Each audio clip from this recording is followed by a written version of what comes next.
792. The old sword cultivator was confused and asked, "Master hidden official, what are you doing?" It was because the handsome hidden official in front of him had secretly cast a high-level sword spell and drew a circle of golden sword energy around them. It was obvious that he had isolated the small world to prevent others from eavesdropping on their conversation. The old sword cultivator didn't believe that the hidden official wasn't an immortal with such proficiency in swordsmanship. Was it because the master hidden official didn't want to reveal his identity? Was it necessary? However, the old sword cultivator didn't want to criticize the master hidden official. Chen Pinggan said, "Thank you for your kindness, but I'll settle this myself." He turned around and looked at the sleeping flower hairpin man. He was in the state of bamboo strips and had a body as thin as paper. He wasn't an ordinary embroidered pillow. He was most likely a young talent who relied on his sect's reputation. If he beat up the young one, the old one would come. If the old one came to question him, he would talk nicely. If not, he would just throw a few more punches. If it was the ascendant state cultivator, he would greet his senior martial brother. After all, the Confucian temple wasn't far away. However, if nothing went wrong, Li Huai and his ascendant state retainer would arrive at the Mandarin Duckshu soon. The old sword cultivator felt uncomfortable when he heard the title of Master Hidden Official. It was even more awkward than when old bastard Pu called him old trash. The hidden official's words were too polite and distant. That was treating him as an outsider and not treating him as one of his own. How could this be allowed? This was a once-in-a-lifetime opportunity, and he could not let it slip by. Otherwise, when he returned to his hometown, Liuxia continent, how could he win back some ground from bastard Pu? The old sword cultivator had already thought of how to brag to Pu He when he returned to Liuxia continent. The old sword cultivator misunderstood that the young master hidden official didn't want him to get involved. He smiled and said, "No matter what this kid's name is, he must have some background to be able to come here. Don't worry, I will only secretly stab him with my sword. I won't really cut off his head." Chen Pinggan felt a little helpless. "Senior, you don't know the name and background of this flower hairpin customer either?" Of course, Chen Pinggan didn't want this old sword cultivator who had a close relationship with the Xie family of Miyun to get involved in this mess. When the old sword cultivator saw that the young secluded official did not speak, he felt that he had guessed the other party's thoughts. The other party was most likely worried that he would be careless and leave a mess behind due to his lack of discipline and immaturity. The old man cast a sidelong glance at the gaudy young man on the ground. It was strange. The more he looked at him, the more he was asking for a beating. The old sword cultivator's train of thought became increasingly clear. His sword heart had never been so clear before. He tirelessly told the young secluded official the plan in his heart. "As long as I poke him with my sword, the sword aura will linger in this little bastard's natal acupuncture points. If I delay it for a little while longer, I guarantee that even immortals will not be able to save him. I'll immediately withdraw from the Confucian temple's territory and return to the Liuxia continent to hide for a few years. Before I leave on the ferry, I'll find a friend on the mountain to pass a message to him. Tell him that I've been displeased with that kid for a long time." That's why the secluded official took action. It wasn't to hurt him, but to save him. Especially that kick, it was to help him disperse the sword aura and save his life. In short, I guarantee that I won't let Lord Secluded Official be stained with feces or urine. We're sword cultivators after all. If we don't have grudges on the mountain and go out to drink with friends, we'll be embarrassed to call ourselves sword cultivators. Among the 4 troublesome ghosts on the mountain, sword cultivators were undoubtedly the first. It was not without reason. The world was vast, and sword cultivators could survive anywhere.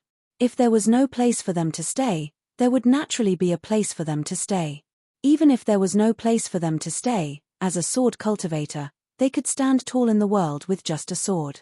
For example, in the Aquarius continent, Li Tuanjing had once suppressed Xingyang Mountain for hundreds of years. When Li Tuanjing was still alive, the Wind Thunder Garden was more powerful than a sect. When Chen Pinggan was young, he saw sword cultivator Liu Baqiao. Other than infatuation, the biggest impression he had was Liu Baqiao's high-spirited demeanor. It was as if there was no other obstacle in the world other than the obstacle of love. There was also the wind-snow temples Wei Jin and the North Continent's heavenly monarch Xie.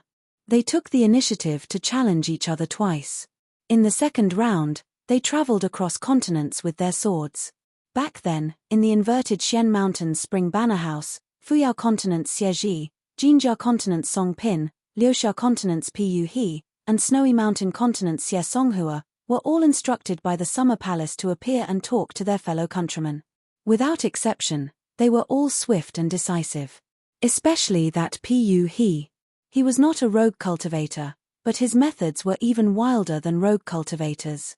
Not only did he directly throw a nascent soul cultivator on the secret ferry out of the house, but when he returned home, he still wanted to continue. He even went to find Patriarch Li Zun of the Cloud Forest secret mansion where the ferry was located. As a guest of the sect, Sword Immortal Ling Ran naturally did not want to challenge Pu He. Due to his duty, he wanted to smooth things over. In the end, Li Zun received a message from Pu He on his flying sword. In the end, even though Li Zun had the advantage in numbers, he could only apologize to the nascent soul sword cultivator Pu He. These were the actions of a sword cultivator. One side asked the sword, the other side asked the sword. Both sides felt that this was a matter of course. Chen Pinggan became a sword cultivator at the Great Wall of Sword Qi. In fact, subconsciously, it seemed that the sword cultivator Chen Pinggan was still there and had not returned for a long time. It was only when he met the old sword cultivator Yu Yu that Chen Pinggan remembered that the overwhelming sword cultivators, especially after they became sword immortals, were actually very reasonable. However, their reasons were often unusual. Just like Yu Yu today. Regardless of the situation, one could not ask about the opponent's background and just kill them first. Be it Yu Yu or his good friend Pu He, regardless of their mortal identities, they had to put aside the words sword cultivator. In Chen Pinggan's mind, there were no more than 3 types of sword cultivators in the world. The Great Wall of Sword Qi, the North Continent, and other sword cultivators. If one were to talk about the overwhelming sword cultivators in the world, there were only 2 types. Those who had been to the Great Wall of Sword Qi and those who had not. Chen Pinggan smiled as he shook his head. There's really no need. The old sword cultivator did not have the chance to kill and was clearly disappointed. Then I'll listen to Hidden Official. This little bastard is burning incense. This old sword cultivator from the Flowing Dawn continent who had followed the Miyun Xie clan on this trip was named Yu Yu. He was a true Jade Unpolished realm cultivator and was an old Jade Unpolished. Yu Yu had 2 intrinsic flying swords named Startling Bird and 100 Flowers. He had once fought with an old immortal from the White Peak continent. When the 2 flying swords were used together, it was extremely powerful. It had the reputation of a bird flies like lightning, 100 flowers fill the river and Sword Qi rushes to level the Southern Dipper. The flying sword that he had used previously was the Startling Bird flying sword that was known for its lightning-fast speed on the 2 continents. For the past 200 years, Yu Yu had been a guest elder of the White Peak continent's Miyun Xie clan. He was also the leader. In the vast world, other than sword cultivator sects, the immortal abodes of the sects on the mountain and the tycoons of the dynasties below the mountain all took pride in having 1 or 2 sword immortals as guest elders. This was especially so for the White Peak continent that lacked sword immortals. The best example was the Liu clan's attempt to invite Xie Songhua to be a guest elder a few years ago. The White Peak continent's Liu clan naturally did not lack top-notch battle power. They had a bunch of guest elders. Even Pei Arxiong's ranking was not high. Moreover, Liu Jubao's own cultivation was unfathomable. He was like Venerable Fire Dragon and Chen Chunan, one of the few great cultivators from other continents that the Central Divine Continent would take notice of. Chen Pinggan kept the sword formation that he had learned from Kui Dongshan. The 2 groups of fishermen did not have high cultivation realms. Therefore, the conversation between Chen Pinggan and the old sword cultivator was not heard. Moreover, the 2 were inside the sword formation, so the scene was blurry and outsiders could not see clearly. Yu Yu praised from the bottom of his heart, Hidden Official's swordsmanship is really beautiful. I have nothing to say about it. Chen Pinggan was too embarrassed to reply. He had learned it. A so-called nothing to say seemed to be the best way to leave empty space. In the Summer Palace, there were various detailed records of sword cultivators from other continents. Yu Yu was a very young old sword cultivator. In the records of the Great Wall of Sword Qi, he belonged to the very rough type. It was the scribbled handwriting of the previous generation's sword immortal Luo Shan. Liuxia Continent's Yu Yu, Jindan realm cultivator. 2 flying swords. Flowers, birds, and whatnot. Their quality is acceptable. Their battle achievements are negligible. Other than the old sword cultivator Yu Yu, to the outsiders on both sides, this unforeseen event was indeed unexpected. It happened so suddenly.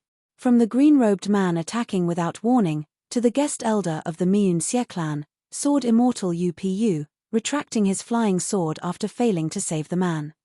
In just a few blinks of an eye, the handsome young master from the central divine continent was already lying on the ground on his last breath. Fortunately, the plum flower on his head that came from the 100 Flowers blessed land was still tender and beautiful. It was not damaged at all. And for some reason, Yu Yu seemed to be chatting with the young but bad-tempered expert.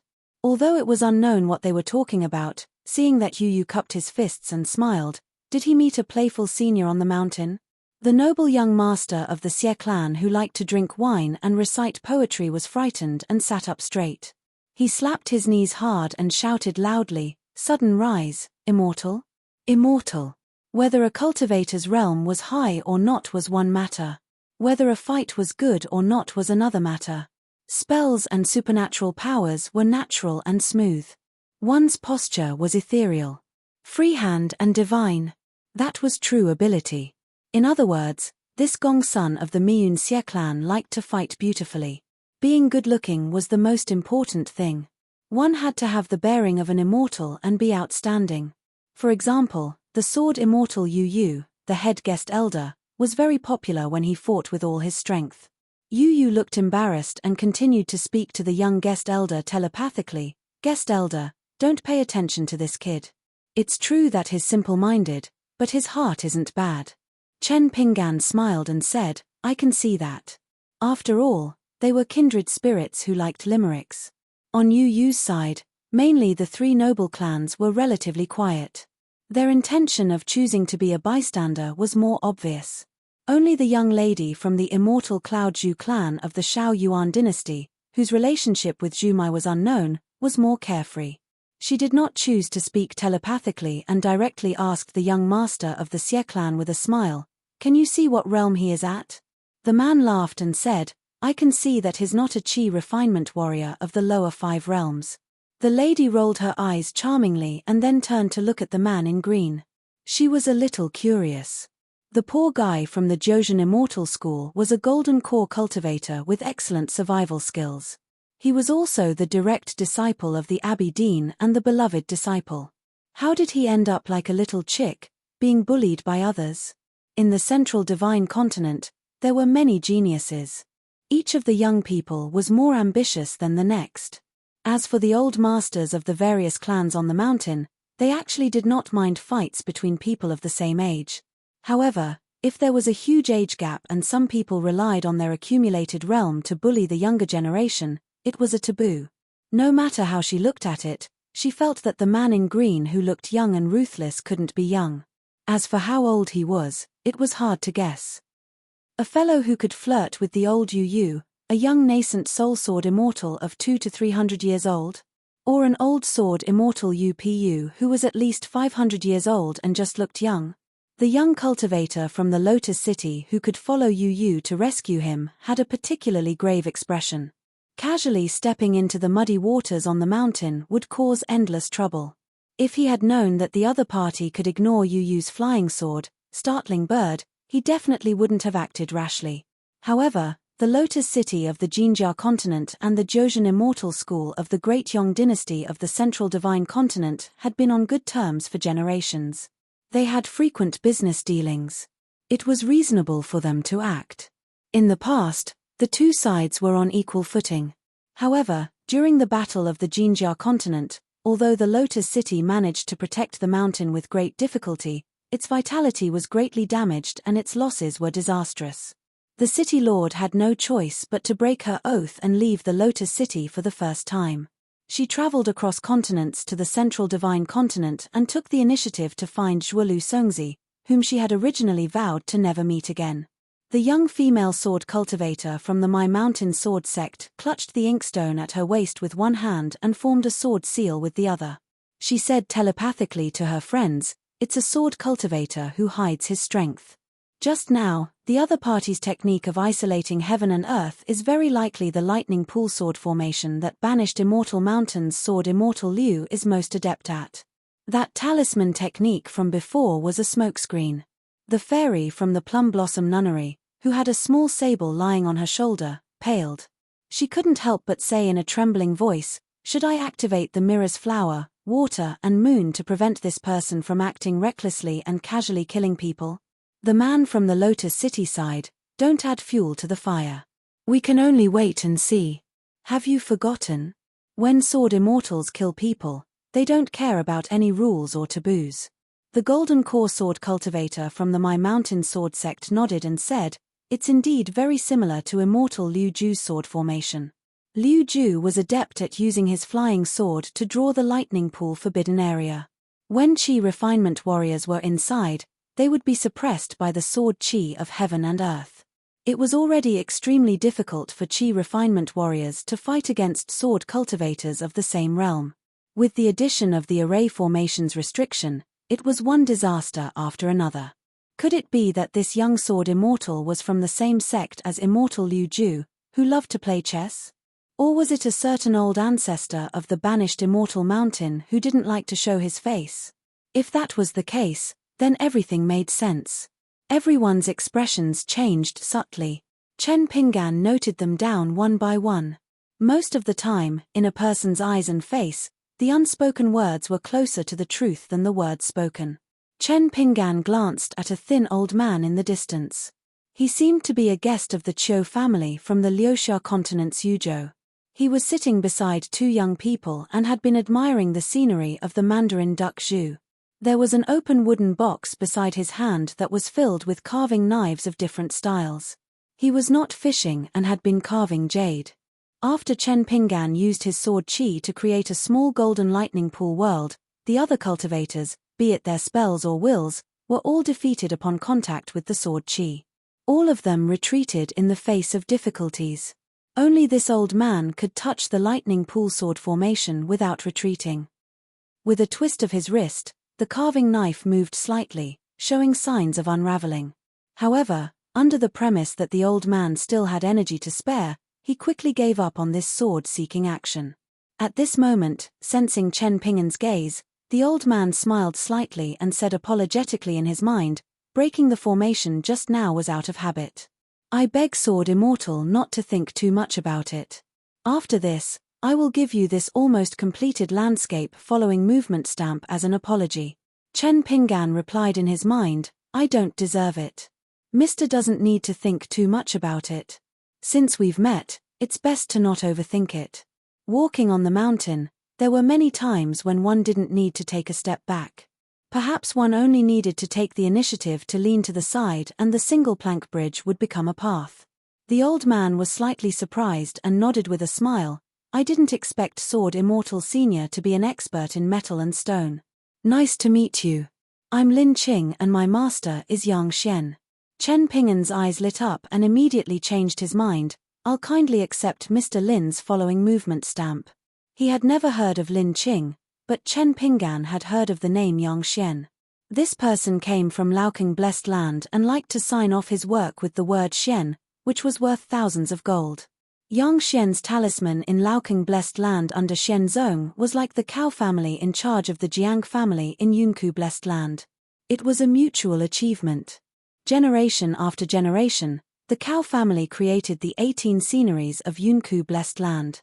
Yang Xian, on the other hand, helped Laoking Blessed Land to create a few unique jades and stones, making them one of the essentials in the vast world. The creation of a mountain depended on the cultivation, realm, and connections of the founder. But the true foundation of a sect depended on how many treasure basins like Yang Xian and Cao Xiong they had. Luo Po Mountain already had 1.5.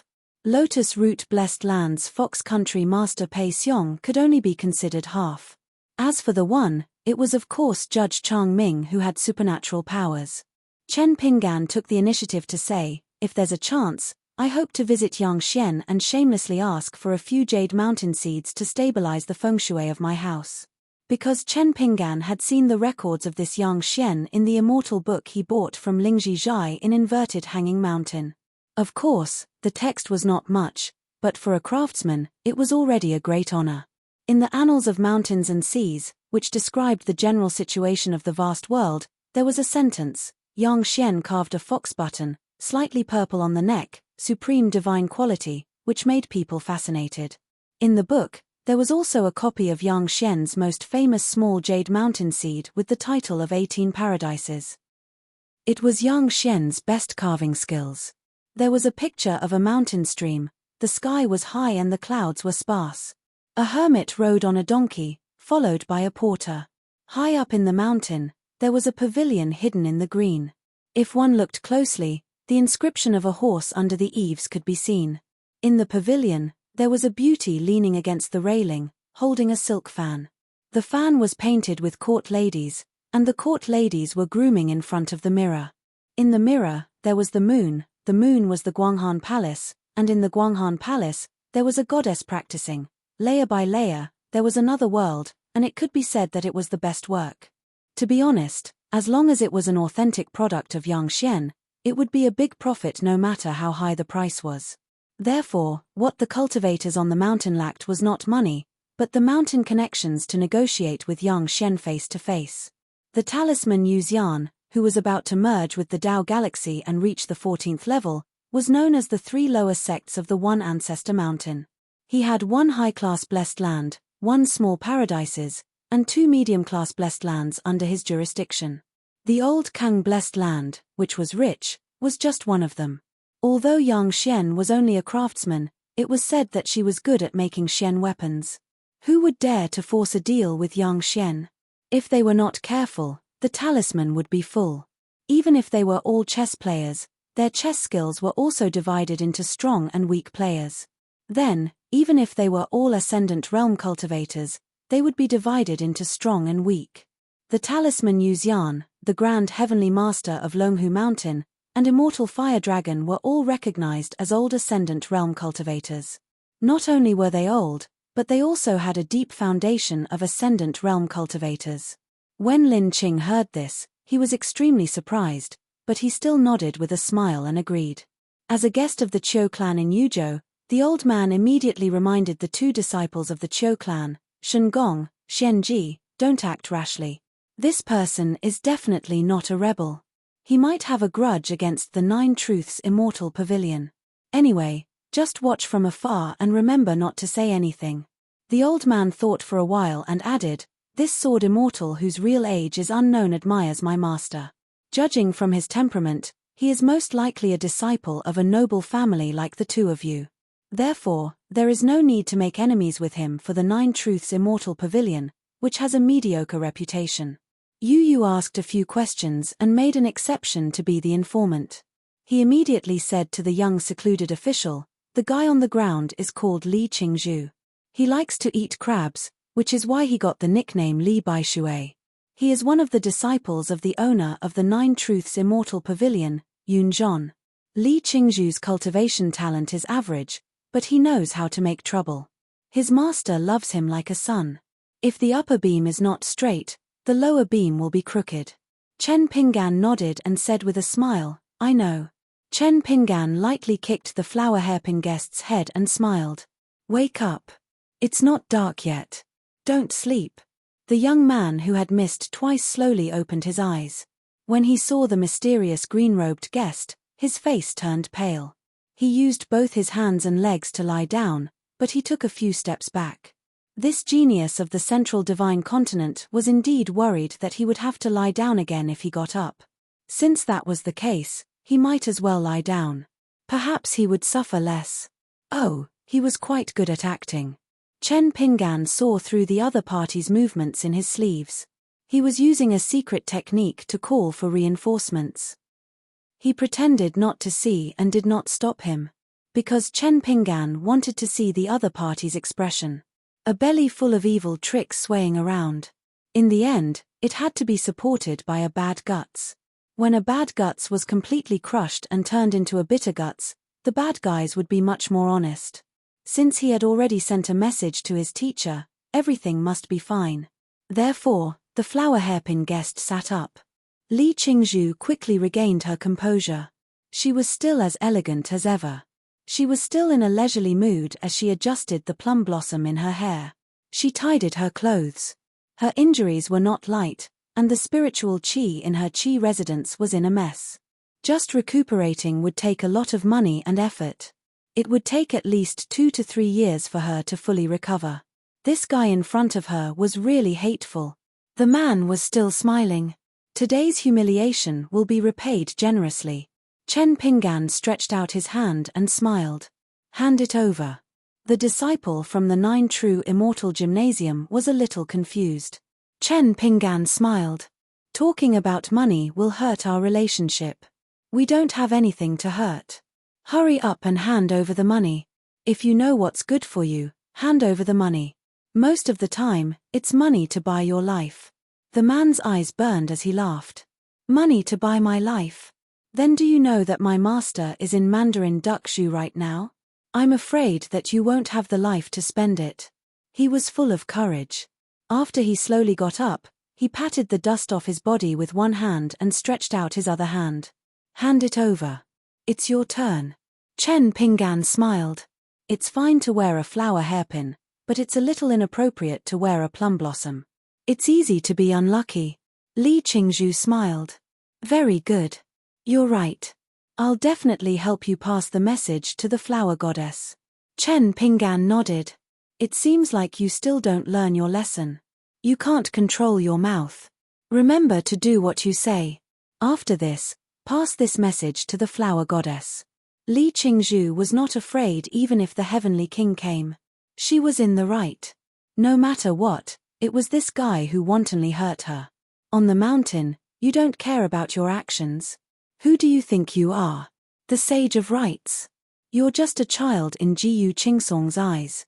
If you're really capable, why don't you go and get close to venerable fiery dragon? Why don't you go and call the great sword immortal your brother? Li Qingzhu turned to look at the woman in red. Then, she retracted her gaze and grinned. Why? I took another look. Come again if you're so capable. At this moment, there must be many experts at the Mandarin Duckshu paying attention to this place. I beg you to continue to commit murder in front of everyone. Chen Pinggan laughed telepathically. Do you know that Yun Mu is waiting for me to make a move on the shore of the Mandarin Duckshu? That's why he'll appear here. So, as long as I don't move and chat with you, you can only stand here and embarrass yourself. Tell me, what's the point of saying or doing anything now?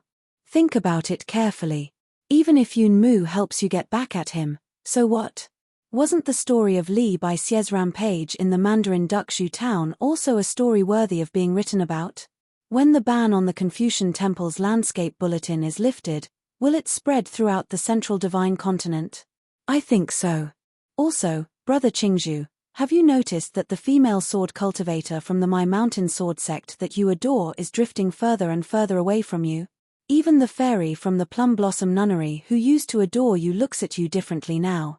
Or perhaps, when your master Yun Mu returns to the 9 Truths Immortal Gymnasium in the future, every time he sees you, his favorite disciple, he'll inevitably remember the beautiful scene of the Mandarin Duckshu going down the drain. Li Qingzhu's face was livid. That person began to speak again with a smile. Take a guess. Did I say these words to you in my heart, or did everyone hear it? Brother Qingzhu, why do you think I let you go down the drain twice? Of course, it's to help you become famous in the Confucian Temple.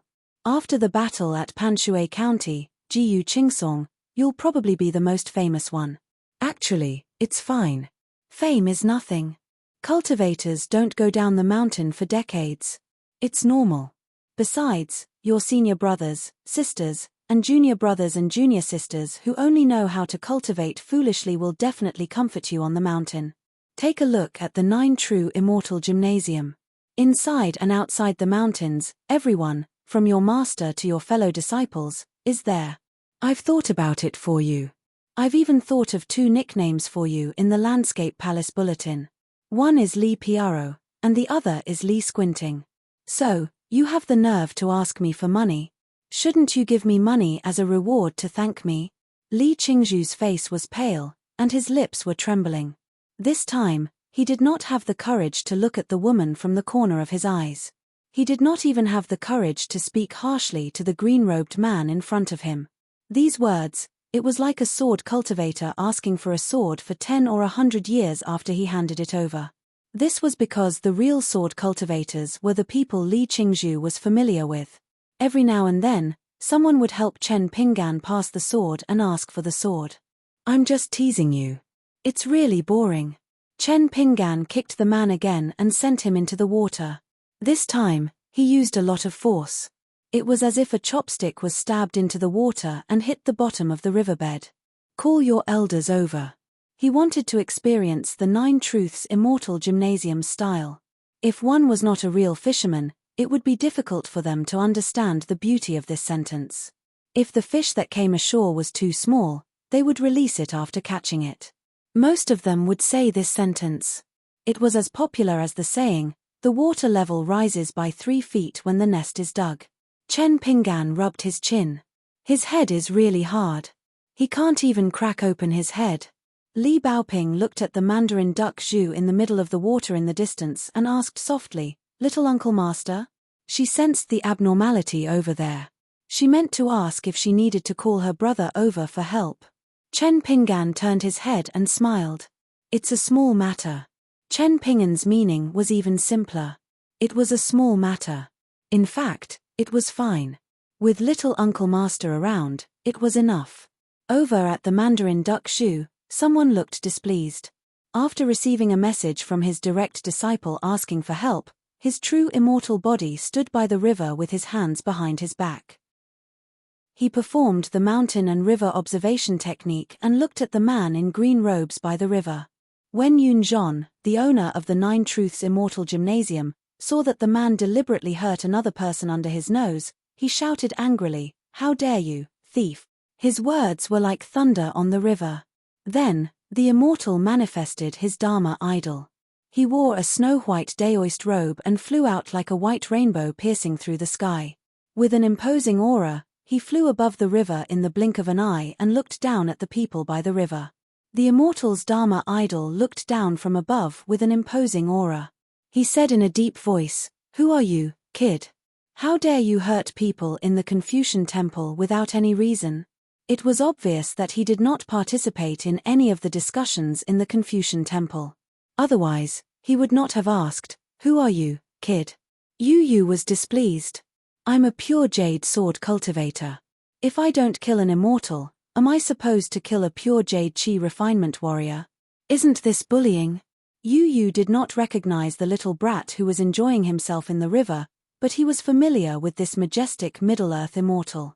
In fact, most of the peak cultivators, ascendant realm cultivators, immortals, and pure jade realm sword immortals in the vast world were familiar with each other. If the other party did not use any concealment techniques, they would be able to recognize each other at a glance. For example, this white-robed immortal was called Yunzhon, and his daoist name was Lu Xia. He had a daoist companion who had just ascended to the immortal realm. They shared the same mountain, which was why the 9 Truths Immortal Gymnasium had become so popular in recent years. Chen Pinggan advised Yu telepathically, Senior, please don't use your sword. He was not used to it.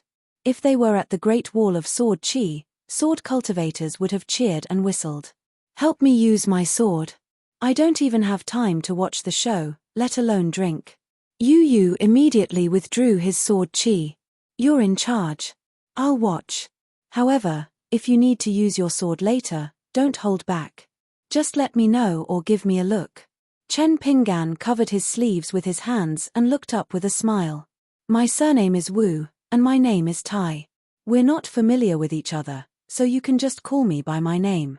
It was not that this immortal had a good temper, but in a fight on the mountain, there had to be morality and righteousness before killing. The immortal Dharma idol stretched out its hand, wanting to grab the drenched chicken. Chen Pinggan sneered. Did you ask for my permission? He put 2 fingers together to form a sword seal and used the finger sword technique. A sword beam appeared out of thin air and slashed down, cutting off the arm of the immortal Dharma idol along with the river water of the Mandarin duck Zhu. Yunzhong was caught off guard. The sword beam was too fast. Fortunately, the white arm of the immortal Dharma idol and the snow-white sleeves of his robe quickly recovered. Chen Pinggan smiled and telepathically spoke to the people by the river. Yunzhong's immortal Dharma idol sneered. What did my disciple do? Why did you have to use so much force?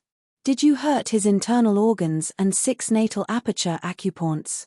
You attacked him twice and almost broke his longevity bridge. Which sword cultivator dares to act so violently? The people by the river had strange expressions on their faces. Even the young female cultivator from my mountain sword sect and the fairy from Plum Blossom Nunnery, who had been trembling with fear, wanted to laugh at this moment. However, they tried hard to suppress their laughter. Before immortal Yunzhong of 9 Truths Immortal Pavilion spoke, the green-robed sword immortal seemed to have foreseen the future.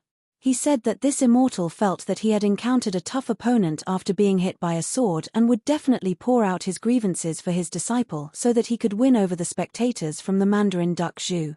Then, he would ask about the inheritance of the patriarch and the Dao veins on the mountain top before deciding whether to have a battle of wits or a battle of wits. Yu Yu was filled with emotions. The reclusive official who was praised by old Pu was indeed worthy of his reputation. Yunzhong sensed the strange expressions of the people by the river, but he did not think too much about it. He could not afford to be distracted. His Dharma form formed a talisman Dao formula with one hand and a military Dao formula with the other. The river water turned into a green flood dragon and crashed toward the green-robed immortal by the river. Above the river, a golden body immortal general who had half descended and half revealed his divinity appeared and walked on the river water. Chen Pinggan took a step forward and came to the center of the river. Sword energy poured out, making him look like he was standing in a snow-white full moon. A bright moon sword chi collided with a water dragon, causing energy to surge endlessly as the river water roiled and gave rise to waves of enormous waves that surged violently onto the shore. An azure-clothed figure actually still had the strength to spare to take care of the shore. He lightly swayed his sleeve to shake out a stream of talismans, and then he lined up in a line on the shore like a formation of soldiers that completely shattered those waves. The golden body immortal general held a long spear in his hand, which left a long trail of golden light that was 70 to 80 feet long. The spear broke through the bright moon of sword energy, but the green-robed immortal raised his arm and pressed 2 fingers together, gently stopping the tip of the spear. The Dharma form of the immortal raised a hand, which turned out to be a fire dragon in the water. Several fire dragons flew above the water and circled around the green-robed immortal, creating a unique formation of an alchemy cauldron. True fire boiled the water, causing clouds to rise into the sky. Another palm was raised and brought down again. A bronze-round mirror appeared between the heaven and earth, shining brightly in all directions and enveloping the green-robed immortal within. Immortal Yunzhong then unleashed his prime magical treasure. The Dharma form of the Dharma form held a huge white jade Ganoderma and smashed it heavily toward the green-robed immortal. The immortals had endless tricks up their sleeves. The battle was very intense. As for the young sword immortal who seemed to be at a disadvantage and could only defend himself, he could only guard his own territory and enjoy the dazzling divine abilities of the immortals. Beside the Mandarin duck stronghold, more and more grand cultivators gathered. They were all here to watch the exciting battle between Patriarch Yunzhong and the others. In the Great Qin dynasty, there was a custom of the whole country wearing flowers. Therefore, they had a very good relationship with 100 Flowers blessed land. As for the 9 Truths Immortal School located in the Great Yong dynasty, although it was currently a vassal of the Zhuolu Song clan, during its most prosperous period, it was once a first-rate immortal power in the Central Plains. During that period of time when the 9 Truths Immortal School was most glorious and glorious, the Zhuolu Song clan would send their descendants to the 9 Truths Immortal School to cultivate. The school had 5 living ancestral masters, plus the other 4 consecrators and guest elders, which made a total of 9 upper 5 realms cultivators. At that time, one of the ancestral masters was still in the ascendant realm. Unfortunately, he could not make further progress and regretted the death of his great Tao. His ancestors were once rich. Now, it could not be said that the school had declined. The 2 immortals, plus the consecrators and guest elders, made a total of 5 upper 5 realms cultivators. The Daoist lineages of the 9 Truths immortal abode were rather diverse. There were talisman Taoists, sword cultivators, military cultivators, and martial cultivators. All of them had different legacies and could allow their disciples to choose their cultivation path. The Tao companion of the ancestral master, Yun Mu, owned a broken grotto heaven secret realm that was filled with savage winds and miasma. It was rich in baleful aura and was good at catching and nurturing ghosts. Celine Zhao, the immortal of the Liuxia continent, and his senior sister, Tsongo, had been participating in a meeting and had yet to return. Therefore, Celine Zhao had been strolling around. Celine Zhao was puzzled. Where did this sword immortal come from? Old man Yang, do you know this person? Beside Celine Zhao was a great cultivator from the Shao Yuan dynasty, Yang Ji. This person was extremely famous, not only because he was an immortal, but also because of certain rumors about mountains and rivers that added fuel to the fire. They were so disgusting that they didn't have to pay for it with their lives. There were things like if there's wine, there'll be Yang Ji's lackey. There were also things like ascendant realm divine ability to freeload wine. Yang Ji shook his head. He looks unfamiliar. A cultivator who was familiar with him could not help but ask, is a sword immortal's physique so tough? Yang Ji frowned. It can't be that other than a sword immortal, he's also a far-roaming realm or a peak realm martial artist. Celine Zhao curled his lips. Either he's an immortal realm sword cultivator who's hidden from the world, or else it doesn't make sense. A flower deity, the destiny master of 100 Flowers blessed land, had a worried expression. She was somewhat resentful of the young cultivator from the 9 Truths immortal pavilion. This kind of grudge on the mountain should be settled by one's own ability. Why did he have to involve her? Moreover, for some reason, this flower deity felt that the green-robed visitor had some connection with her. This was even more illogical. Under normal circumstances, this kind of mysterious attraction would only appear between her and the flower deity's guest elder. Could it be that the young sword immortal had a poem in his heart that was enough to leave his name in history? Celine Zhao said, "Why do I feel that something is wrong?" Yang Ji nodded. "That sword immortal seems to be." A cultivator at the side continued, "Walking fish?" Yu Yu was not worried about the young hidden official's safety at all. Was this a joke? What kind of place was the Great Wall of Sword Chi? Why would an unpolished Jade Realm sword cultivator like him be worried about a hidden official from the Great Wall of Sword Chi? This old sword cultivator from the Dawnflow continent was old friends with Pu He. Moreover, they had an extremely good relationship. Otherwise, Yu Yu, who was an unpolished Jade Realm sword cultivator, would not be so kind as to invite him for a drink and endure a scolding without retorting. Many years ago, so long that it felt like a previous life, when Yu Yu went to the Great Wall of Sword Chi to train, he was still a Golden Core Realm sword cultivator. He stayed there for 3 years and participated in a great battle. He had seen many sword immortals from the Great Wall of Sword Chi on the way and on the battlefield. However, none of them touched a cup at the table because they did not have the opportunity to drink at the same table as a sword immortal. After all, the Great Wall of Sword Chi in the past had many unwritten rules. If one's realm was not high enough and did not have enough battle achievements, even if they drank with a sword immortal, they would not have the face to approach the table. A junior toasting with a senior sword cultivator? The Great Wall of Sword Chi did not have such a custom. It was especially difficult for foreign sword cultivators who had not been training for long to integrate into the Great Wall of Sword Chi. During Yu Yu's training, he was young and full of vigor. However, when he returned, he felt lonely and waning. When he returned to the Dawnflow continent, he did not like to mention that he had been to the Great Wall of Sword Chi.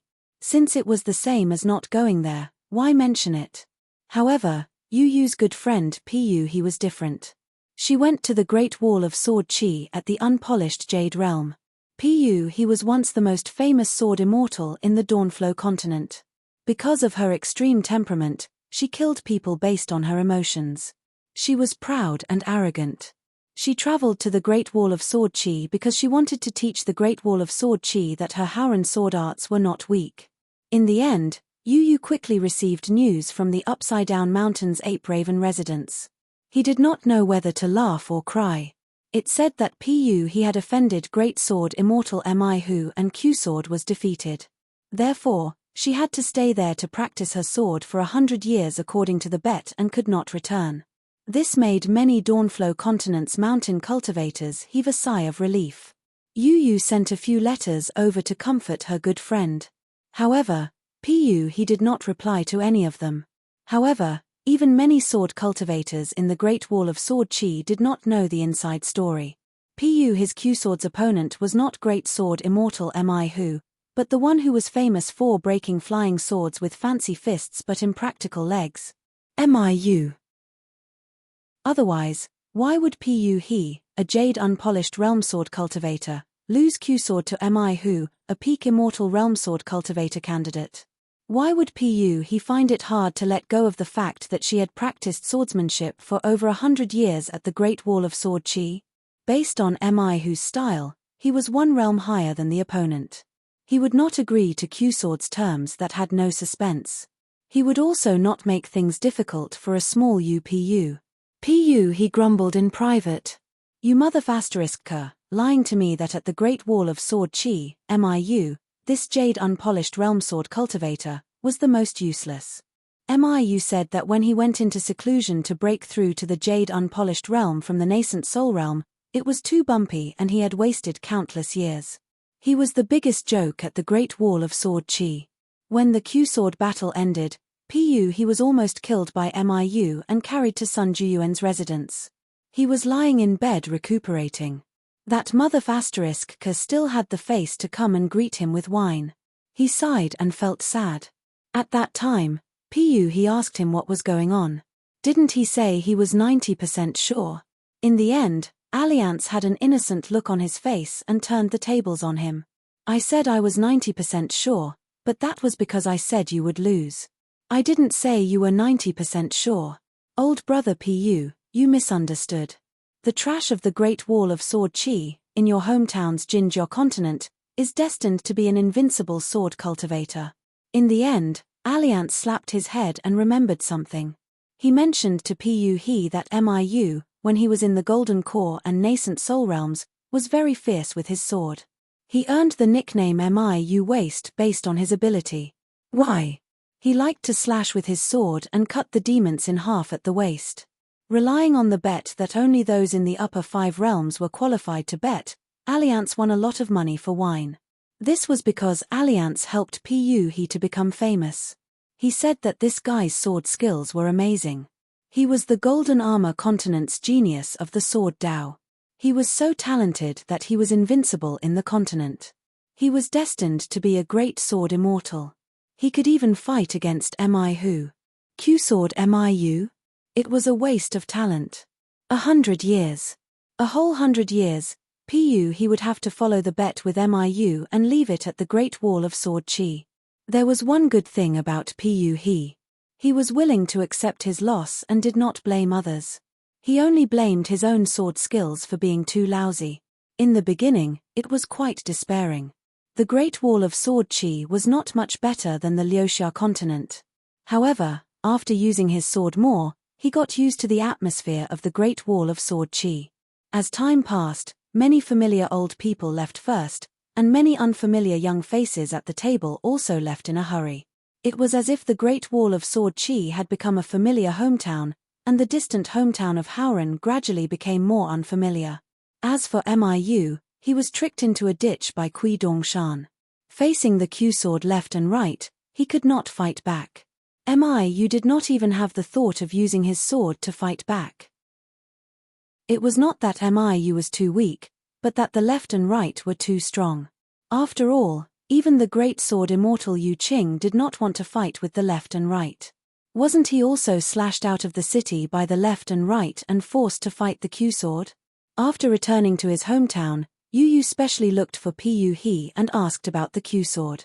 Pu He only said that Mi whose sword skills were passable. In the end, the old man who had lost his cultivation level added some nonsense. He said that Mi whose younger brother was a jade unpolished realm sword cultivator called Miu. His sword skills were actually not bad. He was not as bad as the rumors said. This guy was from the hidden official sword cultivator lineage of the Summer Palace. As for me, I am good brothers with the hidden official. So when Miu saw me, he should be lower in seniority. If there is a chance in the future, I will introduce you two to each other. Yu Yu heard of Miu. It was not because Miu's sword skills were not bad, but because this handsome sword immortal had countless romantic affairs. Yu Yu had some guesses. However, he was scolded by Pu He for being a good-for-nothing. He could not get a word in, so Yu Yu did not dare to ask more. Old man Pu had accumulated quite a bit of power in the Liuxia continent. Yu Yu was also afraid. Just as Yu Yu could not help but use his sword. Two figures descended from the sky. One was a young monk, holding a mountain walking stick. Beside him was a yellow-clothed old man's retainer. Li Huai and Daoist Nen stood beside Li Baoping. Li Huai said with a blank face, "Where is Baoping?" Li Baoping said in annoyance, "You are here, but you did not bring your eyes." Li Huai was already used to it. He pretended not to hear and continued to ask, "What do you say now? Do you need me to go?" Li Baoping shook his head, "Young martial uncle does not need to help." Li Huai sneered, "Chen Pinggan does not need help. Is that the reason why I should not help?" Li Baoping turned his head. Li Huai immediately changed his words, "Of course it is. You can provoke anyone, but not Li Baoping." Li Huai used telepathy to communicate with the old alliance leader. He also used telepathy to speak to Daoist Nen beside him. "If we join forces, can we beat that unknown realm and unknown name? Who is that powerful white-clothed man?" Daoist Nen said bitterly, "Young master, you can insult me as you like, but I will not allow you to insult yourself."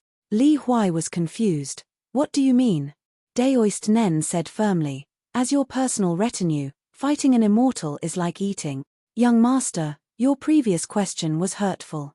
The Ascendant Realm cultivator suddenly changed his words, "It's not hurting people, it's hurting a Liang." Li Huai did not care that Daoist Nen took advantage of alliance. He was stunned and swallowed his saliva. "Immortal?" Daoist Nen was a little embarrassed. "That guy's realm is a little low." Li Huai asked tentatively, "Then let's kill him? Let's make it clear in advance. If you can't, then you can't. Don't try to be brave." Daoist Nen's eyes were burning. He rubbed his hands and said, "Young master, we are all men. Your question is unnecessary. Since Uncle Li said so, then I have the old blind man's protection. Not to mention that gaudy immortal who tickled the hidden official. There are a lot of immortals in the Mandarin Duck Zhu. They can all come at once." At this moment, Chen Ping'an's voice came, and he said to the three of them with a smile, "You don't have to do anything." Daoist Nen said angrily, "Chen Ping'an, who do you think you are?" Li Huai also said angrily, "What the hell?" Daoist Nen shut his mouth resentfully. On the water surface, Chen Ping'an said two words with a smile, "Flowers bloom." Wu Shuangjiang could learn everything, and so could Chen Ping'an. The hundreds of green-robed visitors suddenly scattered like flowers. It was like a green lotus blooming between heaven and earth. It was indeed a beautiful scene. On the river surface, the green-robed man in the center disappeared. He came behind the real body of immortal Yun Zai, grabbed his neck with both hands, and gently twisted. 793. After Yun Zhon's true body at the edge of the Mandarin Duck stronghold had its neck broken by the green-robed figure, its figure actually dissipated on the spot and transformed into a dark violet talisman with white gold characters that slowly drifted down. Chen Ping'an reached out and pinched the precious talisman between his fingers. Purple and white light circulated. Chen Ping'an did not keep it in his sleeve. Instead, he shook his wrist gently and shattered it with his martial qi. Looking around, he could not find any trace of Yun Zai. It seemed that this immortal of the Central Plains was not good at fighting, but he was good at escaping. His attacking methods were weaker than Han Yushu of the 10,000 Jade sect. On the distant battlefield on the river, Chen Pinggan was using the blossoming flower technique that he had learned from Wu Shuangzheng. It was only similar in appearance, but it was only 30 to 40% similar in spirit. However, Chen Pinggan had used the land shrinking talisman. All of the petals that bloomed like lotus flowers were actually land shrinking talismans. They were equivalent to temporary ferry ports, allowing Chen Pinggan to reverse the mountains and rivers at will and change his position. Therefore, 70 to 80 green-robed men stood on the surface of a large river in the Mandarin Duck Zhu. It was quite a spectacular sight. The young sword immortals were all in high spirits. They wore long green robes and cloth shoes. Their large sleeves fluttered in the wind, and they looked elegant. As for the immortal Yun Zai, who had suffered a great loss, he had already retracted his Dharma idol when he summoned his talisman substitute. No one knew where he was hiding. However, he definitely did not go far. The yellow paper talisman that Chen Pinggan had taken out from one of his sleeves had been smashed by the huge waves. The talisman collapsed one by one. The talisman glowed brightly and spread everywhere. Wisps of spiritual energy seemed to have pulled out a fishing net to catch the immortal. Chen Pinggan had used this method of casting a wide net with a large number of talisman to investigate the details of the battlefield many times in the Great Wall of Sword Chi battlefield. He was already quite familiar with it. Chen Pinggan narrowed his eyes. Found it. With a slight thought, a sword beam shot out rapidly. From the shore of the Mandarin Duck Zhu, it swept across dozens of miles of water. The sword beam pointed at the place where the immortal Yun Zai was hiding. After the immortal escaped from the Mandarin Duck Zhu island, he had cast a camouflage spell. Only a few traces of the talisman's spiritual energy had leaked Yun Zai's trail. A white-robed immortal appeared on the river surface. He held a white jade ganoderma in one hand, showing the bearing of an immortal. In front of the mirror inscriptions, the innermost layer of purple characters. The innermost layer of purple characters started with holding mirror purple, followed by 100 essence slaying 100 essence. The head and tail connected like a coiling dragon. Red runes in S in the middle, 3 dragons pearls in their mouths pearls in the middle. 3 fire, each being each pearl. Red runes red in the middle. 3 the pearls and a pearls. In the middle, in red dragon ints, 3 fire pearls red of which Piraz A, and, in. The straight sword beam from the Mandarin Duck Zhu arrived in an instant. Immortal Yun Zai raised his arm high and chanted the Dao incantation in his heart. He held the mirror in his hand to face the enemy. The first inscription formation on the mirror shattered instantly. Yun Zai frowned slightly and looked at it. It was indeed a natal flying sword that was snow-white in color. The 3 fire dragons in the second circle continued to spin rapidly. A crack appeared on one of the pearls in the dragon's mouth. However, after the flying sword broke through the first layer of the mountain and river restriction, it finally showed a trace of stagnation. Yun Zhon's heart slightly calmed down. Yun Zai exhaled lightly after the mirror lit up. Purple smoke rose in spirals and condensed into a 5-colored rope. The phenomenon of the treasure flashed and disappeared. It was one of the foundations of the 9 Truths immortal pavilion on the mountain. It was an ancestral divine ability of the heavenly rope binding ghosts and gods. It was also known as the sword-catching technique. Yun Zai's teacher, the Ascendant Realm Patriarch, was able to become famous in the central region because of this technique. It had made many unruly sword immortals suffer. When the flying sword came to a complete stop, or when the other party saw that the situation was not good and wanted to withdraw, Yun Mu would let this audacious sword cultivator have a taste of what it felt like to have his flying sword seized, and then have his soul refined and his sword heart crushed. Yun Zai always felt that the dozens of green-robed men behind him would be a hindrance. Therefore, a yin spirit wearing the military school's golden crow armor went out and took the white jade ganoderma. He turned around and gently pointed at the river with the ganoderma in his hand. The water under his feet surged and a magnificent phenomenon of a dragon drawing water appeared. A green mark appeared on the white jade ganoderma. Yun Zai's yin spirit wearing the golden armor pointed at the green-robed men with the Ganoderma. For a moment, the sky darkened and dark clouds covered the sky. With Yun Zai's yin spirit as the center, the area within a radius of dozens of miles around the Mandarin Duck Zhu suddenly became as bright as night. On the river, it was as if the Nether Army had passed through. A cavalry of heroic spirits and ghosts appeared. They were all condensed by the water fate and wore green armor. They stepped on the waves downstream with a murderous aura and a thunderous momentum. Although it was an army of Nether Army with strong water fate, their atmosphere was not tainted. After all, the Nine Truths Immortal Martial School was a famous immortal sect and not one of those evil sects that had no taboos. The pearls held by the 3 fire dragons had been shattered and the mirror was left with the last layer of the mountain river formation. However, Yun Zai was no longer holding the mirror with one hand. Instead, he placed his hands behind his back and looked very calm. It was as if he was certain that the flying sword was at the end of its tether and could not break the immortal weapon prohibition of the Nine Truths Immortal Martial School's most precious treasure. The white-robed immortal wore a laurel on his head. His sideburns fluttered and his Dao aura was clear and strange. In terms of appearance, he was indeed excellent. It was no wonder that the Qi cultivators of the Nine Truths Immortal Martial School were hailed as the secluded people in the mountains by many mountain river reports. As the Nine Truths Immortal Martial School planted many ancient plums and orchids in the mountains, the male Qi cultivators were often called plum immortals while the female Qi cultivators were called orchid masters. Chen Pingan glanced at the Nether Army charging on the river. The yin spirit was a little envious. Chen Pingan silently said in his heart, "The flowers bloom again."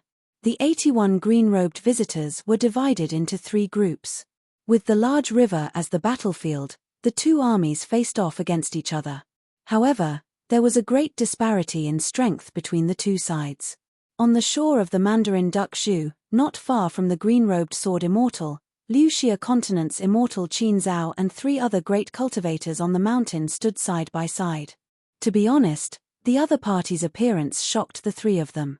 Qin Zhao took the lead and chose to stay 100 feet away from that person. At this moment, Qin Zhao glanced at the green-robed sword immortal who appeared and disappeared mysteriously.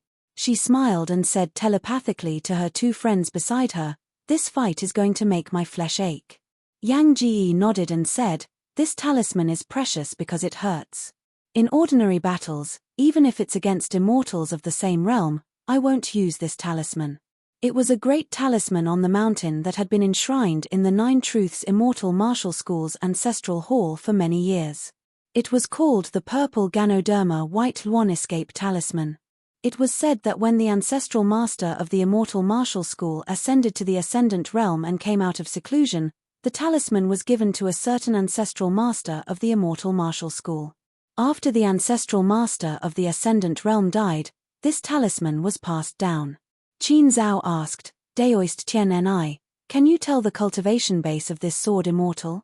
The old cultivator called Tian Ni shook his head, "I can't tell, but his physique is unbelievably tough. He's really hard to deal with."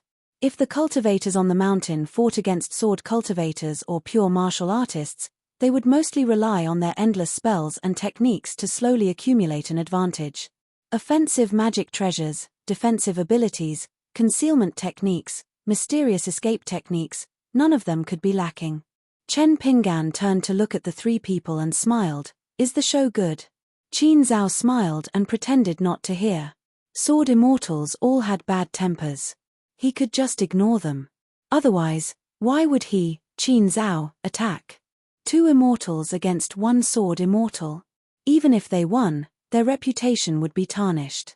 If they lost, they would be done for, their reputation would be destroyed in a day. Yang Ji nodded at the sword immortal. He wouldn't go as far as to become enemies with this brainless sword immortal for the sake of an ordinary Yun Zhao. The green-robed sword immortal's true body was still standing in the same spot. He raised his hands and placed them in front of him. The back of his hands gently tapped his palms. His demeanor was very casual. Yun Zhon was about to reveal his Dharma form again. He could not possibly allow the green-robed sword immortal to rely only on a flying sword and a few strange doppelgangers to be able to spar with an immortal like an outsider watching from the sidelines. Yunmu's heart instantly tightened as he quickly executed the Dipper steps. Then, he took out another natal item, the Divine Firmament Jade Book from the 9 True Immortal Pavilion. Stepping on the 7 stars, he activated his spirit and ascended to the Jade Capital. The Divine Firmament Jade Book, Cloud Ascension Scenery, Eternal Residence in the Purple Court. On the surface of the river beneath Yun Yin's feet, bursts of purple chi emerged. A white jade immortal book appeared, causing the entire river surface within 1,000 feet of it to instantly sink and surge towards the 2 sides of the river. In the blink of an eye, Yun Zhon's true body was able to ascend to the extremely profound realm of the water cloud body. A silent flying sword pierced through the side of Yunmu's true body's neck. This dark green flying sword with a strange trajectory only left behind some dark green sword light from Yunmu's water cloud body's neck before disappearing once again. In Yunmu's eyes, heart, and various major acupoints, a dark green flying sword was shuttling back and forth. Soon, countless sword chi fireflies had completely wrapped around the immortal's water cloud body. Yunmu still did not dare to take out the 5-colored rope without permission. This was because the first flying sword seemed to have been concealing its strength all along. Under the guidance of the sword immortal's will, a surge of essence, chi, and spirit suddenly surged and directly broke through the last formation. The flying sword knocked on the surface of the mirror. First, there was a crisp and melodious sound that reverberated through both sides of the river. Then, there was the sound of a nail slowly scratching a bluestone slab, causing one's scalp to instinctively tingle. Yunmu raised his hand and pretended to touch the surface of the mirror. The collision of the flying sword was exceptionally heavy, to the extent that Yunmu and the mirror actually slid back several feet on the surface of the water. Yunmu sneered inwardly. The next time the flying sword hit the surface of the mirror, ripples appeared on the surface of the mirror and the flying sword was instantly imprisoned within the ripples on the surface of the mirror. Yunmu finally took out the 5-colored rope. Like an ancient vine wrapping around a tree, it bound the flying sword. In order to restrain sword cultivators, chi cultivators in the world could be said to have racked their brains and put in a lot of effort.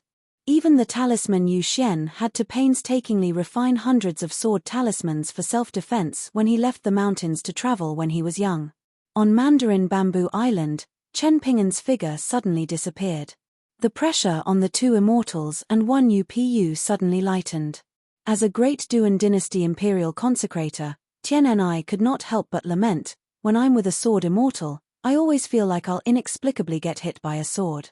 It's really unbearable. Qin Zhao looked at the battlefield from afar. She did not mind watching the drama unfold and was somewhat gloating. Yunmu even used the cloud water body. Will it be his turn to use the water essence realm next?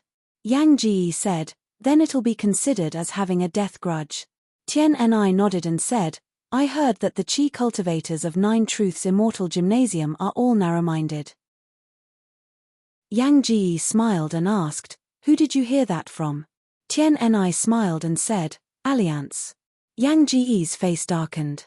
Tian and I suddenly said, there seems to be a senior on Turtle Mountain who has a close relationship with Yunmu's master. Qin Zhao smiled and said, it's not that serious. That was an ascendant realm cultivator who did not like to leave the mountains. His name was Nan Guangzhao, and his Daoist name was Tian Chu. On the mountain, ascendant realm friends were usually ascendant realm cultivators.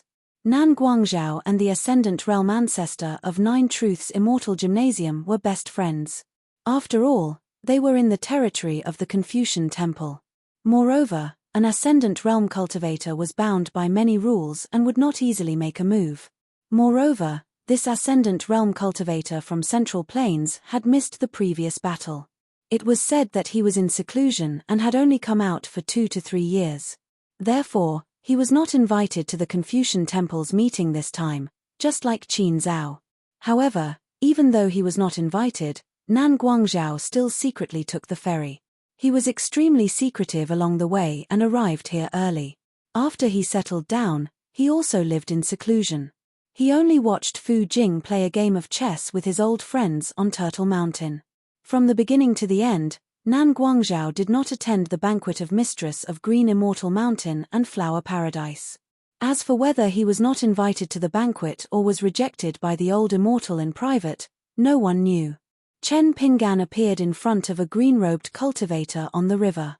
He smiled and said the words "flowers fall." The green-robed cultivators who were charging toward the Yin soldier gathered around him. Dressed in a green-robed cultivator, he stepped on the water surface. He opened up a fist stance and punched out, using the iron cavalry chisel formation to open a path. He was the Fist Immortal. The immortal Yun Zhao's golden-armored Yin spirit held the white jade Ganoderma and smashed it toward the martial artist who punched out. Chen Pingan tapped the tip of his foot and twisted his body, dodging the golden-armored Yin spirit. The white jade Ganoderma smashed the river surface behind him, creating a 1,000-feet-deep well on the riverbed. A whirlpool immediately appeared on the water surface. Yun Zhao's expression was solemn. As Qin Zhao expected, he did not want the green-robed sword immortal who suddenly turned into a pure martial artist to get close to him. He had no choice but to use his trump card. A small world of the water spirit realm appeared. After the green-robed cultivator punched out, his figure disappeared on the river surface like a clay ox entering the sea. Yun Zhao heaved a sigh of relief. He was about to continue dealing with the snow-white flying sword that was restrained by the 5-colored rope. If he caught the sword and refined it, he would be able to use the sect's secret technique to refine the soul of the sword immortal. It would definitely damage the sword immortal's Dao foundation. Who would have thought that the small world that had just been formed would shatter like a glass lamp? Yun Zhao was shocked. He only knew that the water spirit realm was destroyed by the sword aura and a thunder technique. However, Yun Zhao was puzzled. The 2 flying swords were outside the water spirit realm. Could it be that this sword immortal had a 3rd flying sword? A green-robed cultivator hovered high in the sky with a seal in his hand. 5 thunders were contained within, and the Dao intent was boundless. Yun Zhao's eyelids trembled slightly. This guy became a Daoist high-truth cultivator again? He couldn't be a noble from Mount Longhu's celestial master residence, could he? Yun Zhao's face was ashen. A great Dao manifestation of the glazed celestial pavilion hovered in his palm. He clenched his hand and put it away. At the same time, he quickly gathered the remnant Dao aura of the shattered water spirit realm. Fortunately, the foundation of this natal treasure was not damaged. A thunder technique came crashing down from the sky, and a 5-colored light pillar as big as a mountain peak. Yun Zhao put 2 fingers together and raised it gently. The treasure mirror was placed horizontally above his head. The round treasure mirror was like the moon in the sky. The person in the sky held a seal in his hand, and the thunder technique did not stop. It was like rain falling on the mortal world. The immortal's treasure mirror shone brightly, and the golden-armored Yin god that had traveled far away returned to his true body. Yun Zhao gently waved the white jade Ganoderma, driving the green dragons formed by the river water to rush up to the sky. The river water was filled with green dragons. They rose from the ground and flew up. They competed with the falling thunder technique in terms of the amount of spiritual energy they condensed and the level of their Dao techniques. The flying sword that was trapped by the treasure mirror and the 5-colored rope was also shaken by the flying sword and the thunder technique. It began to show signs of loosening. Yun Zhao could only trap the flying sword temporarily. He no longer had the chance to refine it and hurt the sword immortal's mind. As for the dark green flying sword that was difficult to deal with, it was tireless. It moved from east to west, up and down, dragging out countless sword lights. It stabbed a white-robed immortal until he turned into a dark green man. Chen Pingan glanced at the immortal on the ground and understood. The dense bamboo could not stop flowing water, and the tall mountain could not stop by Yunfei. This was probably the foundation of Yun Zhao's cloud water body. Unfortunately, it was not Wu Shuangjiang, who could not dispel this technique at a glance. As for the 15 flying sword, no matter how many sword trajectories there were, it was indeed like a person passing through clouds and water.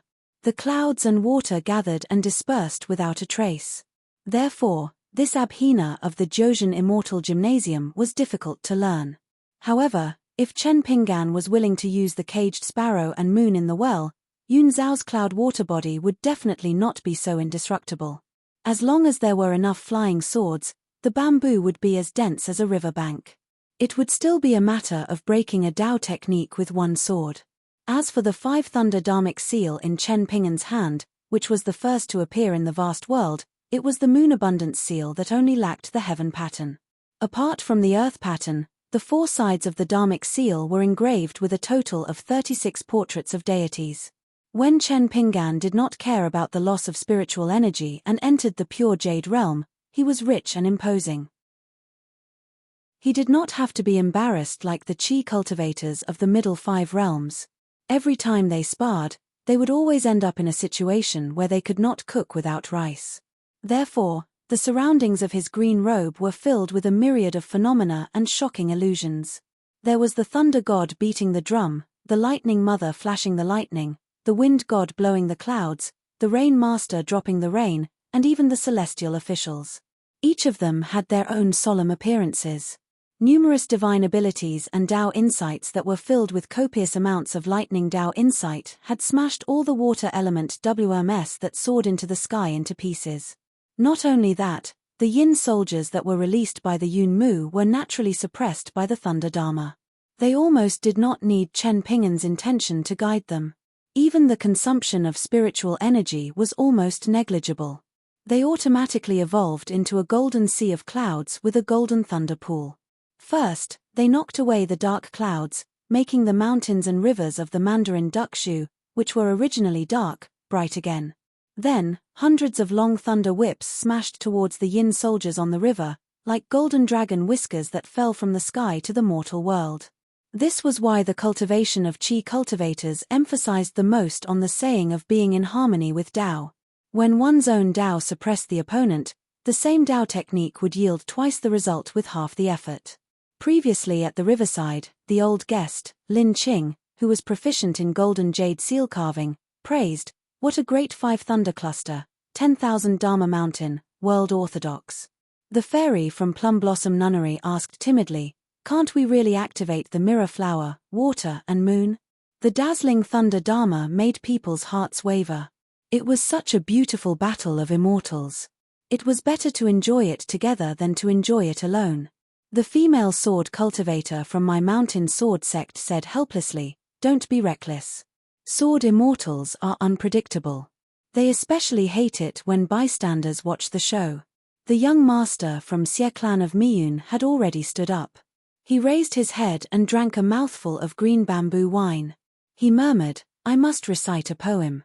Li Huai was amazed. "Li Baoping, Chen Pinggan is so fierce." Li Baoping was in high spirits. She smiled and said, "Junior uncle." Li Huai was willing to lower his seniority. He said to the young Taoist beside him, "Chen Pinggan is actually my junior uncle." The young Taoist was smiling, but he was worried. Wouldn't his seniority fall again? The old man in yellow looked around. Damn it, there should be an ascendant realm cultivator. The young secluded official was so arrogant today, but there was no hero to suppress his arrogance. If there was an ascendant realm cultivator, it would be easy to fight with him. Whether or not the name Daoist Nun could become famous in the vast world would depend on whether or not the heavens would give him a chance today. On the Mandarin Duckshu, there were immortals who had a good relationship with the Taoist master mansion on Dragon Tiger Mountain. They were even more surprised. Sword cultivator, talisman, thunder dharma. Is it the junior Taoist master Zhao Yaoguang? His friend shook his head and said, "The junior Taoist master is now in the Confucian temple. Besides, Zhao Yaoguang is not a pure martial artist. That fist stance just now was amazing. How many realms is he in? Traveling to the top of a mountain? It's hard to say. Anyway, if I stood still, I wouldn't have been able to take that punch. Don't tell me that I can really kill founder Yun Zhon. Yun Zhon's immortal realm cultivator must have been polished for hundreds of years. He's not that weak. Let's just wait and see. I believe Yun Zhon still has some tricks up his sleeve. Otherwise, the 9 true immortal palaces' reputation will be ruined after this fight." Yun Zhon shook his sleeves and threw out a bunch of palm-sized golden lights. Hundreds of golden lights shot into the sky. Long golden lights gathered and didn't dissipate. At the same time, Yunzhong used a spell that was half daoist and half military in the 9 true immortal palace. He turned the eyes, ears, nose, liver, and spleen into the 10 inner generals of the Taoist sect into the outer generals and turned them into 10 divine generals of the Thunder sect. In order to cultivate this divine power, Yunzhong had gone out to search for thunderclouds for hundreds of years. He ate and swallowed thunder and lightning and finally entered an ancient forbidden land of the Thunder Lock by mistake. He practiced the Thunder Dharma and cultivated it for dozens of years. Yunzhong wanted to challenge the Thunder Dharma with the Thunder Dharma. The 10 heavenly lords of the Thunder sect and the 36 generals of the Dharma Seal Thunder sect would compete. On the river in the sky, the two sides were facing each other with Thunder Dharma around them. Lightning flashed and thunder rumbled. Under the illumination of the golden lights, the entire Mandarin Duck Zhu appeared to be golden. It was as if a pool of golden lightning had appeared out of nowhere. People from the Turtle Mountain, the Parrot Continent, and the Panshui County must have noticed the commotion and were on their way. They would be curious as to who dared to challenge the Mandarin Duck Zhu during a meeting at the Confucian Temple. Yunzhong drew a talisman on his palm with his fingers. He clenched it lightly and suddenly released it. Thunder rumbled. Chen Pinggan waved his sleeve and shattered a Thunder Dharma around him. Yunzhong didn't stop drawing talismans. He clenched his fist and released it again.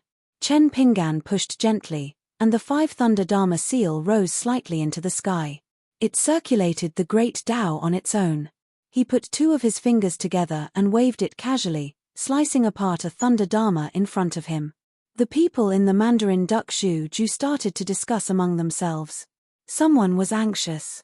Damn it. Where did this guy come from? Is he a martial arts grandmaster or a troublesome sword immortal? If they were in Yunzhong's shoes, they would have been stabbed to death by the flying sword if they didn't have the cloud water body. Otherwise, their necks would have been broken if they didn't have the purple Ganoderma white Luan escape talisman. By then, their golden cores, nascent souls, and yin spirits would all be crushed by a few punches from that guy. Yunmu seemed to be using a series of immortal spells that flowed like water and clouds. Immortal chi floated around him, but in fact, he knew that he had to suffer.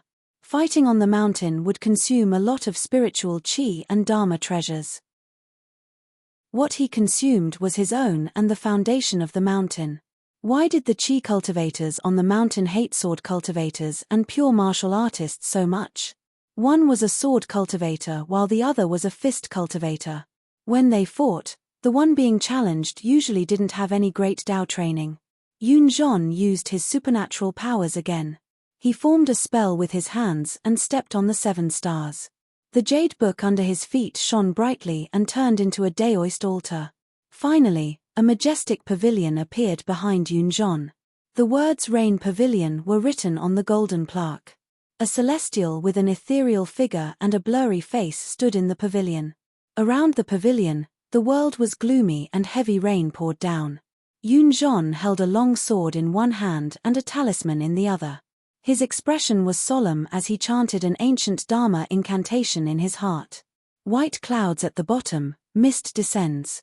First, the sun and the moon are confused. Then, the universe is transformed. Mountains are alive. Rivers rise. 4 seas and 5 peaks. Send the celestial order at the top of the mountain. Slay the flood dragon at the bottom of the sea. Behead the white boy of the west with a sword. Send the celestial order. The celestial didn't move at all. Only a flying sword appeared in front of him. Over at the Mandarin Duck Zhu, Celine twisted her wrist and a green bamboo flute appeared. She tapped her palm lightly and smiled. Looks like Yunzhong is really going all out. They had to be careful not to be implicated. Yunzhong's move was unheard of. Could it be a trump card used by the 9 true immortal abode to suppress the coffin? Tianni said, as a celestial, it's as if he's being trampled under someone's foot in a spa. Anyone would be upset. Yang Ji raised his head and looked at the huge pavilion, especially the ethereal celestial in the middle. He was a little shaken. This is... Who is it? Celine giggled. God knows. With an Ascendant Realm preacher, of course, he's generous. Although Celine was smiling, she was also quite shocked. She had a feeling that the celestial whose appearance couldn't be seen clearly was just resting in the pavilion. He wasn't from the ancient water god's lineage. Just as she expected. Another celestial pavilion stood beside Yunzhong. The words furnace were written on the plaque. There was an celestial inside, and the aura of the great Tao was similar. The celestials in the two buildings each held a sword. Chen Pinggan focused his gaze. He felt that something was off. This feeling was similar to when he met the man in the Eagle Fortress in the Tongya continent. He couldn't recognize the man's face, but he felt that he was somewhat familiar. Of course, he wasn't referring to the two celestial beings in the pavilion. Instead, it reminded Chen Pinggan of an old man whose name he didn't know. He was very close to Old Man Yarrow, but he wasn't a kill worker. Instead, he was close to Liu Xianyang. When Chen Pinggan was a kill worker's apprentice, he didn't talk to the old man. He only heard from Liu Xianyang that when Old Man Yarrow was watching the kill fire, the two old men often chatted together. After the old man passed away, it was Old Man Yarrow who took care of the funeral. It was very simple. Just as Chen Pinggan was about to summon the caged sparrow, he turned his head and saw an old man flying above the Mandarin Duck Bamboo Island. After he stopped, he sneered. How dare a mere jade pudding sword cultivator cause trouble in the Confucian temple? The old cultivator said to Yunzhong telepathically, Yunzhong, are you crazy? Hurry up and stop this spell. It was the Ascendant Realm cultivator, Nan Guangzhao. When this secret spell of the Zhouzhen Immortal Gymnasium reached its peak state, 5 sword-wielding deities would appear. Once the cultivator used it, it was equivalent to 5 Ascendant Realm sword cultivators attacking at the same time. Unfortunately, his old friend from the Zhouzhen Immortal Gymnasium could only refine 3 edicts of water, fire, and wood after spending countless natural treasures and divine coins. The power of the edicts was greatly reduced. After Yunzhong inherited the orthodoxy, he could only refine 1 more edict of earth. Most importantly, this formation could only be used once. If there were no outsiders, Nan Guangzhao would probably have cursed out loud at Yunzhong. You wasted it on a raw jade stage sword cultivator? As for whether Yunzhong was bluffing, or if he was really determined to kill that person, or if he was using this to express his intention to Nan Guangzhao and ask for help, Nan Guangzhao didn't bother to think about it. After all, Yunzhong was the only disciple of his old friend. He couldn't just ignore him. Yunzhong hesitated for a moment, but he still listened to Nan Guangzhao and stopped the spell. He felt relieved. Chen Pinggan smiled. Ancestor Yunzhong's method of asking for help is really eye-opening. Yunzhong smiled but didn't say anything. He still carefully operated the mirror to prevent this guy from doing anything desperate. Since you want to talk, go ahead and do it with Nan Guangzhao. He's here, he's finally here. The Ascendant Realm cultivator is here. The young Daoist rubbed his hands impatiently, but he still asked carefully, young master? Li Huai asked, Aquarius. Perhaps this was what they meant by everything has its vanquisher. Li Baoping thought for a moment. If you can protect yourself, stop him. Li Huai nodded and turned to the yellow-robed old man who was itching to fight. Be careful. If you lose, quickly admit defeat. There's nothing to be ashamed of. The young Daoist wiped his mouth. Well said, well said. Without giving Chen Pinggan a chance to talk nonsense, the young Daoist laughed loudly and shouted at the top of his voice, Young Daoist is here. His figure turned into a rainbow and went straight to the Ascendant Realm cultivator in the Mandarin Duck Zhu. The entire Mandarin Duck Zhu was stirred up by strong winds, thunder rumbled in the sky, and strange phenomena appeared everywhere. It was as if the eyes of heaven had opened, and huge, slanted whirlpools appeared everywhere. The huge pressure that filled the world almost suffocated all the Qi cultivators below the upper 5 realms. Even Celine Zhao, an immortal, felt that it was difficult to breathe. Li Huai rubbed his chin. It turned out that this old man didn't show his true colors. How come he didn't have the slightest air of an Ascendant Realm cultivator in front of old Blindy and Alliance? Li Baoping asked, You don't know Touting's cultivation base? Li Huai said, I know, but I've never thought much about it. Otherwise, how could he be arrogant in his nest if he thought too much? Chen Pinggan put away the 5 Thunder Dharma seal. Only then did Yun Mu take the opportunity to put away most of the treasures and magical powers, but she still maintained the cloud water body.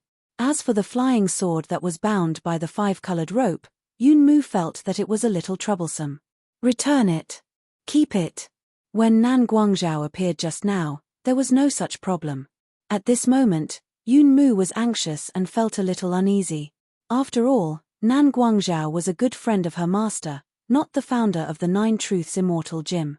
But that Ascendant Realm cultivator who called himself Daoist Nun, who knew if he was the elder of this Sword Immortals sect. Chen Pinggan laughed in his heart.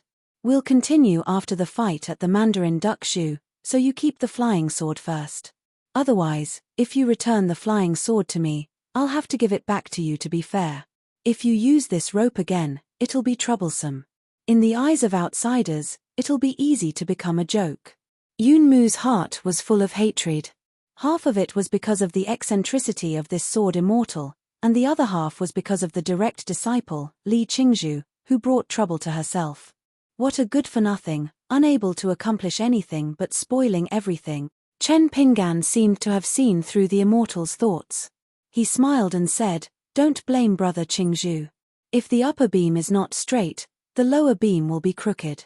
If the family didn't teach you well, don't blame me for causing trouble. When you need to help clean up your mess, don't complain that shit tastes bad." Yun Mu snorted coldly. That person continued, "Don't worry, as long as your end is miserable enough, many people who are watching the show will only say that I'm wrong. They won't pay attention to the order and won't talk about the reason." And these consequences were exactly what Chen Pinggan wanted the most. Chen Pinggan chatted with the white-robed immortal while paying attention to the immortals fighting at the Mandarin Duck Shoe.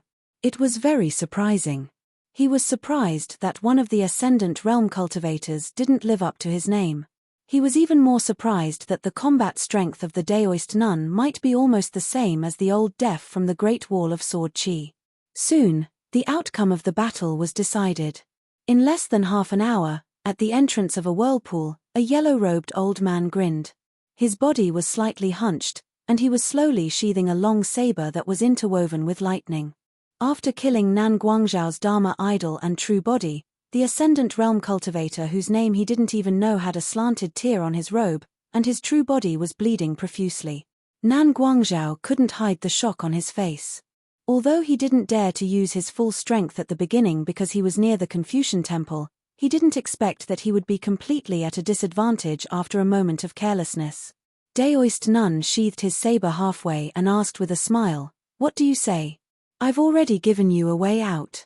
Either you admit defeat and save your life, or we'll make a verbal agreement of life and death." Nan Guangzhao's expression was uncertain. How should he end this? Was he really going to have a big fight? He definitely couldn't win, but he couldn't just return to Turtle Head Mountain like this, right? Daoist Nun sneered. "Don't be troubled. If I don't cut off a few kilograms of your flesh, I won't have the face to see young master." For the cultivators of the Mandarin Duck Bamboo sect, the huge sun that was hanging in the sky, from the beginning to the end, was only a matter of an instant. The world turned dark. Hundreds of Qi cultivators were all in the yellow-robed old man's small world. It was a big deal to steal the sky and change the sun. Li Baoping suddenly said in annoyance, "I shouldn't have helped. I've made things worse for junior uncle." Li Huai's heart skipped a beat. Li Baoping said, "It's my fault. It has nothing to do with you." Li Huai said, "Oh." Chen Pinggan smiled at the two of them telepathically. "It's okay." Back at the Confucian temple, Jing Shengyeping, who was standing at the entrance, said something to Alliance. Alliance relayed the message to the few people around him. They sat upright and still, and their expressions were normal. There was no change in their expressions. Qi Tingji smiled and said, "Yun Jian? If I remember correctly, the owner of Jiuzhen Immortal Gymnasium is a celestial being. Since when can Master Hidden Official fight against celestials?" He remembered that Chen Pinggan was only a nascent soul sword cultivator and a peak martial artist during the selection of the top 10 young people in the world. Luigi said, "You fell off the cliff and picked up a martial arts manual?" Alliance was puzzled. "Sister Lu, are you serious or just joking?" Alliance turned to look at his left and right, who were resting with their eyes closed. "Are you really not going to do anything? If you think it's boring to fight against Celestials, I'll do it." His left and right opened their eyes and looked at the famous Xuelu Songzi. Jiuzhen Immortal Gymnasium and the Great Yong Dynasty don't have legs. Jiuzhen Immortal Gymnasium was now a vassal of the Song clan. It was not easy to add Songzi to the surname. Other than Chen Pingan by the river, there was another small forbidden land near the Confucian temple. In addition to the meeting at the riverside, he was divided into 3 parts.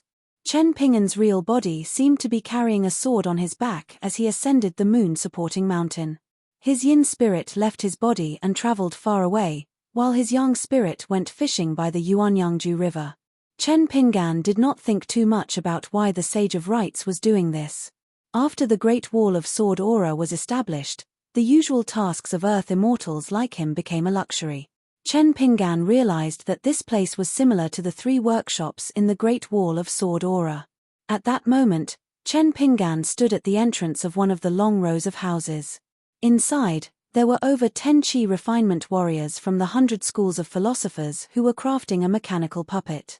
There were piles of blueprints on the table in the room, and many precious materials were piled up everywhere. This was the division of labor, cooperation, forging, and layering of the Qi cultivators from the 100 schools of thought. The talisman and the mechanical puppet were all present. A war was nothing more than resources, money, and manpower. Tactics, strategies, and the hearts of the people. The Sage of Rites said that he wanted to fight, and that was the biggest strategy. In addition, countless details were needed to help the righteous world turn their advantage into victory. An old cultivator raised his head and looked at Chen Pingan at the door. He was displeased. "What are you doing here?" He recognized the young man in front of him. He was the hidden official of the Great Wall of Sword Aura. However, so what if he had an extraordinary status? It did not matter if he was standing, sitting, or lying down when discussing matters in the Confucian temple. Chen Pingan could only say, "I'm here to take a look." He could not honestly say that he was thrown here by the Sage of Rites. The old cultivator sneered. "Proficient in divination? Skilled in mechanical techniques? Are you from a famous craftsman family?" A series of questions. Chen Pingan shook his head and said, "I'm just here to take a look." He was indeed curious. The old cultivator seemed to have heard a joke. "What else can you do?" Chen Pingan smiled and nodded. "I can't do anything. I can only promise that I won't disturb your work." When outside, there were 2 titles. Even if it was not convenient, it would not be annoying. One was Sir. The other was Master. If he met someone who looked like a scholar, he would call him Sir. If he met a craftsman, he would call him Master. The old cultivator probably felt that he should not hit a smiling person. Since this young man knew how to behave, he should not continue mocking him. Chen Pingan was indeed used to this. He did not feel annoyed at all. After stepping over the threshold, he quickly stopped and looked around the room with his hands in his sleeves. Chen Pingan liked the atmosphere here. It was because he had a familiar feeling that he had not felt for a long time. It was as if he had returned to the entrance of the Dragon Kill when he was young. Everyone was silent. They were doing their jobs. All the words that should be said were in their hands. Just like a summer palace, it did not necessarily welcome the visit of a great sword immortal. It had nothing to do with the state of a sword cultivator or the level of his swordsmanship. It was just a matter of specialization. In the Spring Banner House, Yang Ming, Nayland Saihuan, and Wei Wenlong were busy settling accounts every day. However, the leader of the Summer Palace, the great sword immortal Mi, was there. Why was the table close to the door? Of course, he was there to guard the door every day. Miu was carefree. He could drink some wine and read some books every day. He spent his time leisurely. Every skill was actually a small world of its own. The old porcelain craftsmen in the Dragon Kill were definitely not as rich as those in Fulu Street and Peachleaf Alley. However, the small town was rich. If they wanted to buy porcelain, They had to go to the entrance of the kill to choose their inferior products. Then, they would not put on airs as rich people. They would obediently bring a few bottles of good wine. When they met, they would put down the wine and speak. Chen Pinggan stood silently on the spot like a wooden block. After the time it took for an incense stick to burn, he didn't say a word from the beginning until the end, and then he left silently. The old cultivator glanced at the door. He felt that this young secluded official was still abiding by the rules. In another place, Chen Pinggan found a group of people in the room. They seemed to be proficient in long and short skills. In another place, there were many maps hanging on the wall. Qi refinement warriors were carefully drawing pictures according to the secret records of the Confucian Temple. They were dissecting the geography of the desolate land on paper. In another place, Chen Pinggan paused for a long time. The cultivators in the room all had good tempers. Although they weren't like the craftsman patriarch from before, who didn't recognize Chen Pinggan's identity as a hidden official, they were all smiling. It turned out to be Ji Rant's family. They were not from the Shong clan. They were calculating the accounts of a few cross-continent ferries. In the Turtle Mountain, Liu Jubao's mansion, the god of wealth of the Snow Mountain continent was observing the mountains and rivers. A painting of mountains and rivers appeared in the main hall. His wife was busy with her own business. She heard that there was a shopping center in the Parrot continent. However, the woman asked her son to go with her. Liu Yuju was not willing to go with her. The woman was very sad. However, when she thought of the women on the mountain who were familiar with her, they would inevitably weigh the money in their pockets whenever they saw something they liked. If they could afford it, they would grit their teeth. If they liked it but could not afford it, they would pretend not to like it. When the woman thought of this, she immediately became happy. In addition to Liu Yuju, there were two Liu clan consecrators, Lei Gong Temple's Pei Arseong and Liu Suiyu. There were also two outsiders, Yu Panshui and the young emperor of the Xian Mi dynasty, Yuan Ju. The young emperor was in high spirits. This secluded official has a bad temper. I like it very much. He was capable, famous, and had a bad temper. If he caught an immortal, he would do it without hesitation. Liu Yuju chuckled and said, "The painting in my study room must be worth a lot of money now." Liu Suiyu sat on a chair with a lazy posture. He held his chin with one hand and said in surprise, "He is Pei Qian's master." Pei Arseong saw the fist of the cavalry in the painting and said doubtfully, "The pressure is a bit too much. Isn't it a bit too much to fight with an immortal?" Liu Jubao laughed softly. "Fatty Yu, does he look familiar?" Yu Panshui nodded and squinted his eyes. "His technique is very good." On the riverside, the old scholar did not continue to climb the mountain. He let Chen Pinggan continue to climb the mountain and returned to the riverside alone. The old scholar was worried. After hesitating for a while, he could not help but ask, "Is it really impossible?" The Sage of Rites nodded. After dividing Chen Pinggan into three, he had confirmed one thing. He said to the old scholar, "In the early years at the calligraphy lake, Chen Pinggan's side effect of breaking the golden script gall was too great. It was not as simple as losing a natal item of the 5 elements. Besides, the Great Wall of Sword energy of the Harmonious Way later made it impossible for Chen Pinggan to cultivate a natal character except for the Yin spirit and the Yang spirit."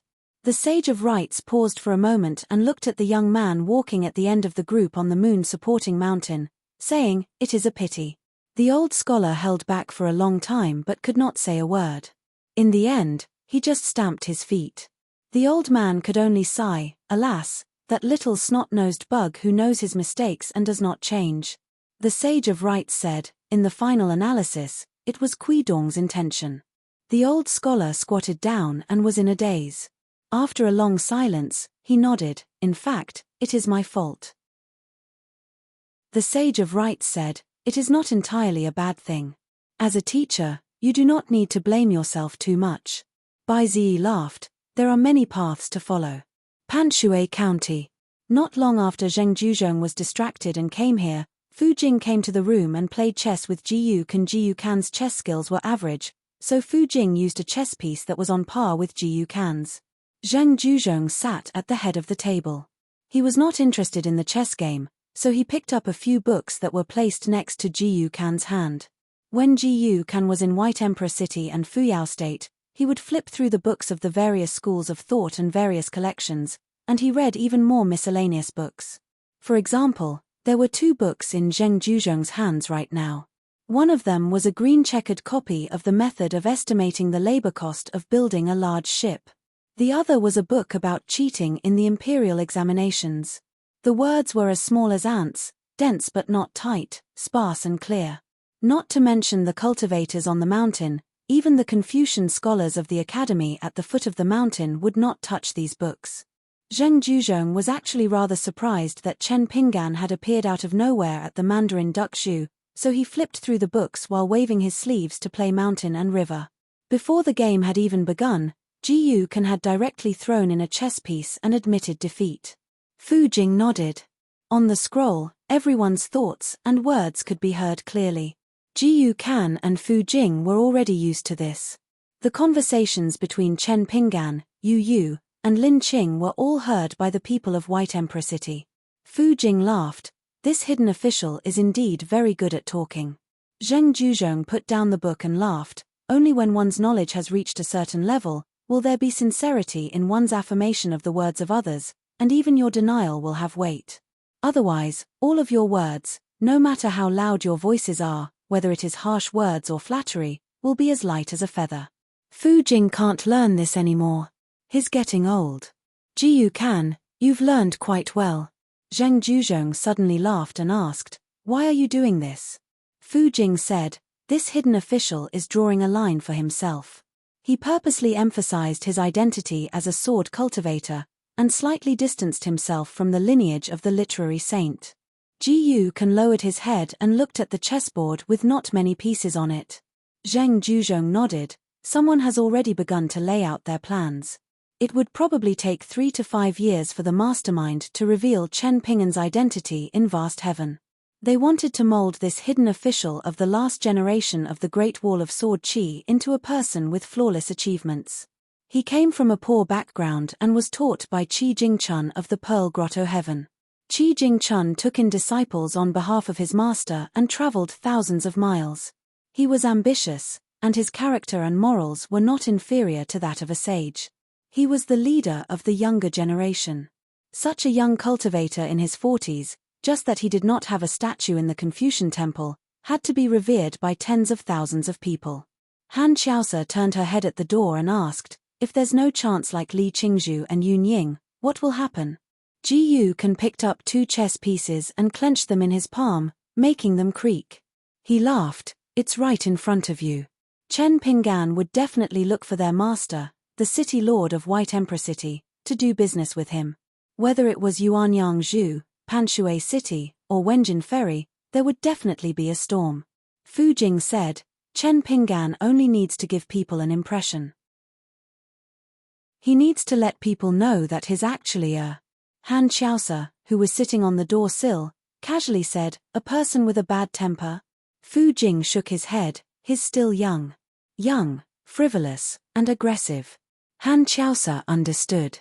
Sword cultivator, hidden official, martial artist of limitless realm, mountain lord of Luopa Mountain, Confucian disciple, when lineage's heir, Ning Yao's partner.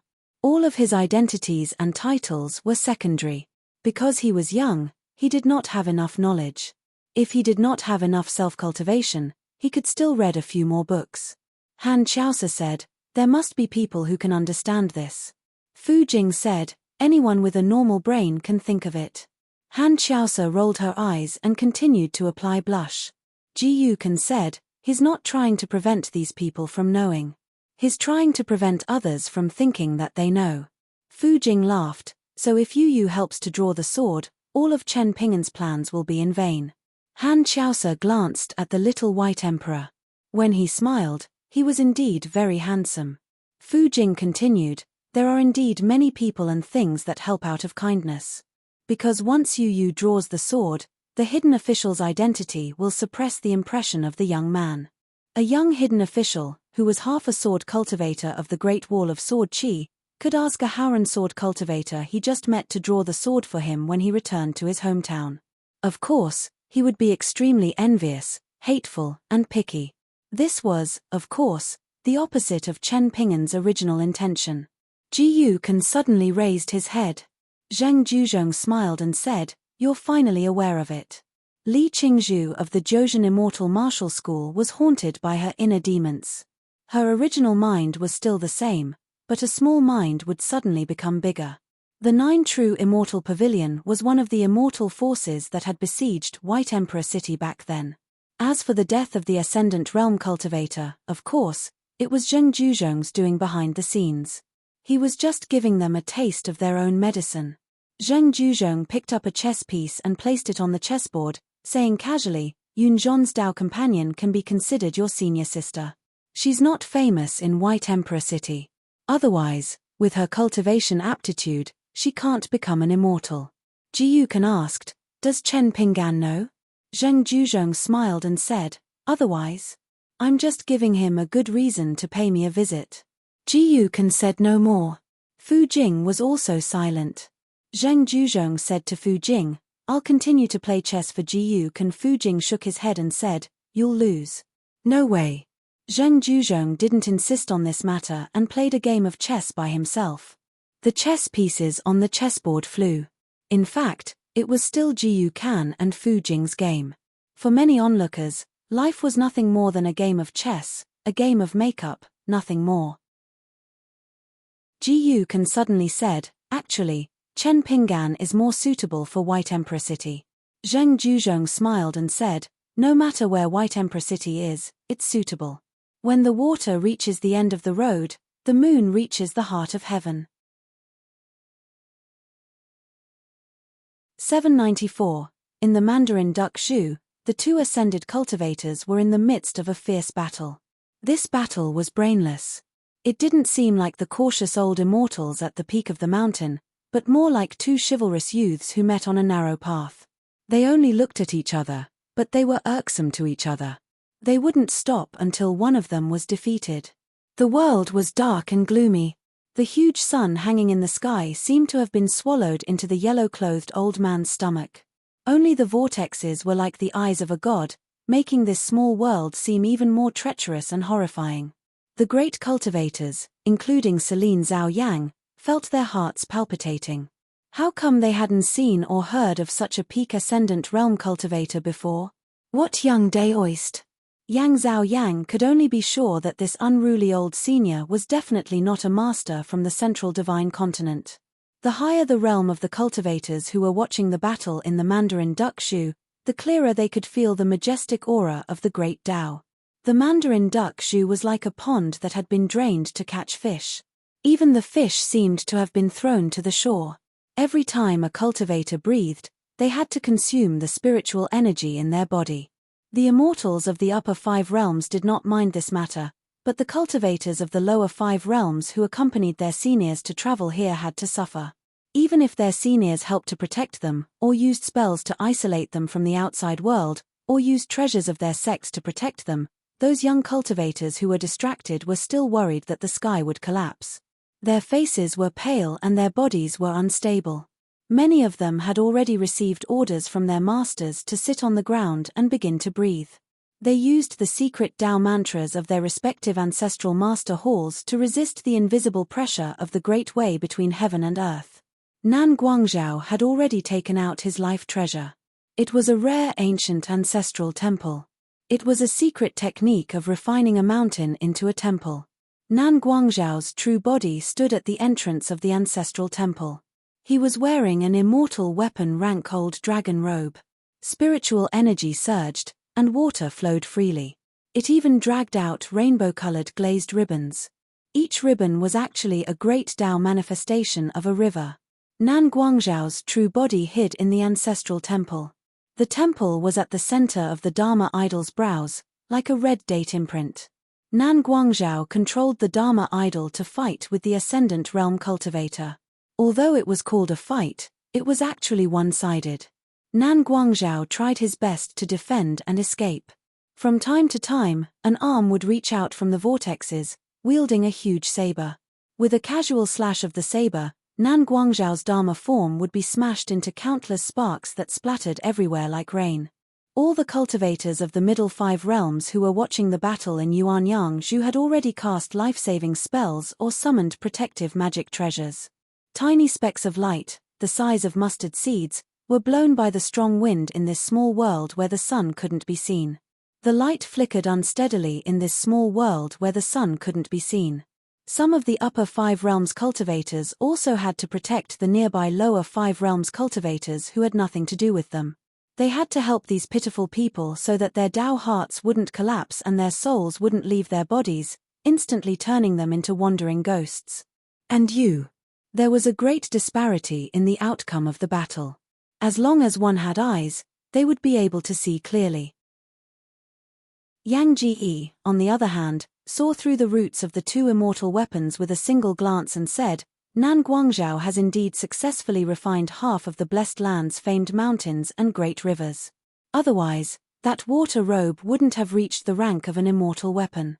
The refinement of each immortal weapon on the mountain was equivalent to the cultivator possessing a relatively complete Tao. The real benefit wasn't the nourishment of the immortal weapon's owner's soul. For a cultivator who owned an immortal weapon, it wasn't a big deal. The key was the existence of the immortal weapon itself. It was compatible with the Tao, and it was recognized by heaven and earth. Every immortal weapon was a kind of Tao affirmation, and it paved a shortcut for cultivators to reach the top. Celine Zhao was puzzled. Back then, to an outsider like Liu Tui, it was just a calamity that fell from the sky when he was cultivating in his home. Everyone knew that he was innocent. However, even he was held accountable by the Confucian Temple. The Confucian Temple took away a lot of his sect's merit, but Nan Guangzhou was never involved. We only knew that he sold the broken blessed land. Brother Tian Ni. What's the story here? Tian Ni was very well informed. He was in charge of one of the most influential newspapers in the Central Plains. He quickly checked the old almanac, shook his head, and said, the Confucian Temple is very strict about this. They don't allow outsiders to find out. I only know that when that unknown sword cultivator ascended from his blessed land to Howran, his blessed land was coveted by many forces. The sword cultivator himself disappeared soon after. It seems like the Confucian Temple couldn't find him. As for whether he was killed or escaped the disaster, it's hard to say. In the early years, after the blessed land in the Fuyao continent collapsed, the people in the blessed land were in a terrible situation. Corpses were everywhere, mountains and rivers were shattered, and the wind was blowing. The few great cultivators behind the scenes each gained something, and they reaped the benefits of the fishermen. Some people gained treasures, some people earned money, and each of them had their own opportunities. However, one of them was rumored to be the main culprit of the disaster, a ghost cultivator on the mountain peak. He used to be as famous as Liu Tuo, and was detained in the Forest of Merits by the Confucian Temple. There was no news of him since then. As for the others, they didn't seem to have a good ending either. After a few decades, one of the immortals from the Fuyao continent died suddenly. His head was chopped off by a sword, and his corpse was thrown at the entrance of the mountain gate and on the roof of the Patriarch Hall. Who would have thought that this Nan Guangzhou, who had nothing to do with the destroyed blessed land in the Fuyao continent, was the one who benefited the most in the end? In the past, the Fuyao continent was similar to the Tongye continent. There were 2 clans on the mountain. Liu Tuo's Heavenly Rumble Village and the ghost cultivator Yang Chenggu's Back Mountain both had an ascendant realm cultivator guarding the mountain. However, the sect with the strange name Back Mountain was not as popular as Liu Tuo's Heavenly Rumble Village because there were many ghost cultivators on the mountain, especially in the Patriarch Hall, where half of them were ghost cultivators. When Yang Chenggu was detained in the Forest of Merits, the Back Mountain's status in the Fuyao continent plummeted. In the end, Bai Ying's wild throne broke the mountain's protective formation and destroyed it. A ghost cultivator sect with a bad reputation actually refused to surrender to the great demon Bai Ying. Most of them died in the battle, and less than 1 out of 10 of their cultivators survived. Only a group of young disciples who had evacuated from the Fuyao continent were able to return home from the Central Plains after the war ended. They gathered their scattered fellow disciples who were worse off than stray dogs and rebuilt the sect. Their situation was much more difficult than the Heavenly Rumble Village and the Lotus City, where the Patriarch Hall was preserved. It was said that after the city lord of the White Emperor City appeared in the Fuyao continent, he only looked after the cultivators of the back mountain who had returned home. He even said to the few young ghost cultivators that humans were inferior to ghosts. So what if there were more ghosts in the back mountain? Rumor had it that the young cultivator Jiyu Kan, the fanatic of the White Emperor City, had even made an exception and assumed the position of the first consecrator of the back mountain. A brand new vortex appeared out of thin air in the skies, and a jade-white hand abruptly appeared, grabbing the head of Nan Guangzhao's Dharma and pressing down heavily. In the distance, the yellow-clothed old man swung his blade horizontally, his blade light seemingly spreading a silver river over the skies, cutting Nan Guangzhao's Dharma into two. Then, from the shrine between the Dharma's brows, two waterfall-like colored ribbons wafted out of the old ascendant cultivator's true form mystic robe, eventually forming a belt that sewed the severed Dharma into one. Nan Guangzhao finally appeared a little flustered. If it had been an ordinary sword immortal, the remnant sword chi would not have prevented the Dharma from sewing itself back together, and he would not have had to grind his own cultivation and use Jiang his colored ribbons to create a belt to hide his ugly face. Hence, Nan Guangzhao could only speak telepathically, "Brother, I surrender." To his surprise, the yellow-clothed old man ignored him and took a step forward, twisting his wrist and swinging his blade from the distance again, clearly intending to cut Nan Guangzhao's Dharma into two. Just as Nan Guangzhao dodged the unparalleled blade light, an arm holding a blade shot out from another whirlpool. The blade pierced through Nan Guangzhao's back and came out from his chest. With a flick of the blade, the tip of the blade was slightly tilted, directly lifting Nan Guangzhao's Dharma idol up. Another arm grabbed Nan Guangzhao's neck and forcefully pulled him back. More than half of the blade had pierced through Nan Guangzhao's Dharma idol. Crisscrossing black and gold threads appeared on the chest of the avatar of Nan Guangzhao. They spread out like a spiderweb and quickly devoured the spirit chi of the avatar of Nan Guangzhao. Even the true meaning of the Dao technique contained in the avatar of Nan Guangzhao was being absorbed by those strange threads. The owner of the mystic blade strode out of the vortex. His massive body was pitch black like ink, and only his snow-white eyes were flickering with lightning. Releasing the hilt, he reached out and grabbed one side of Nan Guangzhao's Dharma's head with his hook-like fingers, viciously tearing off a chunk of snow-white flesh and throwing it into his mouth, munching heartily.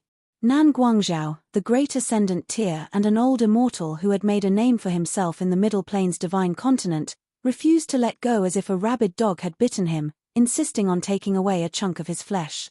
At the same time, a golden spear was swiftly thrown out from another vortex. It did not distinguish friend from foe, directly piercing both Dharma's Dharma and nailing it viciously into the void. In this heaven and earth, light shone everywhere. Weapons flashed from every vortex, piercing through the sky and piercing the two Dharma's Dharma. It was like a flower bush. The yellow-robed old man casually swung his blade. That was the answer. The two Dharma's Dharma were cut open from the shoulder to the ribs. Nan Guangzhao had no choice but to continue controlling his watercolored robe and painstakingly sewing the holes in the Dharma's Dharma. This scene caused the hearts of all the spectating cultivators to tremble. This young Daoist who popped out of nowhere was really ruthless enough to even chop himself up. The yellow-robed old man propped his scabbard on the ground with one hand, and circles of golden ripples appeared where the bottom of the scabbard touched the void. Golden flowers that had never been recorded in books seemed to have suddenly sprouted from the water, swaying gracefully and gracefully. This young Daoist's face was ferocious. Admit defeat. In my hometown, I've killed countless heroes with my own hands. None of the demon cultivators in my stomach admitted defeat verbally. With thousands of years of cultivation, I've encountered ascendant realm demons that I can't handle. If I can't defeat them, I'll run away directly. If I can't escape, I'll die. Besides, which one of them isn't 100 times more difficult to deal with than this guy whose name I don't know? It's not easy to catch a good opponent who has a high enough realm but is trash. If I don't cherish this opportunity today, I'll be struck by lightning. If Old Blind were to hear this, with that petty and narrow-minded Old Blind, wouldn't he peel off his skin and pull out his tendons? In the sky of the small heaven and earth, a golden sea of clouds slowly condensed. Thunder rumbled, and it was soul-stirring. Even Selene and the other immortals felt that if the fight continued like this, they would be in a bad situation. Perhaps the entire Mandarin Duck Zhu, a huge island, would be swept clean by that spell. At the entrance of the ancestral temple between the Dharma form's brows, Nan Guangzhao's true body was bleeding from his 7 orifices. He was in a terrible state. His Dragon King water robe, which had just been upgraded to an immortal weapon, was stained red. Clearly, Nan Guangzhao's Dao foundation had been damaged, and he didn't have time to use spells to clean up the mess. He shouted angrily, "Young Daoist! Do you really want to die together with me?" However, Nan Guangzhao's inner voice was more tactful. He forced himself to calm down and asked tentatively, "Fellow Daoist, why don't we stop here? Not only will I not interfere in the matter of the Cloud Beast, but I'll also compensate you afterward. Anyway, everything is negotiable." The yellow-clothed old man sneered. "I've really learned something today. Since you can't admit defeat, you want to talk about money? In the desolate world, there were no such tricks. Before a fight, there was no need to pay attention to the Bulsh *T incense, the portraits in the ancestral hall, or the great achievements. After a fight, there was no need to beg for mercy. If one's luck was bad, and one's skills were inferior, one would just accept death. What if admitting defeat worked? Do I need to be a watchdog in the 100,000 mountains?" The yellow-clothed old man laughed loudly and said, "We're only halfway through the fight, and you still have more tricks up your sleeves. Are you planning to hide them in your coffin? Why don't you show them off? Are you looking down on Daoist Nun?" He raised the snow-white long saber that was intertwined with lightning bolts with his right hand. Then, he wiped it with his left hand, and a light ball condensed from lightning bolts appeared in his palm. He tossed it into his mouth and chewed it as if it was a side dish. Then, Daoist Nun sneered and said, "My territory isn't for others to watch. Why don't you build your own territory? Let's fight to the death." In the Confucian temple, everyone's hands and feet were tied when they fought. During the battle between Chen Pinggan and immortal Yunzong earlier, both of them had to hold back at all times and act extremely appropriately so as to avoid being implicated in the battle. They had to consider the safety of all the cultivators in Mandarin Duck Zhu. In the history of the central continent, there was a fight between 2 sword immortals. Within a radius of 100 kilometers, countless sword lights flashed, and more than 100 cultivators couldn't escape in time. In the end, they were all skewered by the sharp sword lights from their flying swords. When the 2 sword lights dissipated, the souls of the innocent cultivators were minced. One of them originally held a high position and was the patriarch of a sect's immortal abode. In the end, his name was removed from the sect's register of mountains and rivers, and he was reduced to a wild cultivator who had no choice but to wander around. This person was the sword immortal of the Gold Armor continent, Sichu Jiu. Later on, Sichu Jiu went to the Great Wall of Sword Qi. Nan Guangzhao continued to speak in his mind, "Daoist Nun, we don't have any grudges. Why do we have to fight to the death? If we continue fighting, it won't do us any good." Nan Guangzhao would never have thought that this yellow-clothed old man was used to fighting to the death back in his hometown. He would never have thought that the young Daoist would be so ferocious. It was only because he had been a coward for too long that he was filled with anger. Daoist Nun sneered, "You're like a woman. I'll beat you half to death first, and then I'll take care of that brat in white." Daoist Nun didn't think that he could really kill this ascendant realm cultivator. He just wanted him to drop a realm. In the words of his young master, Uncle Li, it was better to leave some leeway for the future. According to Daoist Nun's fighting style, he wouldn't talk nonsense. He would just kill him, eat him, and be done with it. After leaving the wildlands, Li Huai had been able to eat, drink, and sleep well. He often saw Li Huai flipping through a few tattered books about the Jianghu. In the books, there were famous Jianghu figures who shook the Jianghu world or righteous heroes who fought for justice. When they sparred with others, they would talk a lot. In Li Huai's words, the sparring parties were worried that the spectators would be too bored. If the fight wasn't exciting enough, there would be fewer cheers. Daoist Nun felt that it made sense. Nan Guangzhao's face turned gloomy. He stopped talking in his mind and said, "Daoist Nun, Don't be so shameless. Daoist Nun was shocked. Could it be that this guy in front of him was hiding his strength? He was shocked and doubtful. But after thinking about it again, he thought, F***CKU. How powerful can an old bastard who isn't even qualified to discuss matters in the Confucian temple be? Do you think you're Dong Sangeng or Alliance? Alliance only hurt a passing sword cultivator because he was bored. He didn't even shatter the sword cultivator's natal flying sword. He was just fooling around.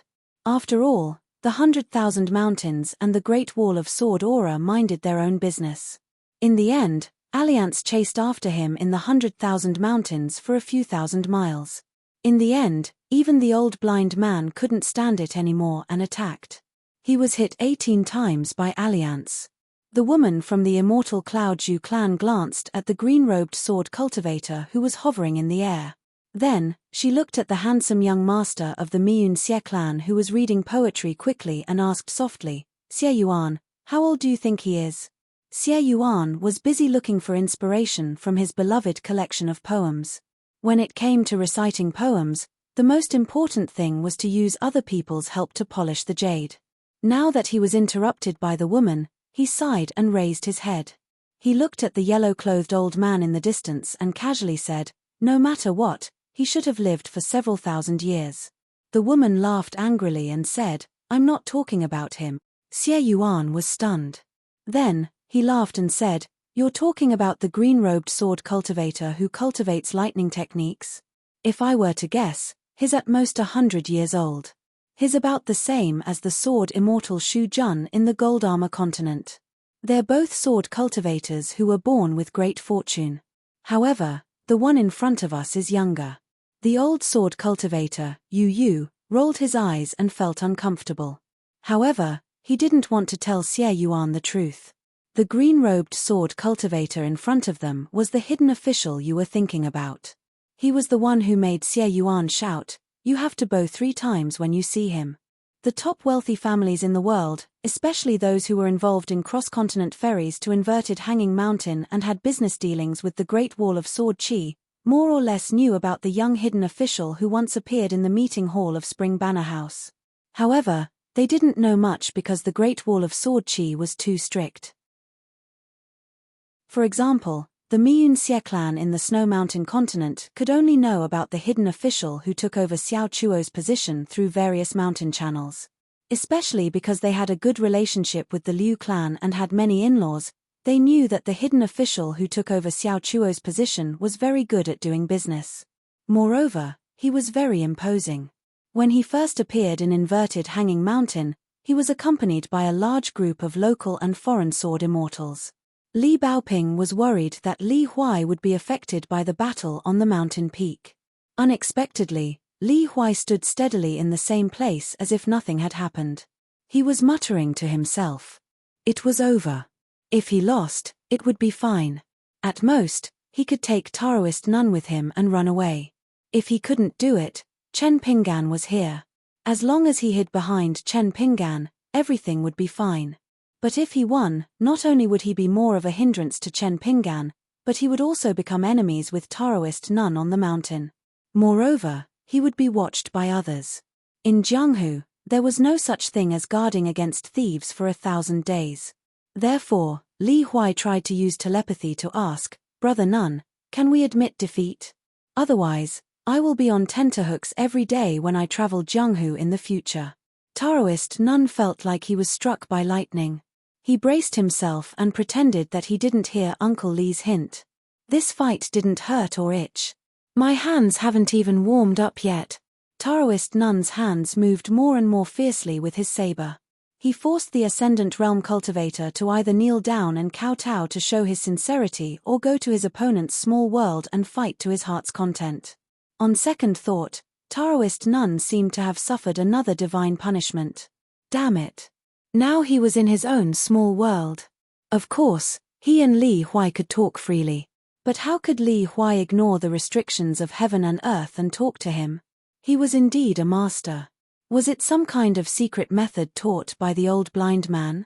But Li Huai clearly said that he didn't learn anything from the old blind man. Li Huai saw that Taoist Nun didn't listen to his words, so he had to turn to Li Baoping and ask, "Baoping, what should we do?" Li Baoping said, "This senior will stop. You don't have to think too much about what to do next. The senior will handle it properly." Li Huai grinned. Then he was relieved and made up a principle for himself. "Besides, Chen Pinggan is here. Do you think I'm afraid of trouble? Trouble should be afraid of me." In fact, Li Huai's ideas were different from that of ordinary people since he was a child. For example, when Li Baoping threw his trousers onto a tree branch, Li Huai, who was crying, was not worried about losing face or whether he would be laughed at by Shichuanjia for a long time. Instead, he was worried that a new pair of trousers was very valuable. If he could not wear it back home, his mother would be very distressed. She might even pinch his arm.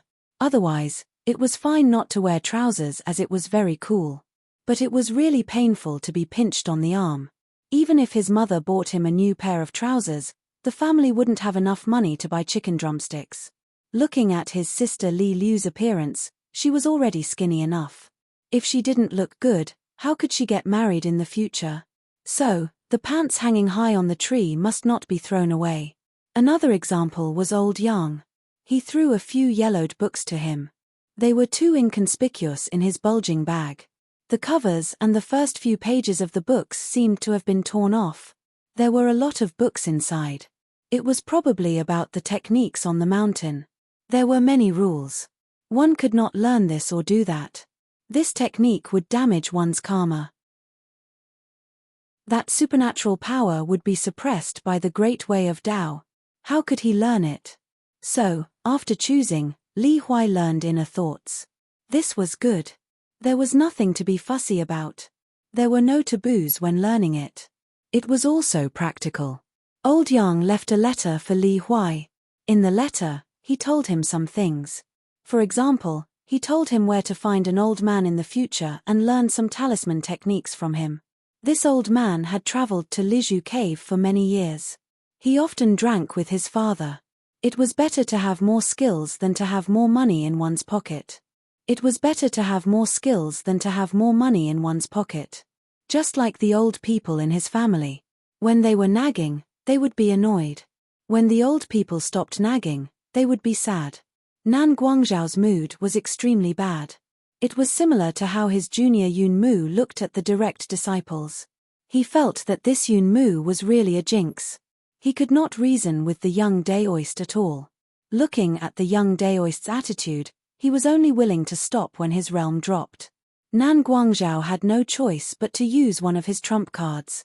He directly took out a small cave that was also completely refined by him. The young Daoist laughed. He sheathed his long sword and threw it into the universe in the sleeve. "Finally, you have the bearing of an ascendant realm cultivator," Li Huai hurriedly said. "Be careful." The young Daoist looked back at the young man on the shore. He was stunned. Would this kid really care about the life and death of a watchdog? What was he after? He could not figure it out. The young Daoist shook his head. He did not want to think about it. This was similar to Li Huai. It was no wonder that the two of them did not feel awkward when they were together. As the two ascendant realm cultivators disappeared, the Mandarin Duckshu sky became clear. The sun reappeared. Almost all the cultivators were relieved. Most of the Qi refinement warriors, under the escort of their masters, hurriedly flew away from the Mandarin Duckshu, this troublesome place. First, it was a sword immortal and an immortal. Then, there were two ascendant realm cultivators. They had watched enough. Besides, who knew if Nan Guangzhao's small cave would collapse on the spot? Immortal Yun Mu was definitely the cultivator with the heaviest mood. He could not leave. Not far away, there was a green-robed sword immortal with his hands in his sleeves and a smile. Nan Guangzhao, who had always been half of the 9 true immortal gymnasium's protective talisman, did not seem to be of any help. Who would have thought that a peak ascendant realm cultivator would come and mess things up? Logically speaking, which ascendant realm cultivator did not go to the Confucian temple? Nan Guangzhao, an ascendant realm cultivator who was ignored by the Confucian temple, should be invincible. However, Zhuolu Songzi was currently attending a meeting at the Confucian temple. How was he going to deal with this? Many cultivators of the central region with extremely high realms chose a blessed place on the mountain and focused on cultivating. The mountain was quiet and secluded. Achieving immortality and achieving Tao were not compatible with their realms.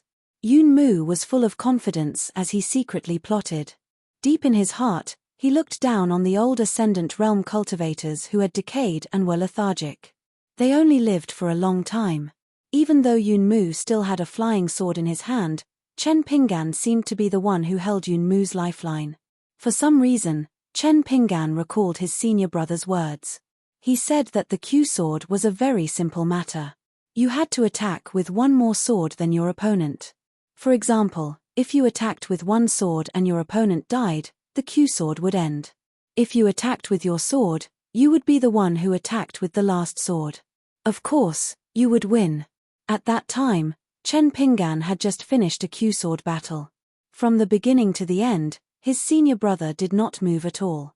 However, his junior brother was already lying half dead on the city wall.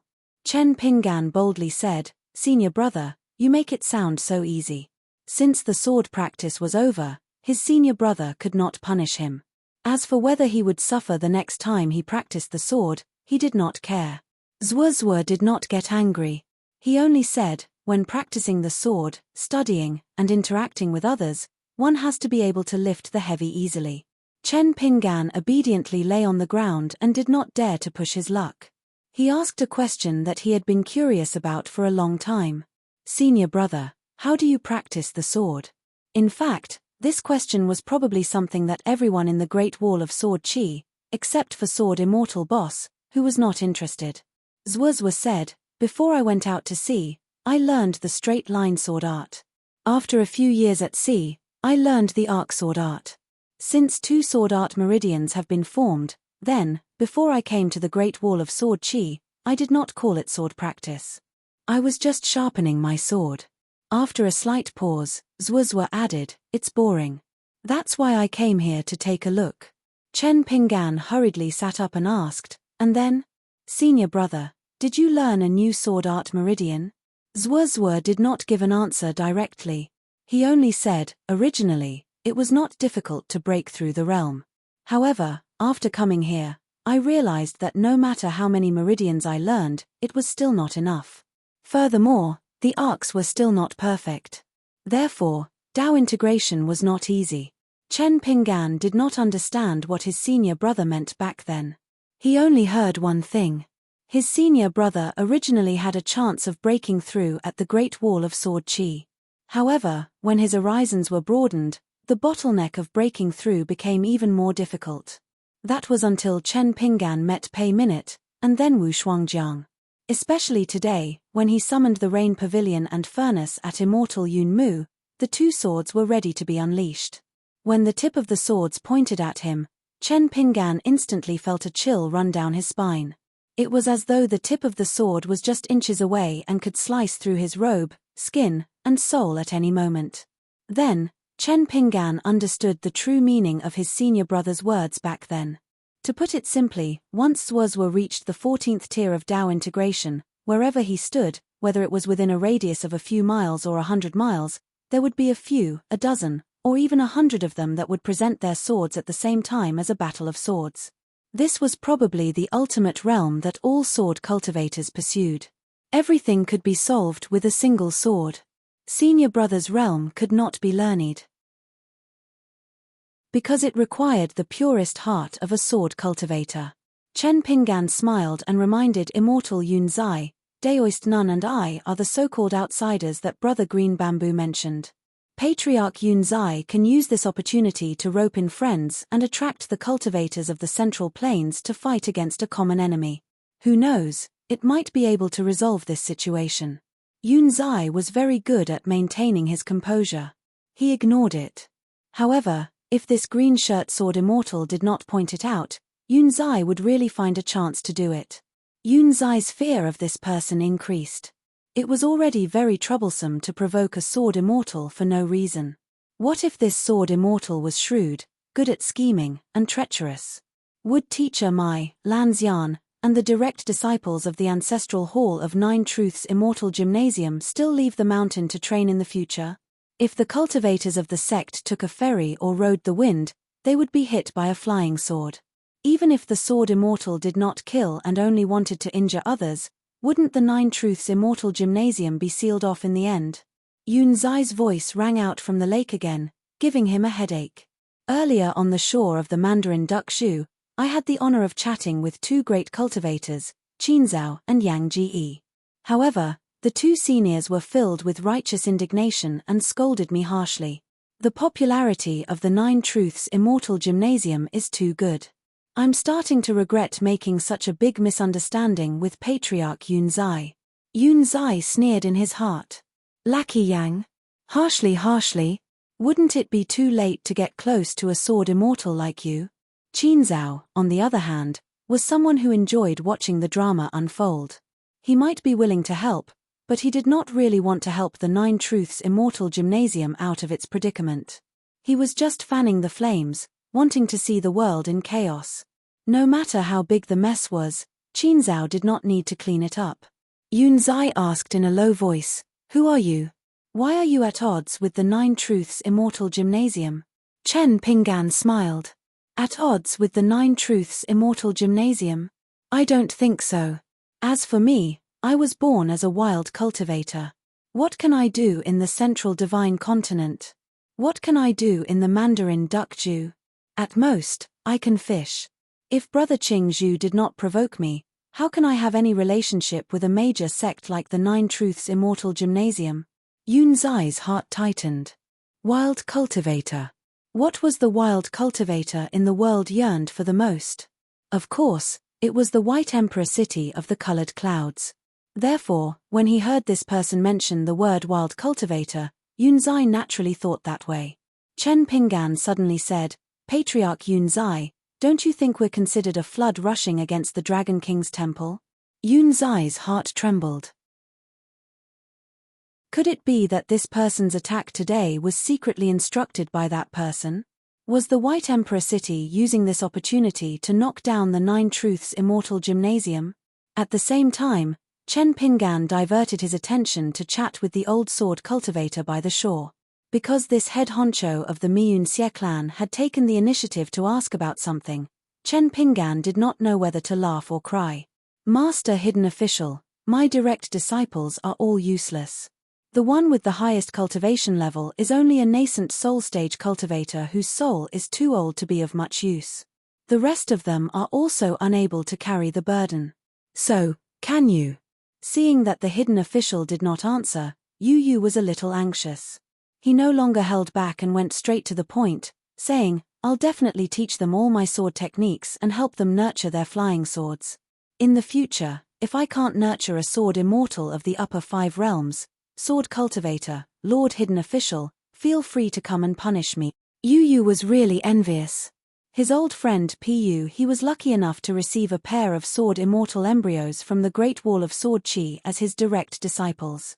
The young man was crossing the wild, and the young woman was skiing. The young woman's aptitude for sword training was amazing, but the young man's aptitude was even better, especially his conversation style, was really good. Family members would not enter the same house. Pu, he was very fond of the young disciple, and he was even happier than when he came late. Not only Pu, he heard that Song Pin of the Jinjia continent, Xie Ji of the Fuyao continent, and Xie Songhua of the Jade Peak continent, all of these Howran sword immortals who traveled to the Great Wall of Sword Qi had received sword immortal embryos from the Great Wall of Sword Qi as their direct disciples. And from Pu his tone, it seemed that they were all carefully arranged by Lord Hidden Official. Then it's fine. Old Pu went to the Great Wall of Sword Qi at the unpolished Jade Realm and received 2 disciples. I've been there before, and I was in the Golden Core Realm at that time. Then, I'll give a discount. Lord Hidden Official only gave me 1 disciple. Chen Pinggan said helplessly, if Senior had spoken earlier, I could have helped, but it's too late to talk about this now. But if Senior is willing to wait, you can wait until the 5th world opens again. When that time comes, you can travel to the Ascension City. I can get people to start picking out disciples for Senior a few years earlier. As long as there's a Dao affinity, Senior can bring them out of the Ascension City. Yu Yu was worried when he heard this. I'll have to wait for a few years. Chen Pingan thought of his own mountain. There were 9 sword immortal embryos, but most of them had been arranged. But when he thought of 2 of the children, Chen Pingan pondered for a while and said, if Senior is free, you can go to the Aquarius continent's Luopo mountain. There are 2 children there who might be willing to follow Senior to practice the sword. I can only say that it's possible, but I can't guarantee anything here. It still depends on Senior's affinity, and the 2 children's own thoughts. Whether it's successful or not, Senior can go to Luopo mountain and try. Yu Yu was overjoyed, of course, why not? Going to Hidden Official's hometown for a tour, even if you can't take them in as disciples, it's still a good thing. Yu Yu suddenly asked, Lord Hidden Official, can I ask for something else? It was hard to say, but the opportunity was hard to come by. The old sword cultivator was halfway through his sentence, and started to be reserved again. Chen Pingan smiled, if Senior is willing to be a consecrator, guest elder, in name or not, there's no problem. This junior can't ask for anything more. But regarding the salary, there's nothing to talk about. My Luopo mountain has just been promoted to the top of the sects for a few days, and does not have much money. Yu Yu laughed out loud, then I will spend money to buy a guest from Master Hidden Official, as for the consecration, forget about it. It's not that I don't want to, but I don't have the face to do so. After all, I cannot stay in the Aquarius continent all the time, and as a guest, I can just send a flying sword message to the Miyunxie family. In the future, I will eat and drink more there, and I can guarantee that I will be there at any time. Master Hidden Official, don't worry, it is definitely a good deal for me to be a guest. There are not many people in the Aquarius continent who can recognize Yu Yu, and after that, I will run away without leaving any traces behind.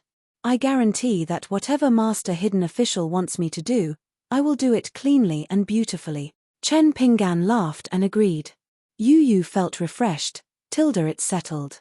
I'm a guest elder. I have hopes of becoming a closed-door disciple.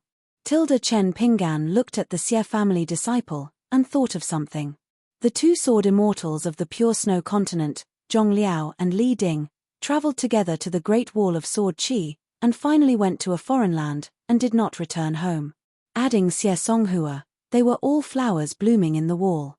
The 3 sword immortals, regardless of male or female, seemed to have no good feelings towards the environment of the Pure Snow continent, and were not willing to cultivate there, much less establish their own sects. It was as though the Pure Snow continent was unable to keep the sword immortals. So as long as the sword immortals from other places were willing to stay in the Pure Snow continent, they would earn a large sum of money. For example, Yu Yu had 2 consecrators and 3 guest elder positions. Of course, not all of them were in the Pure Snow continent, but in the Central Plains Divine continent, including his hometown, the Aurora continent. The money was earned by lying down. It was normal for his old friend Pu He to look down on him. It was just that old man Pu's words were too harsh. What did he mean by not eating the hot food at home, and running outside to eat shit? Fortune God Liu once took the lead and helped the Pure Snow continent to privately discuss with Fire Dragon Venerable, hoping to spend money to buy back the word North from the North continent. It was not that Liu Jubao had too much money, but it involved the fate of the Sword Dao. Chen Pingan was the first to look into the distance. He even shifted his gaze earlier than immortal Yun Mu, Celine, and the others. There were ripples in the sky, and the yellow-robed old man strode out, holding the neck of an Ascendant Realm cultivator in his hand, as though he was dragging a dead dog. The yellow-robed old man threw the dying Nan Guangzhao into the river near the Mandarin Duckshu, and laughed, "Your Dao technique is lousy." Yun Mu's eyelids trembled, and she took the initiative to release the flying sword bound by the 5-colored rope, and said in her heart, "How do you compensate?" Chen Pingan smiled, "Since you might be half a family, why don't you continue to act with me?" Yun Mu said, "I'd like to hear the details." Yun Mu was sure that this person must have a deep relationship with the one in White Emperor City. They were too similar. That person suddenly changed his words and said, "I've never met City Lord Zheng." Ancestor Yun Mu probably misunderstood. Yun Mu was reassured. Not only were their words similar, but their actions were also similar. They were very similar. Daoist Nun landed on the shore, and he looked at Old Boat Z, who was recognized by him in the distance, and they both saw the admiration in each other's eyes. Wild Peach Pavilion, Haoren Jiu Qingsong.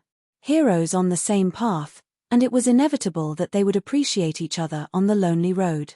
The commotion at the Mandarin Duck Shoe was too big, and Liu Kaicheng, who was wearing a pink robe and had nothing to do in the House of Panshui County, felt that this was a heaven-sent opportunity, so Liu Kaicheng was too lazy to use the Mountain View divine technique.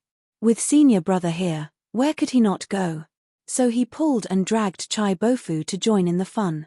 As a result, he saw Chen Pingan in the distance. Liu Kaicheng was quite happy at first, but when he looked again, he saw a woman in red on the shore. Liu Kaicheng hurriedly stopped the wind and looked at brother Longbo, and they both saw the same word in each other's eyes, retreat. Unexpectedly, Chen Pingan greeted him with a smile. Brother Liu, what a coincidence. Liu Kaicheng patted Chai Bofu's shoulder. Chai Bofu nodded, and his head tilted, and he fainted on the spot. Liu Kaicheng was a little caught off guard. Why would he rather die than himself? Liu Kaicheng didn't help Chai Bofu up, and let brother Longbo fall to the ground. He smiled brightly and waved his hand, saying loudly, long time no see. Yunmu looked at the eye-catching pink Daoist robe, and then looked at the green-robed man who claimed that he had nothing to do with White Emperor City. Yunmu suddenly had an idea, and said to the Sword Immortal respectfully, greetings, Mr. Zheng. Chen Pingan said, what are you talking about? No matter how bold he was, he wouldn't pretend to be the city lord of White Emperor City under Zheng Juzheng's nose. Yunmu said in a trembling voice, I understand. 795. Daoist Nun became famous after the battle at Mandarin Duck Zhu. He beat Nan Guangzhao half to death. Nan Guangzhao was thrown into the river by Daoist Nun. For a while, no one dared to save him. A famous Ascendant Realm cultivator was just floating in the water with his tattered water robe. Daoist Nun stood on the shore. In the eyes of the spectators, he was naturally arrogant and undefeatable.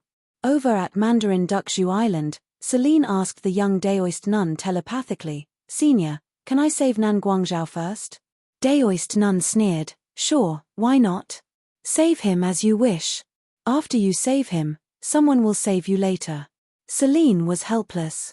This Ascendant Realm cultivator's temperament couldn't be judged with common sense. She must avoid him as much as possible in the future. Li Huai felt uncomfortable. He was used to being the most inconspicuous person in a group of people. He couldn't get used to being the center of attention at all. He was extremely nervous, as if ants were crawling all over his body. Heaven knows how many mountain immortals around the Mandarin Duck Zhu, far and near, were observing the mountains and rivers, watching the commotion on his side. Li Huai asked, are you hurt? Daoist Nun felt warm in his heart, as if he had eaten a hot pot in winter. He instantly restrained his arrogant aura and grinned, I'm fine. Some spells hit me, but they just tickled me. Daoist Nun suddenly lowered his head and rubbed his hands. He smiled apologetically and said, young master, don't worry. I've been with you all the time. Naturally, I've changed a lot. Today, I've been very lenient. This old thing didn't even drop his realm, and he doesn't have the guts to seek revenge. It would be great if that unknown old man really had the courage to die just like that. In the next battle, both sides would sign a life-and-death contract. They would choose a secluded place and fight without any scruples.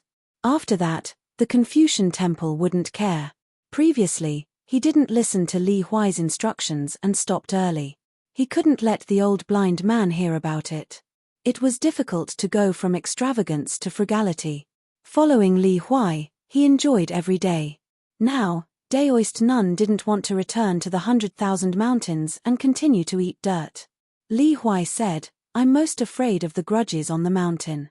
However, your realm is high and you have your own temper, so I won't try to persuade you. It's just that the vast world is different from the 100,000 mountains after all. One thing can easily involve thousands of things, so you still have to be careful. Lastly, I'll say something unpleasant. You can't be led around by your pride. As long as you have your pride, you don't need too much of it. Li Huai's only motto when roaming the Jianghu was that he would not seek trouble for himself, and trouble would not bother him either. Daoist Nun sighed in his heart. He could feel Li Huai's sincerity and worry. He nodded and said softly, "You're right, young master." Li Huai laughed and slapped Daoist Nun's shoulder. "Old man, you're good. You're really in the ascendant realm." Daoist Nun was embarrassed. It's okay. If he went to the old blind man's place, he would be trampled to the ground and his spine would be broken. Even if he left the 100,000 mountains, it was just a matter of a few more steps. Bai was also there. The stinky old Daoist from the Eastern Sea Monastery. The old monk in chicken soup, Shen Qing, the monk who passed the teachings to the east. The old blind man who divided the land in the desolate land. These 14th realm cultivators each had their own merits. Bai also held a celestial sword. His killing power was the highest. Shen Qing's invincible golden body was the hardest to break. There was a rumor on the peak of Howren Mountain. Half of a 14th realm cultivator's attack and 2 14th realm cultivators' defense. It was said that Alliance was the first to come up with this theory. The cultivators on the peak of Howren Mountain only had some guesses about this foreign old monk's Tao unification method. Some said that it was the Tao unification method from the Diamond Sutra. There was also the strange saying that the dragon elephant refined 1,000,000 lion worms. The old monastery master's Tao techniques were extremely high and his knowledge was diverse. He was destined to be difficult to deal with. As for the old blind man, he was too eccentric. He liked to move mountains and paint. In the desolate land, he never really fought, so everything was a mystery. Even Daoist Nun, who had been a watchdog for many years, was not clear about the old blind man's Tao roots. The 14th realm great cultivators' Tao unification methods, putting aside the 2 great Taos of time and place, the third type of Tao unification was indeed more incredible than the last. Bai Yi's heart poem, Wu Shuang's Tao companion's inner demon, Dragon Slayer's true dragon in the world, and Lu Chen's 5 dreams and 7 hearts. Daoist Nun glanced at the extremely eye-catching pink and resisted the urge to attack. Otherwise, in the 100,000 mountains, as long as it was not a sword cultivator from the Great Wall of Sword Qi, who would dare to dress so flamboyantly? Daoist Nun could not stand it. In the desolate land's Peach Pavilion, Howren Jiu Qingsong, the pavilion master of White Emperor City's colored glass pavilion. In the small Mandarin Duck Shu, 3 great heroes had gathered at the same time today. The pavilion master of White Emperor City's colored glass pavilion, Liu Daochun, wore a pink Daoist robe. Liu Kai-cheng was just borrowing the name of a scholar from the White River Nation. On the White Emperor City's landscape register, it was actually Liu Daochun. Yun Mu held the white jade Ganoderma and turned around to bow to Liu Kai-cheng. Yun Mu greets Master Liu. Master Liu was a respectful title. On the mountain, the suffix master originated from Buddhism. Later on, it was widely used. It was equivalent to the suffix sun. When Liu Kai-cheng appeared in the Mandarin Duck Shu, it could be said that one wave had not yet subsided. Everyone saw the pink Daoist robe from afar, and their hearts beat non-stop. This caused many cultivators who had come to the Mandarin Duck Shu to stop. Some of the juniors did not understand, so the seniors of the sect helped to explain. They talked about the glorious background of this great cultivator of White Emperor City, because wherever Pavilion Master Liu went, there would be a storm. His last battle record was kidnapping a young lady of the Celestial Master residence and provoking Longhu Mountain. In the end, the great Celestial Master took the Celestial Master seal down the mountain and chased him to the sea. Zhao Tianlai did not give White Emperor City any face and directly attacked ruthlessly. Zheng Juzhong did not save this little junior brother, and then Liu Daochun disappeared from the central divine continent for 1,000 years. A few years ago, Liu Daochun swaggered back to White Emperor City and returned to the colored glass pavilion, but he began to use the name Liu Kai-cheng. Even Celine and Yang Ji on the island had a headache, especially Tian Ni, who was most familiar with the right and wrong of the mountain. Never ending. What's going on today? Liu Kai-cheng did not even bother to look at the white-robed immortal, let alone talk to him. He rode the wind and directly came to Chen Pingan's side. You're in such a leisurely mood, coming here to fish. Do you have any suitable fishing gear? If not, it's good. I'm familiar with Immortal Chu Shi of the Green Coaster Pavilion, and our relationship has always been good. How about I give you a set later? Talking to his good friend Chen Pingan telepathically? That was the biggest joke in the world. When I'm outside, I'm full of righteousness. There's nothing I can't say and nothing I don't do publicly. Chen Pingan smiled. A veteran, a newbie setting up a stall. Just help me ask for a fishing rod from Pavilion Master Chu, and I'll give you the immortal money later. Chen Pingan knew that Liu Shusheng was trying to please him for no reason. He had already guessed the general reason. The person who provoked Li Baoping back then was most likely this Liu Kaicheng. That was why Li Baoping said that Ji Yukan was surprising. After Liu Kaicheng left, Chai Bofu, who had fallen heavily on the ground, suddenly woke up. He slowly turned his head and saw that Liu Kaicheng had no time to care about him. He jumped up like a carp and jumped into the water like a fish jumping into the water. He used his natal water technique and crazily fled downstream along the Mandarin Duck Zhu. He was indeed a wild cultivator who once competed with Liu Jimao for a copy of the River Severing Sutra. Although Chai Bofu's current realm was not high, it had gone up and down. A few years ago, he had fallen from the nascent Soul Realm back to the Dragon Gate realm with great difficulty. Then, he returned to the Golden Core realm through the Dragon Gate. However, his water-dispelling divine power was quite good. In fact, it was not inferior to a nascent Soul Realm cultivator. Chai Bofu was very afraid of Ji Yukan. Moreover, he knew that Ji Yukan was fearless for some reason. It seemed that he was not even afraid of Zheng Juzhong. He was only afraid of Chen Pingan. Chai Bofu had always felt that the unreasonable White Emperor City was simply a place of cultivation tailor-made for Ji Yukan. Ji Yukan was like a fish in water there. It was as if this kid had the help of a god on his path of cultivation. He broke through all the realms with irresistible force. There were new scenes every year. Until now, Chai Bofu still did not know Ji Yukan's true realm, whether he was a sword cultivator, or what Dao techniques he had learned. Anyway, Chai Bofu was sure of one thing. If Ji Yukan wanted to deal with him, he never needed to reach a higher realm. Liu Kaicheng looked solemn and pretended that he did not know that Brother Longbo had run away. When that bastard ran away, Liu Kaicheng carefully weighed the matter and made an exception. He said telepathically, Chen Pingan, did you see that guy who was slapped by me and was lying on the ground obediently? He is a notorious villain. His name is Chai Bofu, and his Taoist name is Longbo. He was once a nascent Soul Realm cultivator in your hometown. When Liu Kaicheng turned his head and looked at the shore, Chen Pingan had already spoken up for him. Hey, why did he run away? Liu Kaicheng, who had been interrupted, suddenly looked embarrassed. He cursed in his heart. Mother *Ker, Chen Pingan was indeed worthy of being the master of simple folk customs in this small town. His words were too disgusting. Chen Pingan asked with a smile, do you believe in your own lies? Liu Kaicheng had nothing to lose. He began to perform a natural technique that he had learned on his own. He said without hesitation, anyway, I have already taught Li Shishing a lesson, and Ji Yu can still hate me. Chen Pingan, you can do whatever you want today. Chen Pingan was silent. Today, he originally planned to fight with Nan Guangzhao. Losing was inevitable. After all, Nan Guangzhao was an ascendant realm cultivator.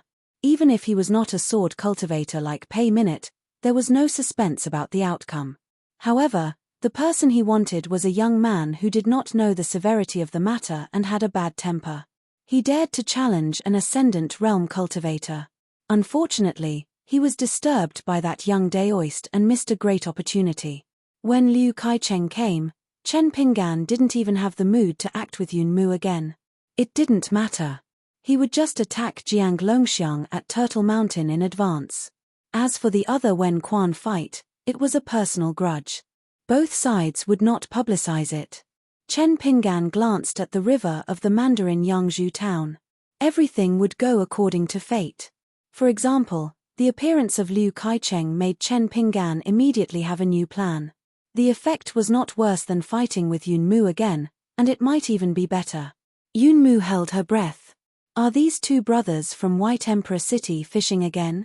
This time, Zheng Juzhong is the one holding the rod, and junior brother Liu Daochun is the bait. Is it not enough to catch Nan Guangzhao, a big fish from Ascendant City? The most frightening thing about Zheng Juzhong was not that his chess skills were heavenly or that he only liked to catch big fish. On the contrary, Zheng Juzhong's ability to bewitch people seemed to blot out the sky and cover the sun. Once he set his eyes on a fish pond, no fish would escape the net. Zheng Juzhong was extremely patient when it came to those insignificant people. He was also willing to spend time and effort to string together an impenetrable fishing net. Back then, after the perilous incident in the Nine Truths Immortal Gymnasium was settled, Yun Zhon, who had deceived his master and killed his ancestors, benefited the most. However, he still had a lingering fear in his heart. After the incident, he carefully replayed the game of Go. He discovered that there seemed to be traces of Zheng Juzhong placing his Go pieces on the board, from the consecrated elders to the two direct disciples of the ancestral hall, the protector of the Song clan of Zhuolu, the outer court oddjob disciple who cleaned the courtyard, the female cultivator who took care of the flower garden, and the several mountain and mountain deities of the vassal mountains of the Nine Truths Immortal Gymnasium. The fishing location, the casting time, the weight of the bait, the direction of the fish, the depth of the fish. Everything was under Zheng Juzhong's control. What a good saying, immortals seem to be sitting in the sky, and fish only hang in the mirror. How could Yun Mu not be afraid? Chen Pinggan turned to Yun Mu and said, "Flying sword." Yun Mu had already let go of the 5-colored rope that could be used to catch and refine the sword. She begged the flying sword that had been hanging in the air to quickly return to its owner. Chen Pinggan put away Chu Yi and the other hidden under the water. The two flying swords rested in the two natal apertures. Yun Mu asked, "Mister, how do you want to punish my traitorous disciple Li Qingzhu?" Chen Pinggan said casually, "A small punishment is enough." After that, Zhouzhen Immortal School spread the word that Li Qingzhu was innocent. He said nothing and did nothing. Yun Mu replied in her heart, "I understand." She was familiar with these methods. Chen Pinggan had to ask again, "What are you thinking? Why do you think I'm Mr. Zheng?" Yun Mu said, "Of course not. Junior knows what he's doing in his heart." Seeing that the little brat in white obediently returned the flying sword to the young hermit, Daoist Nun waved his sleeve and hit Nan Guangzhao, who had floated far away in the water, to the shore. He couldn't just let that Ascendant Realm cultivator float all the way to Wenjin Ferry. People need face, trees need bark. No discord, no concord. To be precise, he had to thank this old man. Otherwise, who could he find to fight? Talisman Yu Xian or Great Heavenly Master Zhao Tianlai? Did he go for the long face or was he in a hurry to reincarnate? After Nan Guangzhao was thrown ashore, he was still unconscious and rolled a few times. It was enough to see that Daoist Nun was ruthless and heavy. For a time, no one dared to approach Nan Guangzhao. Yang Ji took the lead and moved as fast as lightning. With a sweep of his sleeves, he kept Nan Guangzhao into his sleeves. Yang Ji did not hesitate to use 2 golden talismans to shrink mountains and rivers. In an instant, he left the Mandarin Duckshoe and headed towards Turtlehead Mountain. Celestial Algae rolled her eyes. Tianni joked, "You've made a big cold stove." Daoist Nun was a little guilty. He smiled at the young hermit and said, "No need to thank me. My young master has to call you junior martial uncle, so you're not an outsider." Chen Pinggan smiled and said, "Well said." Chen Pinggan got a thought, "Don't worry about Liu Kai-cheng. I have my own plan." It was Li Shisheng. Chen Pinggan returned to the shore and said to Li Baoping, "Junior martial uncle won't take you to Turtlehead Mountain with Jiang Longxiang because it will make a big scene." 3. Chen Pinggan, 3 flowers bloomed, 1 branch each, and they all had things to do. Li Baoping nodded, "It's okay. Junior martial uncle, remember to count me in." Liu Kai-cheng followed Chen Pinggan with a smile. He and the young hermit beside him were indeed old friends who had gone through thick and thin together. Yun Mu casually grabbed out with his hand and pulled out the disciple he was proud of, Li Qingzhu, from the bottom of the water before casually putting this drenched rat into his sleeve. Yun Mu still felt uneasy in his heart, yet he had a relaxed expression on his face. Before he left, he even left behind a ruthless sentence. "It's a small world, we'll meet again. I'll wait for Q-Sword in the Nine Truths Immortal Pavilion." Liu Kai-cheng was overjoyed. "Brother Chen, why don't I take this opportunity to make up for my mistakes? So what if I can't beat Yun Mu? How dare Yun Mu attack me? I'm lying on the ground and blocking Yun Mu's way, but Yun Mu doesn't dare to move. High Realm, you're just an immortal, but you're so arrogant. Why don't you compete with my senior martial brother? You're not convinced. Yun Mu, if you're so capable, why don't you use your senior martial brother? Let alone my senior martial brother, even the ancestors of the Josian Immortal Pavilion have jumped out of their coffins to compete with me." Almost at the same time, the young Taoist was eager to have a try. His eyes were burning, and he hurriedly asked in his mind, "Chen Pinggan, you can never do too many good things. Today, I'll take care of the white-robed immortal. You don't have to thank me. As long as you treat my young master better in the future, I'll be satisfied." Chen Pinggan replied, "No need. I'll visit your senior martial brother soon. Senior doubting, quit while you're ahead. That's enough." Liu Kai-cheng immediately stopped talking. The young Taoist thought of something and immediately shut his mouth. He heard that on the battlefield of the Great Wall of Sword Chi, the grand ancestor of Yu Mountain had told this kid to quit while he was ahead. The young Daoist turned around and struck up a conversation with the guy wearing a pink Daoist robe. "Fellow Daoist, your attire makes you stand out from the crowd. It's easy to forget about the common customs. You don't have to report yourself when you're walking on the mountain." Liu Chicheng's mouth twitched. "You're flattering me. Brother Nen, you're so bold. The Grand Heavenly Master of Dragon Tiger Mountain and Immortal Fiery Dragon will have to take a detour when they meet you in the future." The young Taoist smiled and said, "My friend, it's amazing that you can wander around the vast world with your foot. What's your relationship with Iron Tree Mountain's Guokouting? Is he your father or your grand ancestor?" Liu Kai-cheng sneered. "Guokouting? Iron Tree Mountain invited me to drink, but I didn't even want to go." Liu Kai-cheng asked, "What about you, Brother Nen? Aren't you the same as me? After cultivating for so many years, you finally reached your current level. You must have suffered a lot, right?" The young Taoist sneered. "Unfortunately, I'm from the mountains south of the Great Wall of Sword Chi. I'm free in the mountains, and I don't need to wag my tail and beg anyone." Liu Kai-cheng chuckled and pulled the collar of his Taoist robe with 2 fingers. "So you're a foreigner. No wonder you don't know me." Then, both of them were stunned and spoke at the same time. 100,000 Mountains Peach Pavilion? White Emperor City's Liu Daochun? They laughed heartily and held each other's arms. They felt like old friends at first sight. Chen Pinggan ignored these 2 crazy people and asked Li Huai, "There's a bag shop in the Parrot Continent. Shall we go and take a look?" Li Huai was a bit listless. "Forget it. Chen Pinggan, don't bring me along. Back then, when I traveled to the North Continent with Pei Qian, we bought things on the Hempsex ferry and almost caused Pei Qian to lose money. We could only break even." Chen Pinggan was puzzled. "Why did Pei Qian tell me that you made a lot of money? After that, we'll split the profits 50-50. Both of you made a lot of money." When it came to making money, Pei Qian wouldn't speak carelessly. When she was young, Charcoal Girl learned about the rules of the mountains and rivers from Chen Pinggan. Every time she went into the mountains or into the water, she would use her own unique method to pay respects to the various lands. Regardless of whether there were mountain gods or water immortals, she would use grass or tree branches as incense.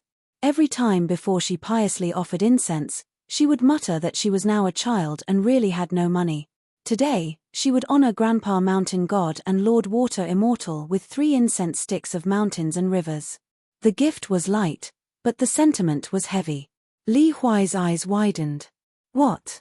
It wasn't that he felt that Pei Qian was cheating him. Li Huai definitely wouldn't think of Pei Qian that way. The sun and moon could bear witness to their friendship. It was just that Li Huai couldn't understand. Since both of them had made money, why would she take out an item from time to time and sigh as if she had lost money? She would also look at him from the corner of her eyes. This caused Li Huai's conscience to feel uneasy the whole way. Every day, he felt like he owed Pei Qian a huge sum of money. Li Huai was deeply moved. No wonder Pei Qian could succeed as the alliance leader. He was still a small branch leader with no contributions and only hard work. Indeed, it wasn't without reason. Li Huai was immediately energized and full of fighting spirit. He waved his hand and said, "Let's go to Parrot Continent to take a look." Chen Pinggan turned his head and suddenly said, "Wait a moment. Someone seems to be looking for me." That Madame Huiyang, who had watched the commotion from afar, was a little hesitant. She retracted her mountain river observation abhina and turned to the young flower goddess. "Rui Feng, aren't you worried about the selection of 100 Flowers Blessed Land?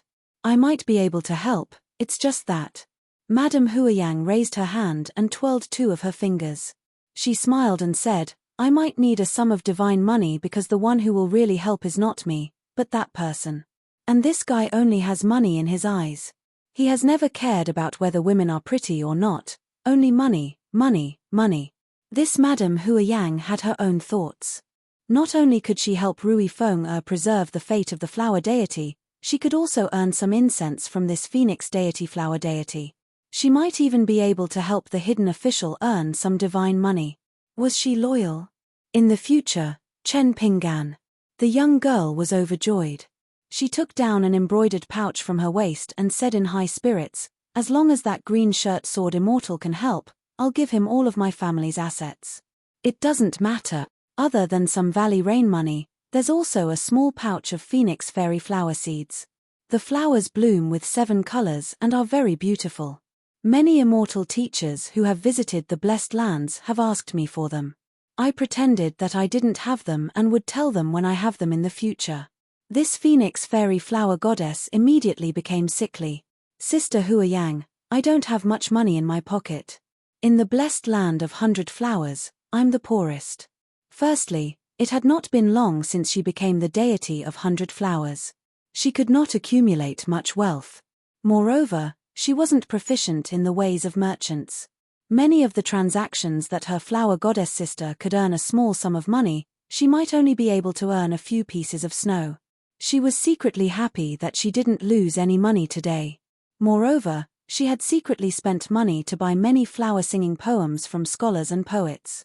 However, they were all wasted like that young immortal teacher from the Zhouzhen Immortal Martial School. Lastly, the young flower goddess was actually a little afraid of that green shirt sword immortal. She knew that she was not good with words and would not say the polite words of those immortals on the mountain. Would she not only fail to make a deal but also have her pouch snatched away by him?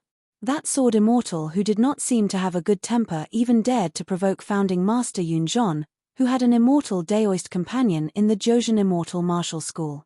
In the Confucian Temple, both of them fought fiercely. Snatching her pouch was nothing. Madame Huiyang brought Phoenix Fairy Flower Goddess along to find the hidden official. Chen Pinggan looked at the opposite bank of the river. There was a vague figure in a Confucian robe. When he realized that Chen Pinggan had noticed him, he was not surprised and smiled slightly. Chen Pinggan nodded in greeting and did not say anything. It was Xi Ping, the scholar of the Confucian Temple. This scholar, who was in charge of guarding the gate of the Confucian Temple and Daode Forest, was actually manifested from the Xi Ping stone scriptures. He had a vast literary fate and was similar to a person who had no realm. According to his master, Brother Xi Ping might look like he was only doing some trivial things on the surface. In fact, he could be regarded as a 14th realm cultivator just because he was near the Confucian Temple. He had both the right time and the right place. Dealing with an ascendant realm cultivator was a piece of cake for him. There were all kinds of strange things in the boundless world. Madame Huiyang led the young flower goddess who was slowing down to the Green Shirt Immortal Martial School. It was a smooth journey. Rui Feng regretted halfway and told Madame Huiyang that she did not have enough money in her pouch. She had to borrow some money from the flower mistress. She also said that a sword immortal senior should not be involved in the selection of the 100 Flowers Blessed Land and should not waste Sister Huayan's incense. Of course, those were all excuses. The young flower goddess did not dare to meet the hot-tempered sword immortal. Madame Huayang was furious. She reached out and grabbed the young girl to stop her from running away. "You're scared, but I'm not. That guy is waiting for me by the river. We can either stay here or meet him. What's the point of regretting at the last minute?" The meeting in the Confucian temple continued. Chen Pinggan, who was thrown outside a long row of houses by the Sage of Rites, continued to stroll around. He met a skinny old man who was sitting on the stairs. He had an old pipe in his mouth and was puffing out smoke. Chen Pinggan stopped in his tracks, hesitating whether he should say a few words. He looked at the old pipe in a daze. The old man turned around and asked with a smile, "You don't look familiar. You're so young. Are you an official? Or a descendant of the saint's mansion? Are you helping the Confucian temple's sages to inspect the houses?" Some of the Confucian scholars had official positions in the Confucian temple other than the headmasters of the academy. Chen Pinggan bowed, straightened his back, and said with a smile, "Neither. Can this junior disturb elder for a moment? I've received quite a few cold looks along the way." The old man laughed heartily and gestured to the side. "Sit anywhere you like. The Confucian temple is not my home. If it was, you could do as you please." A young man stuck his head out of a house in the distance and shouted, "Mr. Huayang, there are parts of the Yeluohe that are wide." The old records of the Confucian temple seem to differ from the new records provided by City Lord Zheng. "I need you to take a look and help me decide. Leave it empty for now. Let me finish smoking this bag of tobacco. I can't ask the donkey to push the mill and not give the grass to eat." The old man waved his hand and grumbled, "You bunch of children are so pretentious. How dare you complain that the tobacco smell is too strong? Otherwise, this wouldn't have happened." Chen Pinggan had just sat down with his hands tucked in his sleeves, but when he heard this, he couldn't help but turn his head. He pulled his hands out of his sleeves and gently placed them on his knees. He said in surprise, "Elder, you're that Mr. Huayang of the revered water immortal?" Chen Pinggan had traveled a long way and read a lot of books. Naturally, there would be some people in his heart that he would be fascinated by. Most of them were people who read books. For example, Li Shilang on the night boat and Mr. Wang Yuanzhang's engraving. He had opened up a new world by carving seals for gold and stone. As for this person who was known as the revered water immortal, he was an elder that Chen Pinggan held in high esteem. He was undoubtedly a sage in Chen Pinggan's heart. This was because this Mr. Huayang could really read thousands of books. He traveled all over the world and finally compiled the Mountain and Sea Atlas, which was known as One Must Have Two in the world. As for the later Mountain and Sea Annals and Mending Annals, they were actually disciples of this book. In fact, regardless of whether it was the content or the style of writing, they were much inferior. As for the founder of the North Continent's water classic Mountain, it was obvious that he was a Qi refinement warrior who held Mr. Huayang in high esteem. In fact, the owner of the night boat had once commented on the matter of the ancients' records of mountains and rivers. There was a saying that revered water immortal, followed by Liu, followed by Yuan. 3 surnames, 3 scholars who were renowned throughout the world. Chen Pinggan still did not know that the first 2 old masters' records of mountains and rivers and poems were the foundation of the great Tao of the prison of words on the night boat. They had been used by the owner of the boat. The second old master was the deputy governor of the City of Entries. He was the white-haired old scholar who stood beside Li Shilang. He was a Confucian scholar who could say that he could be a teacher of the heart and be a reincarnation of the ancients. The reason why the Sage of Rites threw Chen Pinggan here was not only to let Chen Pinggan better understand the Confucian temple's plan, but also to let him try his luck. There was no harm in missing it. It was better to seize it. The old man mocked himself. What revered water immortal? It sounds like a curse. I'm just a coward and lucky person who was lucky enough to survive the war. He was lucky because he was not in a place like the Tongye continent or the Fuyao continent. He was cowardly because he did not have the courage to rush to the battlefield and learn from Yu Xian and Zhu Shunji. That was why he was not affected by the war's war and was lucky enough to avoid it. At the end of the day, to this old man, escaping was still a form of escape. Chen Pinggan smiled and said, everyone has their own fate. I don't envy others, and I have a clear conscience. The old man clicked his tongue and said, oh, you're right. You sound like a scholar. Chen Pinggan also felt that the old man was scolding him. However, as a junior who had met someone he admired, he just had to accept it. It was a rare opportunity to talk to such a fascinating scholar. It was a good thing to have a casual conversation with him. The old man fell silent for a moment and asked with a smile, why? Have you flipped through a few pages of the Mountain and Sea Atlas? Chen Pinggan nodded and said, I've read it carefully. The old man chuckled and said, read? Not flipping through books. Chen Pinggan scratched his head and looked shy for the first time. Both. The old man exhaled a mouthful of smoke and thought for a moment. He seemed to be talking to himself and said, there are more than 100 fish in the pond. Chen Pinggan waited for a moment. Seeing that Master Chu did not continue, he thought, is this a test? Then he continued, it's like swimming in the air with nothing to rely on. A mountain is like a river, and the river flows in a zigzag way. The river god is like a giant spirit, and it splits into two. The waterway is deep, and it looks back as one. Today, the traces of palm and foot still exist. The old man nodded and said, it's not strange that cultivators have good memories. You can just flip through my book casually. He thought that this young man was a smart person who was trying to get close to him. It was not good for young people to be too sophisticated and tactful. The old man was someone who liked to take things seriously.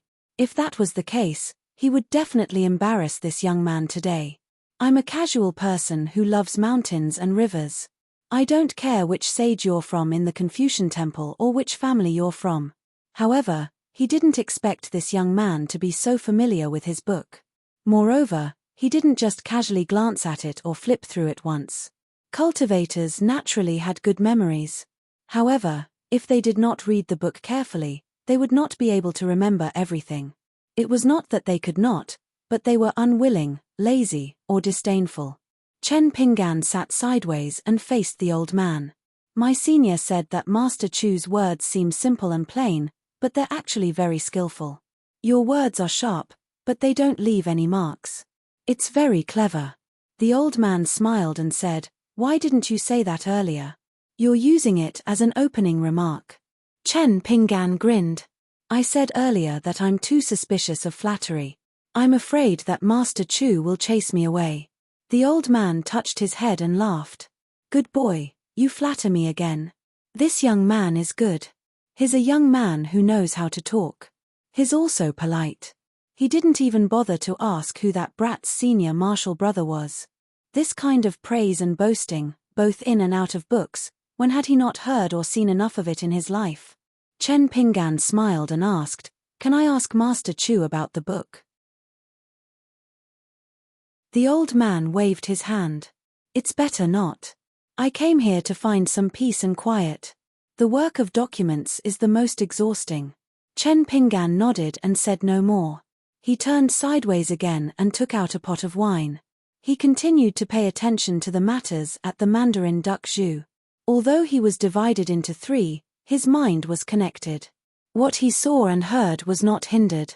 The old man glanced at the young man drinking. The more he looked, the stranger he felt. Young man, have you been on a night boat? Chen Pinggan turned around and nodded. Why does Master Chu ask this? The old man smiled. It's easy to get on a boat but hard to get off. Are you a sword cultivator? Chen Pinggan nodded again. The old man's eyes suddenly widened. He choked on his cigarette and coughed. Then, with a strange expression, he asked, have you heard of the shattering word token? Chen Pinggan replied, I've heard of it. The old man knocked on the stairs with his pipe. He didn't know whether to laugh or cry. It's not about that. It's about using the shattering word token of Confucianism to break the mountain and river word cage of the night boat. That night boat is all about knowledge. The foundation of knowledge is still words. That's why I'm most afraid of this. Chen Pinggan said awkwardly, I've never cultivated Confucianism. However, he had a plan in mind. He would ask Master about the shattering word token later. The old man saw that the young man's words didn't seem to be fake. He was even more confused. How could a sword cultivator who wasn't even a Confucian disciple make the sage of rites talk to him? The old man suddenly understood. Was it that young hidden official of the Great Wall of Sword Chi? He thought again. Then, wasn't this kid's senior brothers were? In short, it couldn't be that embroidered tiger. That bastard was publicly known for finding fault with the mountain and sea map. In the end, he scolded him and even asked if other books were worth Kui Dong's reading and annotation. The old man pretended not to recognize the identity of this hidden official. Chen Pinggan stood up and bowed. He had to go to Panshui County first and then to Turtle Mountain. There was a meeting in the Confucian temple. Yu Ping, who was standing at the door, suddenly said, "The 5 headmasters of Yunju Academy, Lantai Academy, Hualian Academy, Chunsu Academy, and Tongli Academy are no longer headmasters of their academies. They are removed from the Confucian temple." Everyone was stunned. It was so quiet that one could hear a pin drop. Out of the 5 hill elders of the academies, 3 of them were old hill elders of their respective academies. They had been in the position of hill elder for many years, and their students were all over the mountains and rivers of the continent. One of the deputy hill elders was promoted to hill elder, and the last one was the hill elder of the Spring Search Academy, who had been transferred from a gentleman of the academy. The headmaster of Tongli Academy stood up slowly and bowed to Yu Ping. Then, he asked loudly, "Why?" Yuan Yang looked up with a serious expression. The 5 headmasters of the academies who lost their positions for no reason were from all branches of the Confucian temple. They were from the Sage of Rites branch, the Quasi-Sage's branch, and 2 of them were disciples of the hierarch and vice-hierarch of the Confucian temple. Fire Dragon Immortal was also shocked. He asked, "Elder Yu, what's going on?" Yu Xian shook his head and said, "I'm not familiar with the Confucian temple. I don't know what's going on." The headmaster of the academies was not angry. He repeated, "Why?" It was as if he could remain calm even after losing his position as headmaster. He just wanted a righteous reason. Yu Ping said calmly, "It's the Sage of Rites idea." The headmaster smiled sadly and did not say anything else. He straightened his clothes and bowed towards the few portraits of the saints. Then, he planned to leave the Confucian temple and stop the discussion. He was no longer a headmaster of the academies. He was even stripped of his status as a gentleman. What else was there to discuss? He did not need to study or learn in the future. He would just focus on the mountains and rivers. Lu Ji asked curiously, "Why?" Yu Ping said, "The quasi-sage's philosophy is that besides human nature, there's also the 4 hearts theory.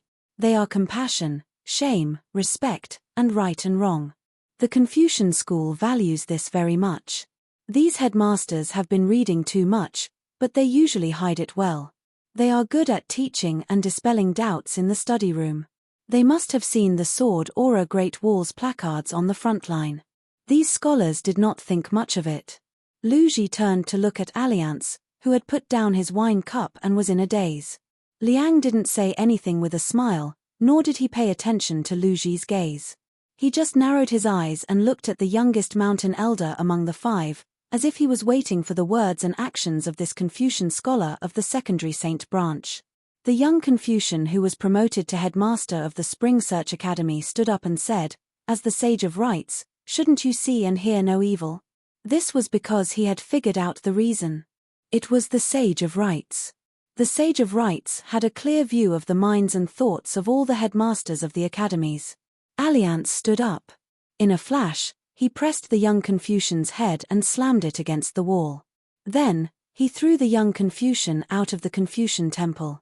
The quasi-sage's line that he belonged to had already lost Chen Chunan. Why was this one here? Alliance clapped his hands and asked the rest, "Do the 4 of you want to go out on your own or do you want me to help you go out horizontally?" The old headmaster of the Coral Lotus Academy did not look at Alliance. He looked up at the portrait of the Sage of Rites and asked in a deep voice, "May I ask the Sage of Rites why?" Alliance slapped him out of the Confucian temple and said to the other 3, "Ask again." Chao Pu, who had not drunk any wine, poured himself a cup of wine and drank it in one gulp. The imperial tutor of the Shaoyuan dynasty felt that the Confucian temple should have been more reasonable. Scholars who read the books of the saints should be more benevolent and moral than the cultivators on the mountain and the peddlers at the foot of the mountain. The three scholars who were no longer headmasters of the academies walked out of the Confucian temple silently. Alliance also walked out and sat on the steps. He did not drink any wine. Lu Ji walked out and sat beside him. She took out 2 pots of wine and threw one to Alliance. Lu Ji smiled and said, "It's late glory." Alliance took the wine pot and smiled bitterly. "It's not glory at all. It's boring." The discussion in the Confucian temple continued. Jingsheng yelping, he stood beside the two and hesitated for a while before sitting down. Alliance looked up and glanced at the dejected back of the headmaster of the Tongli Academy. He smiled and said, "You can't beat someone like him. He has been in charge of the literary circles of several countries for decades. Even if he loses his position, he can just go sightseeing." Jingsheng Yiping said softly, "Another spring passed in the wine." In the past, there were 2 young people who sat in front of 2 adjacent Jingsheng Yiping stone scriptures in the spring breeze. One of them always had a faint smile on his face, as if nothing in the world could baffle him. The other had bright eyes, as if there was no knowledge in the world that could not be understood. The 2 of them continued to copy books together. Panshui County. On the landscape painting, Immortal Yun Mu and Chen Pinggan said, "I understand." Han Qiaosa found it so interesting that she could not help but laugh. One dared to lie, the other dared to believe. Fu Jing smiled and said, "Yun Mu is probably scared out of his wits." Han Qiaosa said unhappily, "It's just a lucky hit. It's not really a skill. If it was Jiyu Kan, he could do it too." Jiyu Kan shook his head. Chen Pinggan was at Book Lake and Zheng Juzhong was at Howren World. They were both very strange things. A good person at Book Lake and an accountant at Qingxia Island. A demonic cultivator could establish a sect in the central divine continent. They should have been out of place with countless obstacles around them. It was already difficult to keep a foothold. But they still did as the Romans did. Not only did they have a foothold, but they also showed their skills. Jiyu Kan felt that compared to these 2, he was far behind in all aspects. Even the senior sitting in front of him could not be compared. He could not be compared to Fu Jing's swordsmanship and chess skills. He could not be compared to Aunt Master Han Qiaosa's talent in cultivating 10 Dao techniques at the same time. He could not be compared to Aunt Master Liu Kaicheng, who risked his life to cause trouble everywhere and was still safe and sound. He could not even be compared to Chai Bofu's aura of desperation. Although Chai Bofu was not doing well in White Emperor City, he was the most daring to gamble with his life. Zheng Juzhong glanced at Jiyu Kan and said with a smile, "It's a good habit to be able to affirm all friends and enemies. But the premise is that you're good at it and not just like it. The so-called cultivation of the heart is a refinement of items. Don't think that only Qi refinement warriors on the mountain can cultivate the heart and refine items. That's ridiculous. The mortals at the foot of the mountain are all refinement masters. They will constantly have a deeper impression of their likes and dislikes. It's the same for their dislikes. Han Qiaosa likes Jiyu Kan and that's good. Fu Jing hates Liu Kaicheng and that's wrong. This is an unconscious refinement. For cultivators, such involuntary actions might lead to mental demons if they are not restrained. Therefore, what Fu Jing said earlier was not wrong. To be able to negate 2 extremes and finally achieve a certain affirmation is a higher level of cultivation of the heart. Zheng Juzhong looked at the 2 direct disciples. Fu Jing, the world cannot possibly revolve around a certain person. Jiyu Kan, the world does indeed revolve around a certain person. The 2 completely different conclusions seemed contradictory, but they were just 2 different perspectives. The world looked at the individual and the individual looked at the world. They were mirrors of each other. Zheng Juzhong hoped that the first disciple, Fu Jing, would not be arrogant. He was far from being able to look down on others. He should not be too arrogant when he used his sword. His youngest disciple, Jiyu Kan, was the exact opposite. Over the years, from White Emperor City to Fuyao Continent, Ji Kan had crazily cultivated all kinds of Tao techniques and mystiques while reading books. However, he was still too reserved when doing things. The more he understood the invisible rules, the more restrained Ji Kan was. Such a Ji Kan would not be able to walk out of the shadow of Bookslip Lake. Therefore, Ji Kan's place of Tao validation would not be in the vast world, but in the desolate world. White Emperor City is a demonic sect that everyone knows. However, it has stood tall in the Central Plains for more than 3,000 years. I have always been seen as a demonic cultivator in the vast world. Moreover, I am a Realm 14 cultivator. Why am I an exception? Even the Sage of Rites can make an exception for me. Zheng Juzhong pointed at Ji Kan's head. The real fighting and killing happens here. An old woman is weak and powerless. She sets up a stall and collects money from the strong.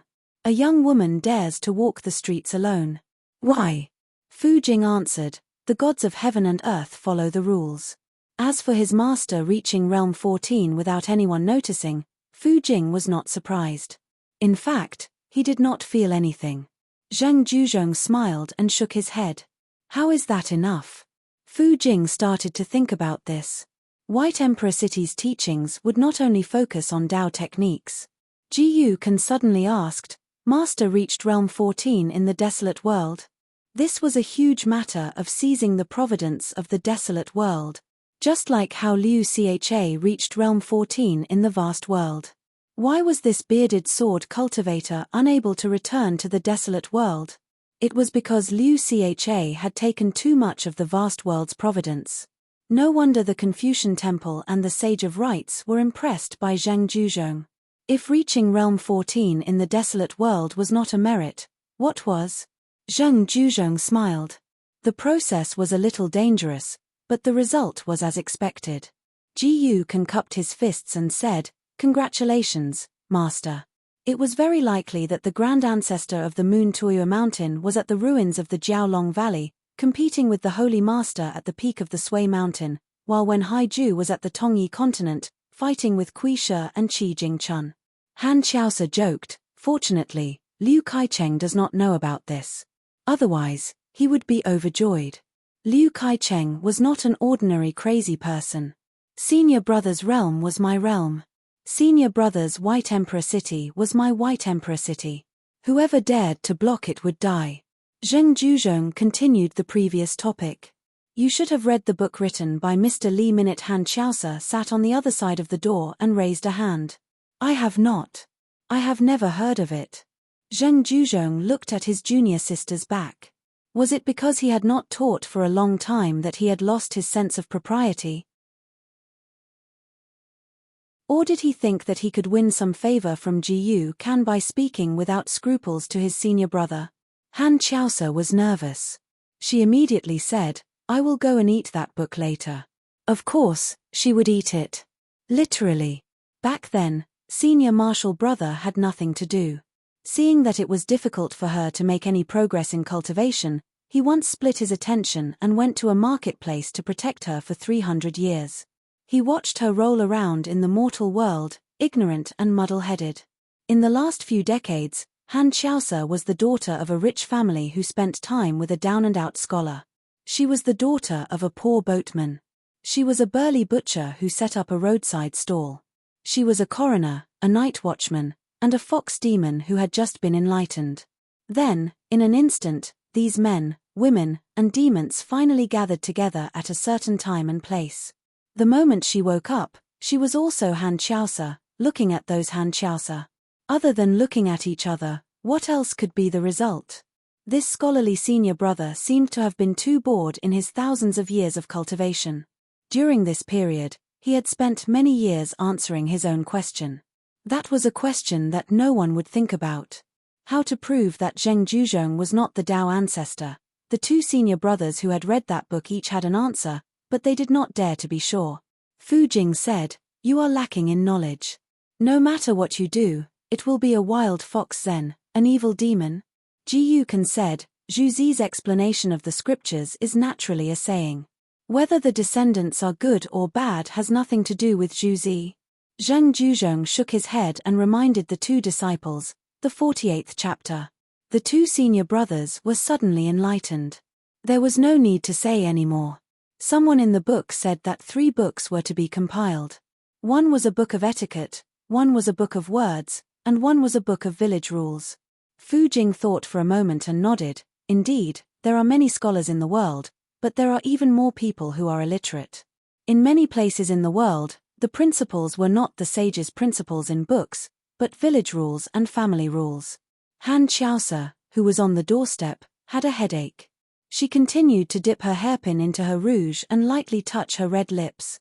It contrasted beautifully with her dimples. Ji Yukan reminded her, you can imitate Zhong Xian's Pong Lian painting and draw a waterdrop-shaped flower ornament between the eyebrows. It is better than the heart word and plum blossom falling on the forehead. It will be the finishing touch of this makeup.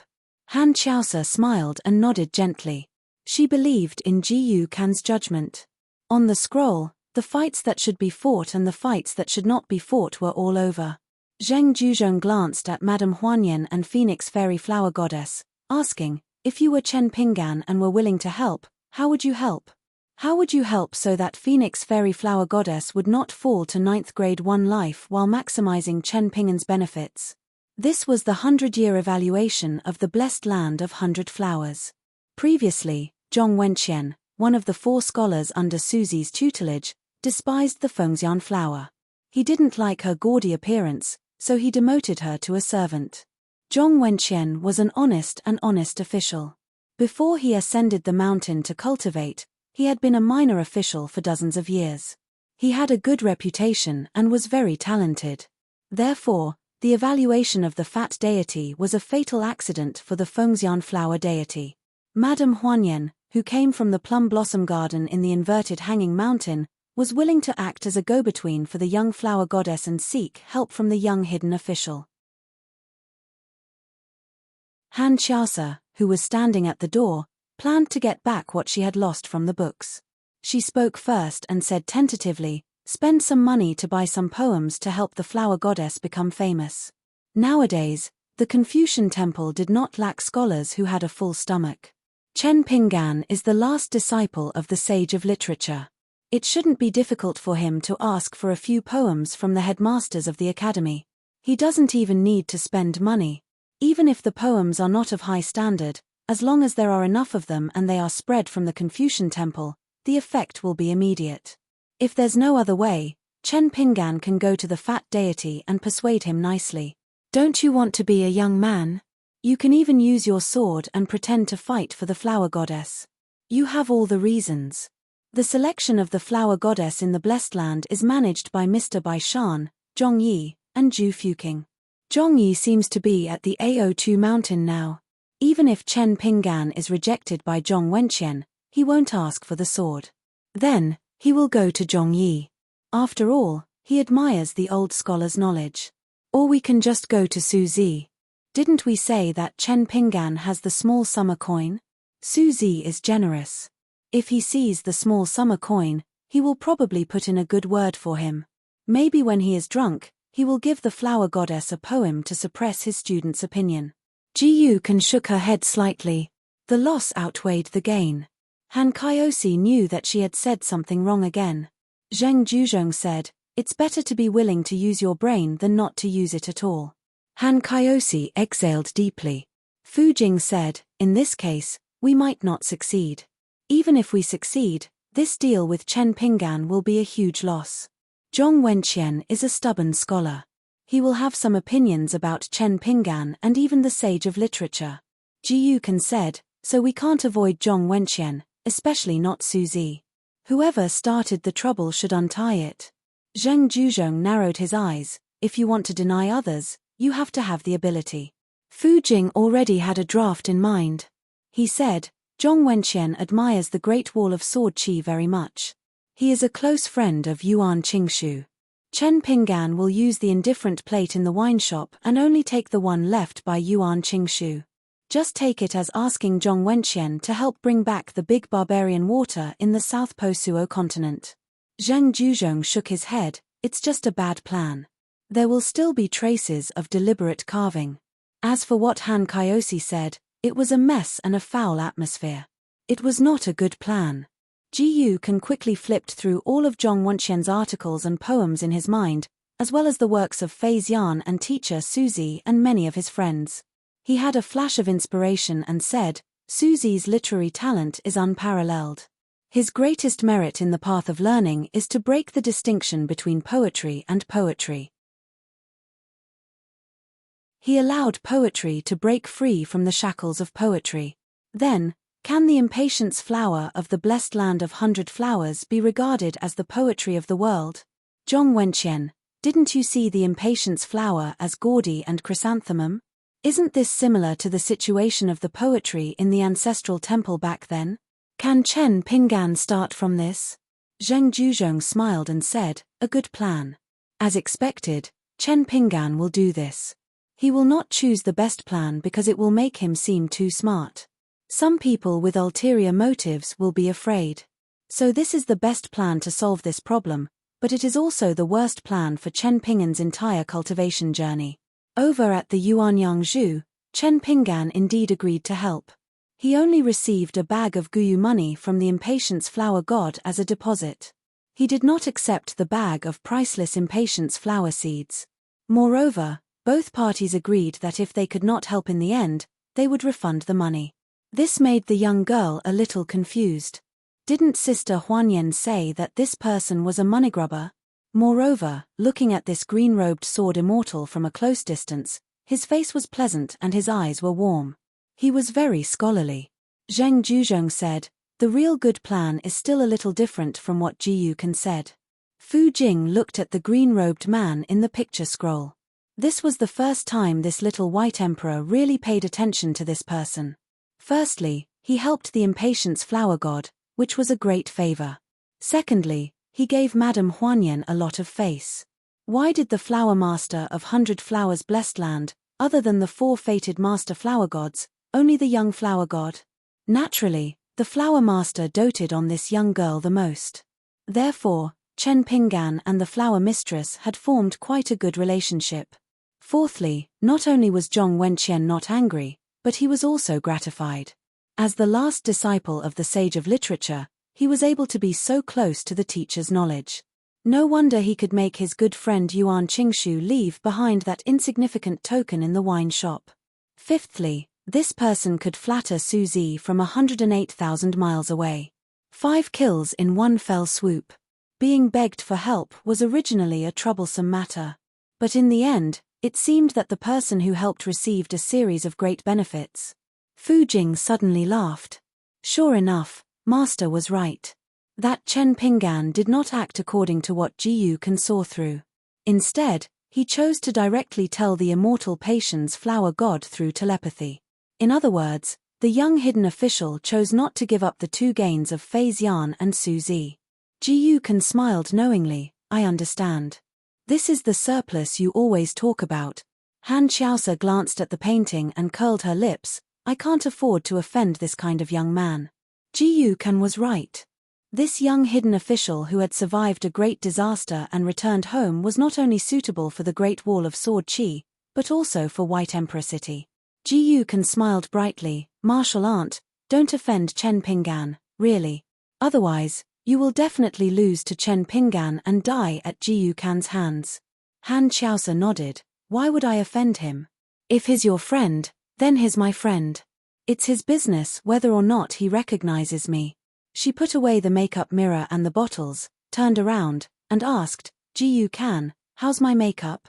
Ji Yukan said, it's 3 points more beautiful. Han Qiaosa smiled, compared to the Lady of Azure Immortal Mountain and the Flower Master of the Blessed Land. Ji Yukan said, in my eyes, Martial Aunt is more beautiful. In the eyes of the world, they should be more beautiful. Han Qiaosa leaned against the doorpost and smiled. Because Ji Yukan's words were sincere. That was why she was happy. Otherwise, which man didn't know how to use flowery words and flowery speech? How dare he flirt with White Emperor City's Han Qiaosa? Did he have a death wish? It wasn't like Han Qiaosa hadn't killed immortals with her own hands. Zheng Juzhong smiled, a single plank bridge, a battle of the great Tao? A narrow-minded person is not as wide as a wine cup. The road will always be wider as you walk. Zheng Juzhong raised his head and looked out the door.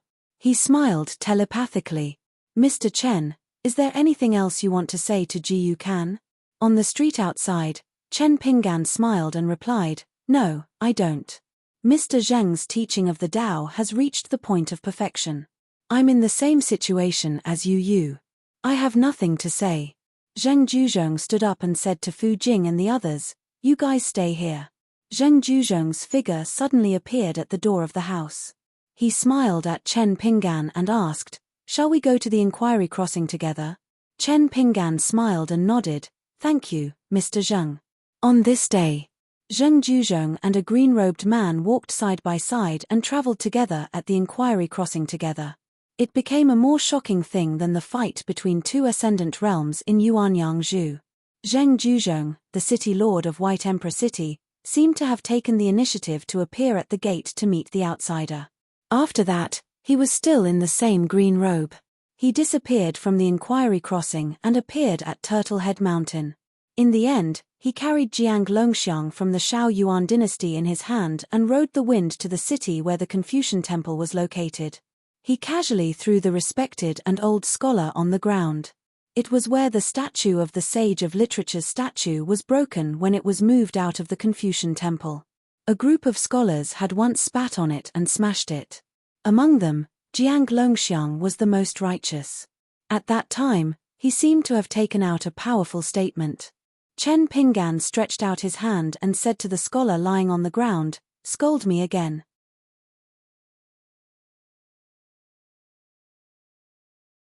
(796). The group walked towards the Yuanyang-zhu ferry. They wanted to visit the Baobao Temple in the Parrot Continent. Chen Pinggan, Li Baoping, Li Huai, Taoist nun, and an outsider, Madame Xianyang, who was now listed in the Dragon Elephant Sword Sect's archives. There was also Liu Kai-cheng, who was the most outsider but did not consider himself an outsider. He was secretly discussing with Taoist nun who was worth scolding and beating up at the 4 ferry ports. When Chen Pinggan and the young flower goddess were imparting the plan, they did not deliberately avoid Madame Xianyang. She heard everything clearly. Madame Xianyang was still a little worried. Are you really okay with Rui Feng going to visit Zhong Wenqian alone? Aren't you afraid that she will say something wrong and ruin everything? That fatty deity is famous for being difficult to deal with. Why don't you do it yourself? Wouldn't it be safer? Perhaps you, the hidden official, who would not wake up early if there were no benefits, would be able to build a relationship with fatty deity and Su Zi. However, Madame Xianyang did not dare to say the last sentence. Zhong Wenqian, one of the 4 scholars under Su Zi, was called the fatty deity because of his majestic appearance and sturdy body. Chen Pinggan smiled. It's just a few words anyway. What could Phoenix Goddess say wrong? That would be underestimating the flower goddess of the blessed land of flowers. Moreover, at the end of their conversation, Chen Pinggan comforted the flower goddess with some unreasonable reasoning. He told her that she would definitely be nervous when she met Teacher Zhong. Actually, there was no need to worry because Teacher Zhong knew that she would be nervous. She was nervous because she was sincere, which was a good thing. So she was nervous. She did not even have to be afraid of trembling when she spoke. She could just relax and be nervous. When she was so nervous that she could not speak, she could continue to be nervous. When she heard the green shirt sword immortal's words, Phoenix Goddess and Flower Goddess were obviously more relaxed. Since she was not even afraid of being nervous, what was she afraid of? Madame Xianyang asked, Chen Pinggan, why are you willing to do such a big favor? Chen Pinggan said, actually, I'm not helping you. What kind of person is Madame Huayan? That's what kind of person Lu Ji is. On the contrary, Madame Huayan felt more relaxed. Since he wasn't helping her, she didn't owe him a favor. Chen Pinggan smiled and said, to be honest, I'm surprised that you're willing to ask me for help. Madame Huayang turned to look at the young hermit. She was actually more surprised that Chen Pinggan would say such a thing. He seemed to treat her as one of his own. After thinking about it again, she immediately became nervous again. After going around in circles, why did he still help her? Chen Pinggan said helplessly, all these years, you've always been suspicious, always thinking that I have ulterior motives. Madame Huiyang smiled awkwardly and said, "No, no such thing. How would I dare to misunderstand the hidden official?" Chen Pinggan said, "Madame Huanyan, think about it.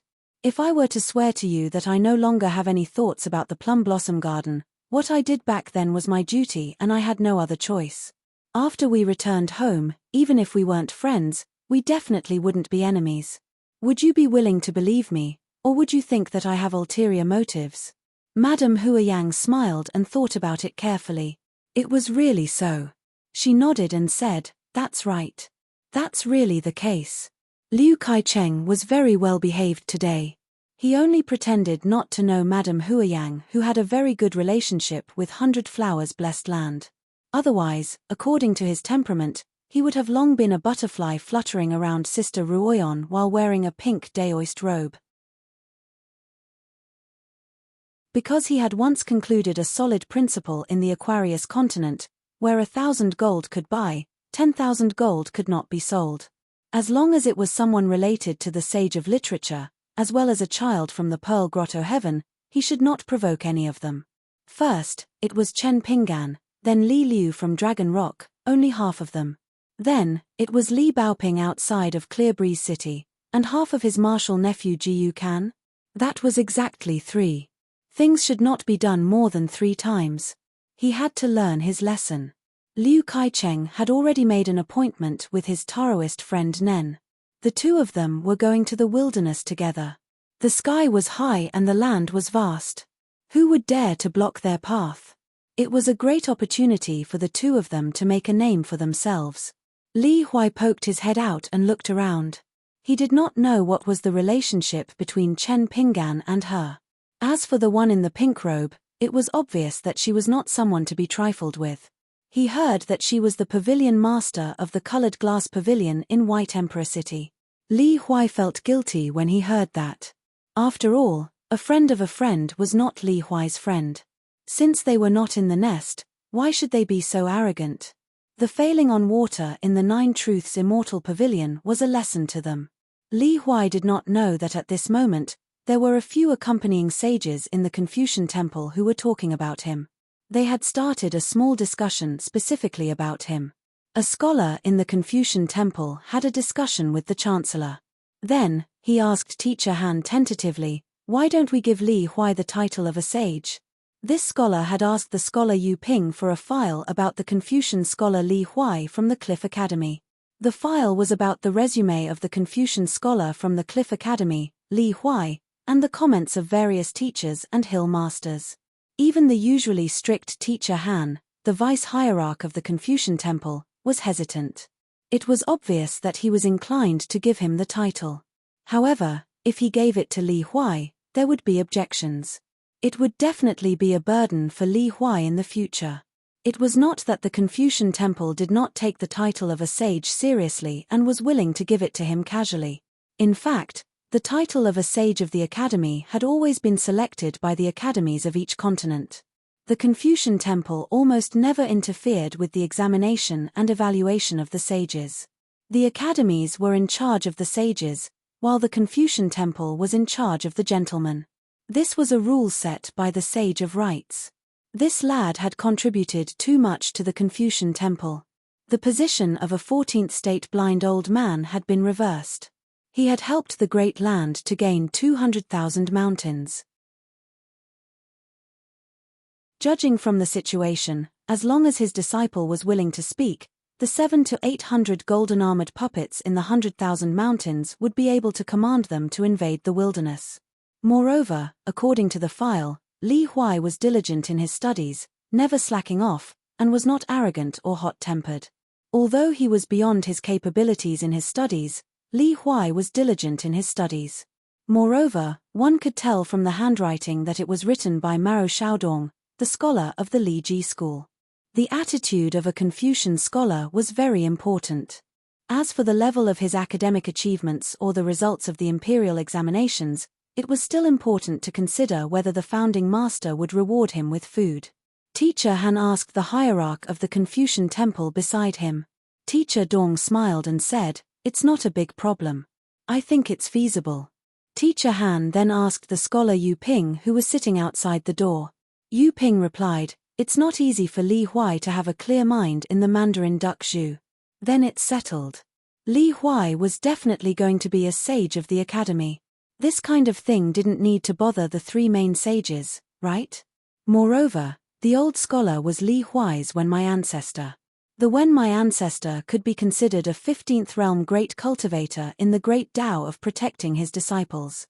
At this moment, Li Huai, who had just boarded the ferry to the Parrot continent, definitely didn't know that he was about to become a sage of the academy.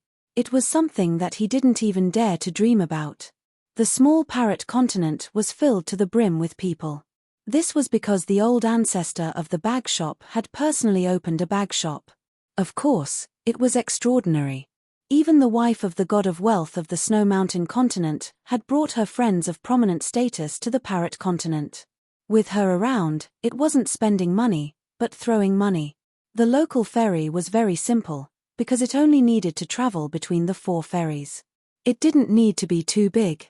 If a great cultivator wanted to visit a friend, he would either travel with the wind or have his own ferry. A group of people stood beside the railing and looked at the mountains and rivers under their feet. Only the Confucian temple was shrouded in clouds and fog. It was believed that no ascendant realm cultivator dared to use their palm to look at the mountains and rivers and peek at the mountains and rivers there. Li Baoping asked softly, "Is youngest uncle thinking about something?" Chen Pinggan smiled and said, "Youngest uncle has already succeeded at Ao2 Mountain. Now he's standing on the street, ready to scold someone." In his hometown, as long as a child had a little bit of wisdom, he would be quite capable in this matter. Because in the streets and alleys, there were masters helping to feed him every day. There were too many opportunities to learn boxing. Unfortunately, on Jiang Longxiang's side, this old scholar, who was known as the master of the literary world and the hidden immortal in the Shao Yuan dynasty, was thrown to the ground by that person. His clothes were disheveled, and his hair was messy. He sat on the ground and endured the severe pain all over his body. He gritted his teeth and felt hatred in his heart, but he didn't say a word. No matter how much that person asked him to scold him, Jiang Longxiang just quietly waited for the reinforcements from Ao2 Mountain to arrive. Where there's life, there's hope. Scholars didn't need to argue with boorish people. Fighting with fists and feet, which was not suitable to be seen in public, would only ruin the refined culture. It was definitely not something a scholar should do. Moreover, the Confucian temple, the Yuping stone scriptures, and the Merit forest were not far away. Jiang Longxiang really wasn't afraid that a cultivator from the mountain would seek revenge for no reason. He just needed to sit on the ground for a while. Jiang Longxiang had some guesses in his mind. Judging from the situation, the old scholar whose statue was smashed back then was lucky. Maybe he would return to the Confucian temple to be a sacrifice. It didn't matter. The old scholar had become the sage of literature again, and he wouldn't have the face to argue with him. If he really had the face to do something like that, Jiang Longxiang wouldn't be afraid at all. This young man in green robes in front of him didn't have any enmity with him, so he definitely wasn't acting on impulse. Maybe he guessed that the old scholar was about to rise in power and wanted to earn a reputation that didn't cost him money, so that he could ride on the sage of literature's coattails. The person that Jiang Longxiang was really afraid of was not the sage of literature, but the left and right who had been to the Great Wall of Sword Qi for 100 years. He was worried that this sword celestial wouldn't listen to the principles of a scholar. The left and right only knew how to practice the sword and slash people. He didn't know the principles of the sage. Chen Pinggan patiently waited for a while. Seeing that Jiang Longxiang refused to open his mouth no matter what, Chen Pinggan took a step forward and kicked him in the face. Jiang Longxiang slid backward and hit the wall. He felt a wave of pain and felt that his bones were falling apart. He covered his mouth and looked down. His hand was covered in blood and he even lost 2 teeth. The old scholar's eyes were dull. He was in pain and scared. He immediately wailed, "Someone is attacking, someone is going to kill me." Chen Pinggan's gaze twitched. Someone from Ao2 Mountain was here. It was most likely a mountain celestial who was on good terms with Shao Yuanchao and Jiang Longxiang. They were here to say a few words of justice. It was said that at the border of Dali in the Aquarius continent, there was a saying among the cavalry at the border that whether a scholar had the strength of character or not, one could tell with a stab. The 3 chi cultivators landed on the ground. One of the old cultivators was about to speak. The green-shirt sword celestial who fought at the Mandarin Duck Shoe was very arrogant. He ignored the 3 of them and smiled at Jiang Longxiang. Don't make a fuss. Many people are looking here. You might follow in Li Qingzhu's footsteps. The trip to the Confucian temple was a arduous one. In the end, you didn't earn any incense from the mountain. Instead, you earned yourself a nickname.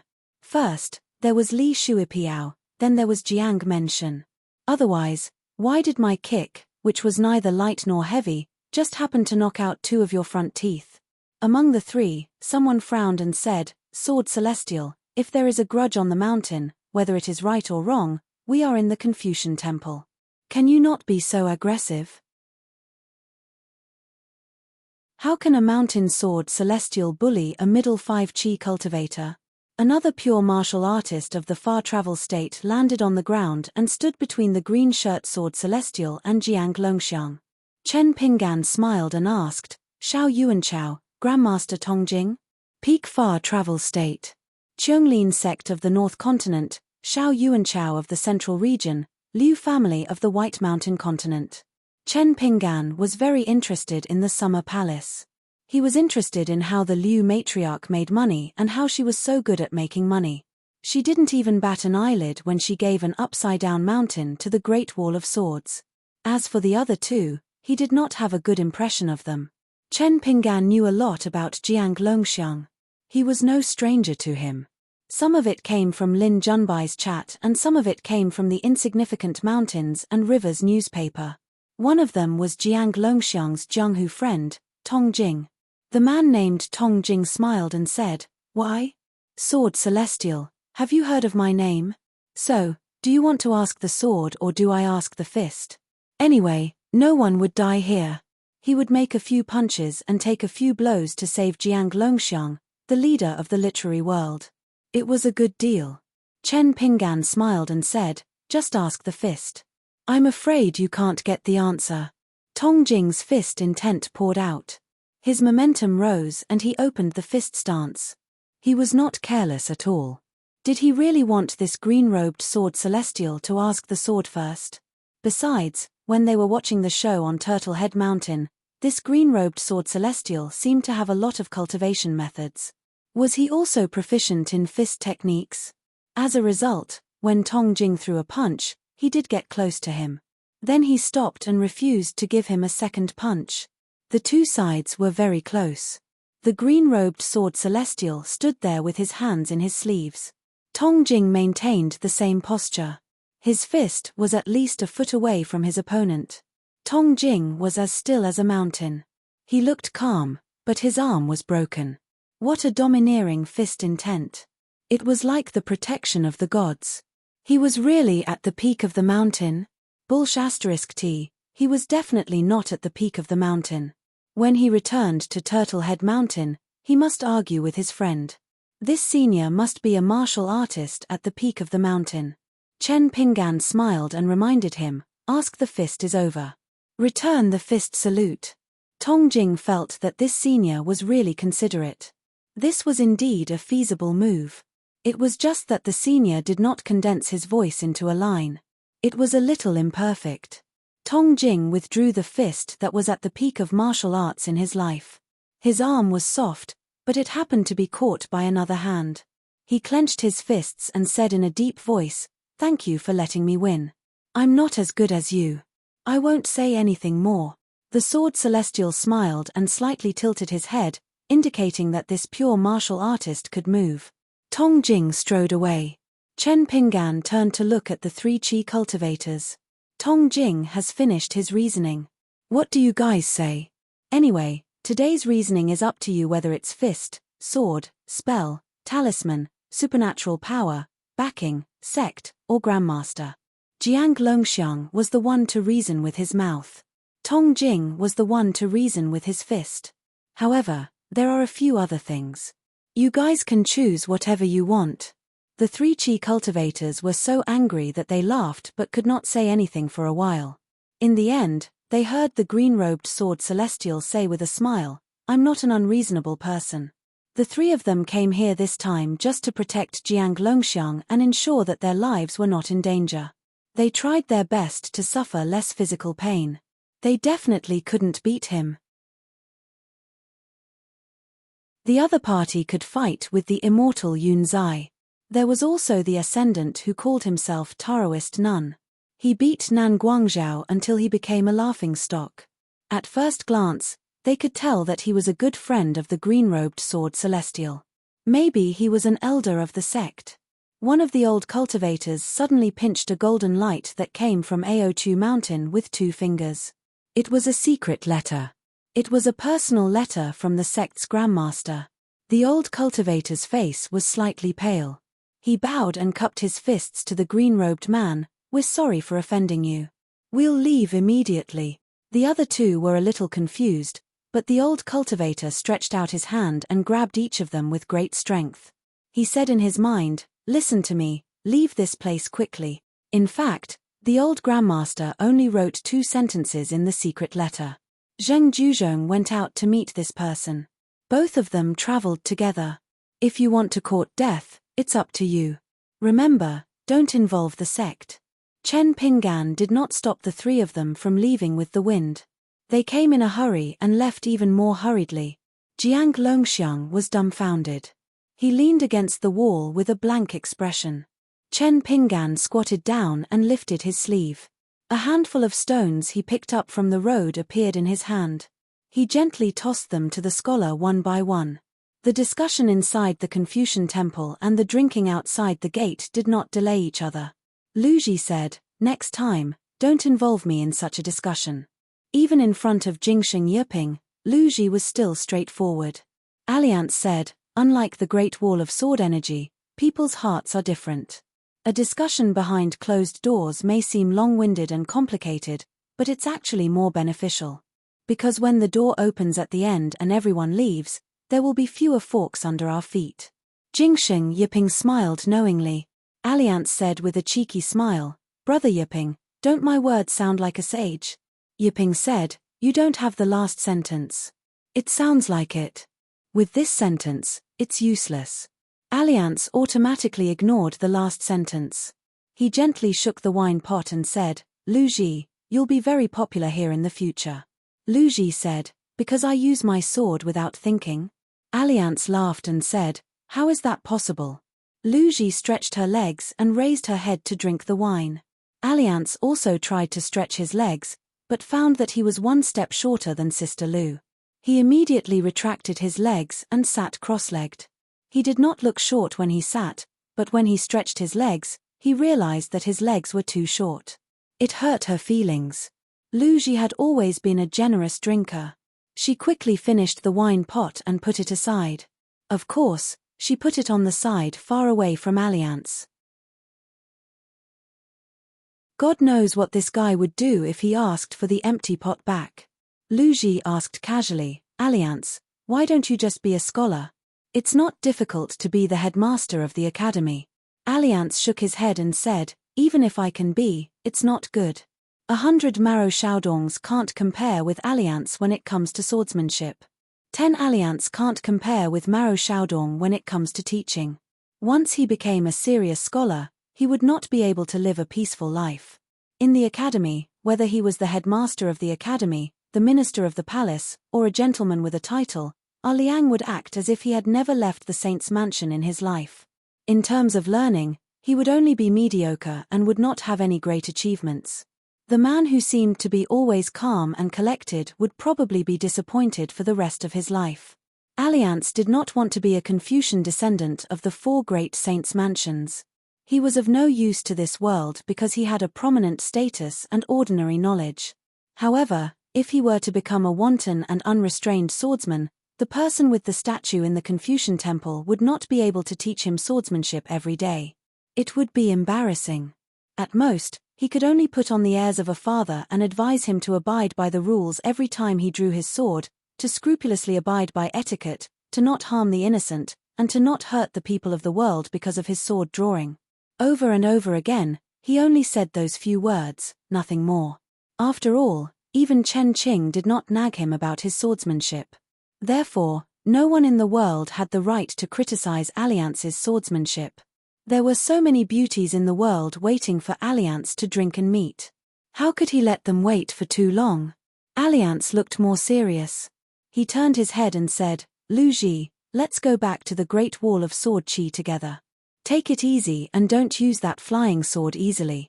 There was a reason why he did not agree to Lu Ji's request to go to the moon-supporting Sword Mountain. This was a secret in the Great Wall of Sword Qi. Even the Summer Palace did not record it because it involved Lu Ji's second natal flying sword. Only the top sword immortals on the city wall who participated in the meeting were qualified to know about this.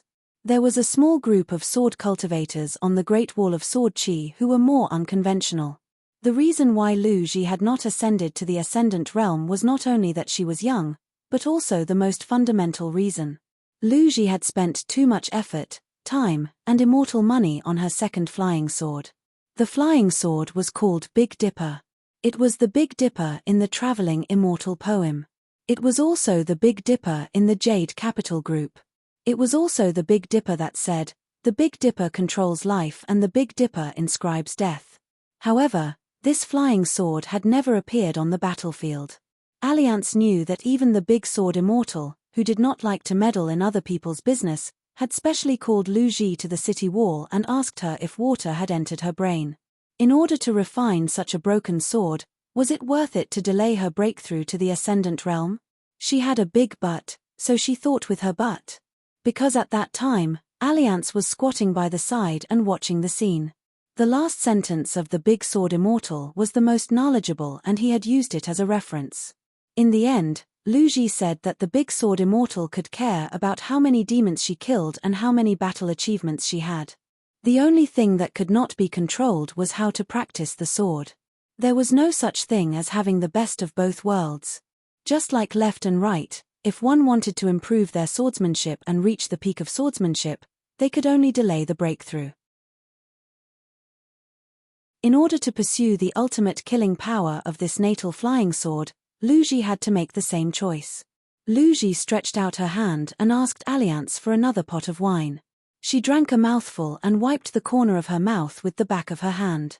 She said softly, "If only that battle was fought 100 years later."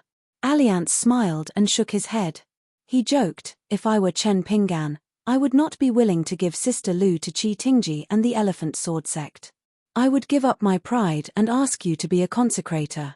Lu Ji said, "So you can't be a hidden official?" Alliance nodded and said, "I admit that." Lu Ji asked, "Shipping, has the Mandarin Duck Zhu left?" The scholar Shipping nodded and said, "Chen Pinggan plans to go to the Parrot Island with his friends." As for the other Chen Pinggan, he had already gone to Panshui County to look for Zheng Juzhong. Both of them were traveling together. He did not need to say anything. Everyone would hear about it soon. Lu Ji smiled and said, "Going back to my old profession." Under the watchful eyes of all the sword cultivators on the city walls and the sovereigns of the wilderness, there was once an outsider who wasn't yet a hidden official. He ran all over the place and cleaned up the battlefield with his butt sticking out. Both sides were amazed. Later on, there was a young sword cultivator who had become a hidden official. He put on the skin of a woman, dressed in red and green, and had a graceful figure. He left the city wall and rushed to the battlefield. He went everywhere to pick up the leftover battle achievements. He pretended to be more feminine than a woman. When he seemed to be in danger, he would even shout. But it was not a shout of anger. He would dodge the spells and twist his waist.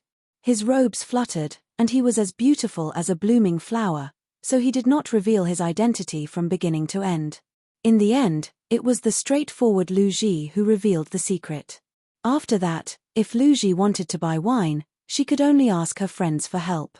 This was because the wine shop had received the order from the second manager that the price of the wine Lu Ji bought had to be doubled.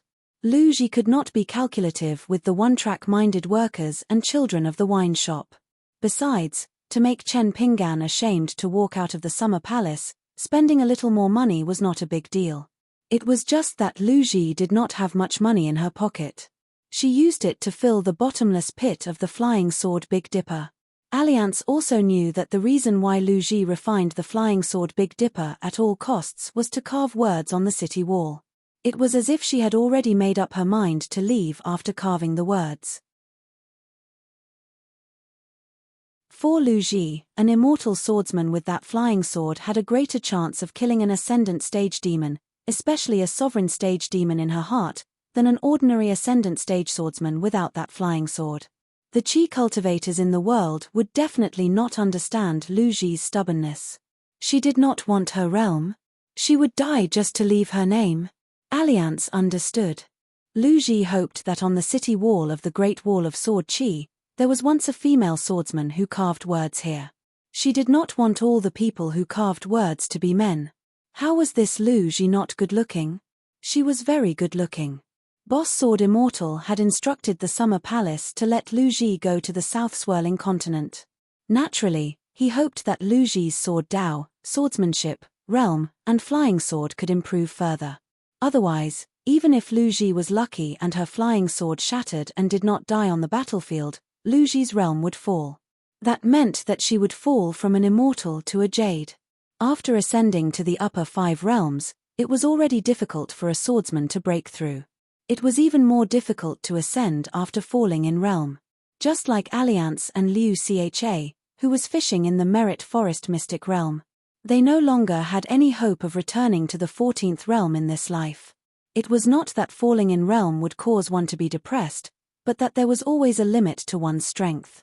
The good things in the world could not all fall on 1 or 2 people. Boss Sword Immortal must have hoped that the world would not only have a swordsman Lu Ji who survived the battlefield, but also a female sword immortal who could rely on 2 complete flying swords to wrestle with some 14th realm cultivators. Alliance smiled and asked, "Once Boss Sword Immortal left, no one could control you. Why did you change your personality?" Lu Ji said, "It's nothing. I just feel that it's better not to die. It seems that there are still many things I can do. For example, the 5-colored world and the ascendant realm." Or, she had not taken in any disciples. It was also possible that there were too many people who went to the Great Wall of Sword Energy and did not return. Lu Ji was worried that Howren would not remember any of them. With her sword in the Howren world, or there would be a dragon-elephant sword sect. Alliance nodded and said, "That's good." Lu Ji turned her head and looked at him seriously. She said, "It's just that I'm a little ugly." Alliance stroked his hair. "What about now?" Drizzle rode a donkey, wearing a bamboo hat and carrying a bamboo knife diagonally. He whistled and walked in the Jianghu. Alliance had always felt that there was no mountain or mountain. Everywhere in the world was the Jianghu. The braised mutton in Beilong, the tripe in Yuzhou hot pot, and the braised carp under the waterfall of the Yellow River were all excellent dishes to accompany wine. Alliance turned to Shi Ping and said with a smile, "Can we learn from the Great Wall of Sword Energy? Let's talk about business and let people come out to take a breather." Shi Ping nodded and discussed with the 3 hierarch of the Confucian Temple. Soon, 2 groups of people walked out of the gate. Zhuo Zhuo and Qi Tingji walked out together. Lin Junbai, little celestial master Zhao Yaoguang, and Fan Qingrun, the little god of wealth of the Fan family. The first 2 groups of people to walk out of the Confucian Temple were sword cultivators and young people. After that, more people crossed the threshold one after another and sat on the steps in 2s and 3s, high and low. People could drink in the Confucian Temple when they were discussing business. However, drinking outside with a wide view was indeed a different experience. Shi Ping stood up and returned to the gate. Some people who were about to leave the meeting quietly put down their butts when they knew that there was a limited number of places. Fan Qingrun sat on the steps. With a twist of his wrist, a folding fan appeared. The fan was painted with beautiful women. On the face of the fan, they were either painting in a colorful building, playing the zither under a forest, or burning incense and reading books. No one dared to do this in the Confucian Temple. Fan Qingrun whispered, "Junbai, I'm really curious about that Xiao Chuo. Can you say something about him?" Zhao Yaoguang nodded. "Count me in." Lin Junbai thought for a while and gave a concise answer. Take over the reclusive official. Fan Qingrun closed his folding fan and slapped his forehead. After joking around, Lin Junbai took out 2 pots of Mute Lake wine that he had kept for years. He handed them to Fan Qingrun and Zhao Yaoguang. Try it. Zhao Yaoguang took a sip. It's nothing special. Fan Qingrun took a few more sips and nodded. It's really nothing special. Lin Junbai said, Xiao Chuo has a high reputation in the Great Wall of Sword Qi. She has been a reclusive official there for 1,000 years. Actually, she doesn't act like a reclusive official. She's more like a criminal official in charge of killing. Lin Junbai began to drink. He poured the wine into a bowl and shook it gently. It was as if he could see the Great Wall of Sword Qi in the slightly rippling wine. Lin Junbai never denied that he didn't want to go to the battlefield of the Great Wall of Sword Qi again because he was afraid of death. However, he would miss that place for the rest of his life. Because there was once a place where he was willing to risk his life. He truly had a period of cultivation where he wasn't afraid of death. Lin Junbai bought the pots of wine with his own money. He didn't buy them on credit. The wine shop never made an exception. He took the wine bowl from the wine shop. Lin Junbai planned to travel to the Ascension City of the Rainbow World next time. He planned to visit the Summer Palace again and return it to the wine shop. After drinking a mouthful of Mute Lake's wine, Lin Junbai continued, the records in the Summer Palace and the Winter Palace that were specially allocated to the reclusive official sword cultivator lineage have piled up like a mountain year after year. After I became a reclusive official sword cultivator, I flipped through many secret records in the Summer Palace. Most of them could be flipped through, but I found that many of them were muddled accounts with no beginning or end.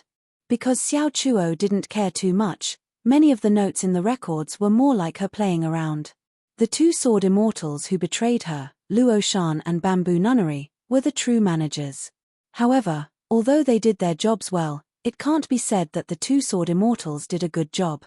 Lin Junbai said self-deprecatingly, I'm the same as all of you. In the beginning, I felt that any random gentleman from the Confucian side could do a better job than Xiao Chuo. For example, the gentleman Wang Zai who was in charge of supervising the battle. Of course, there's also me, Lin Junbai.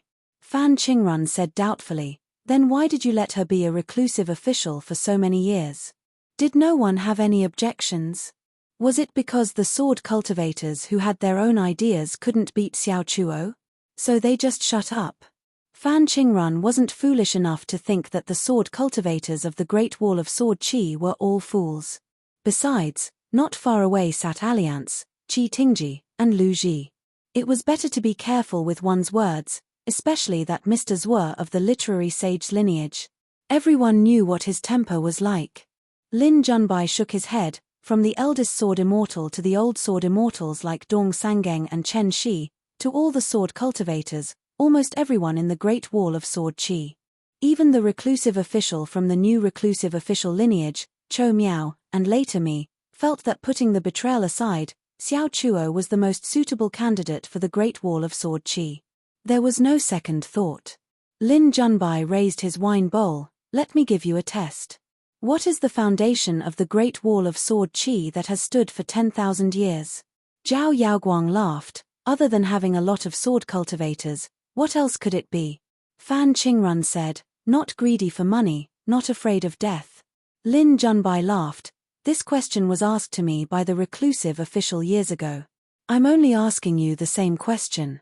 If you are the sword cultivators of the reclusive official lineage, just you wait. The reclusive official is going to pick a flying sword from a large basket. There was a saying in the Great Wall of Sword Qi that the young reclusive official's eccentric words could be found in several large baskets. There was no repetition in his insults. Lin Junbai's answer back then did not satisfy the young reclusive official.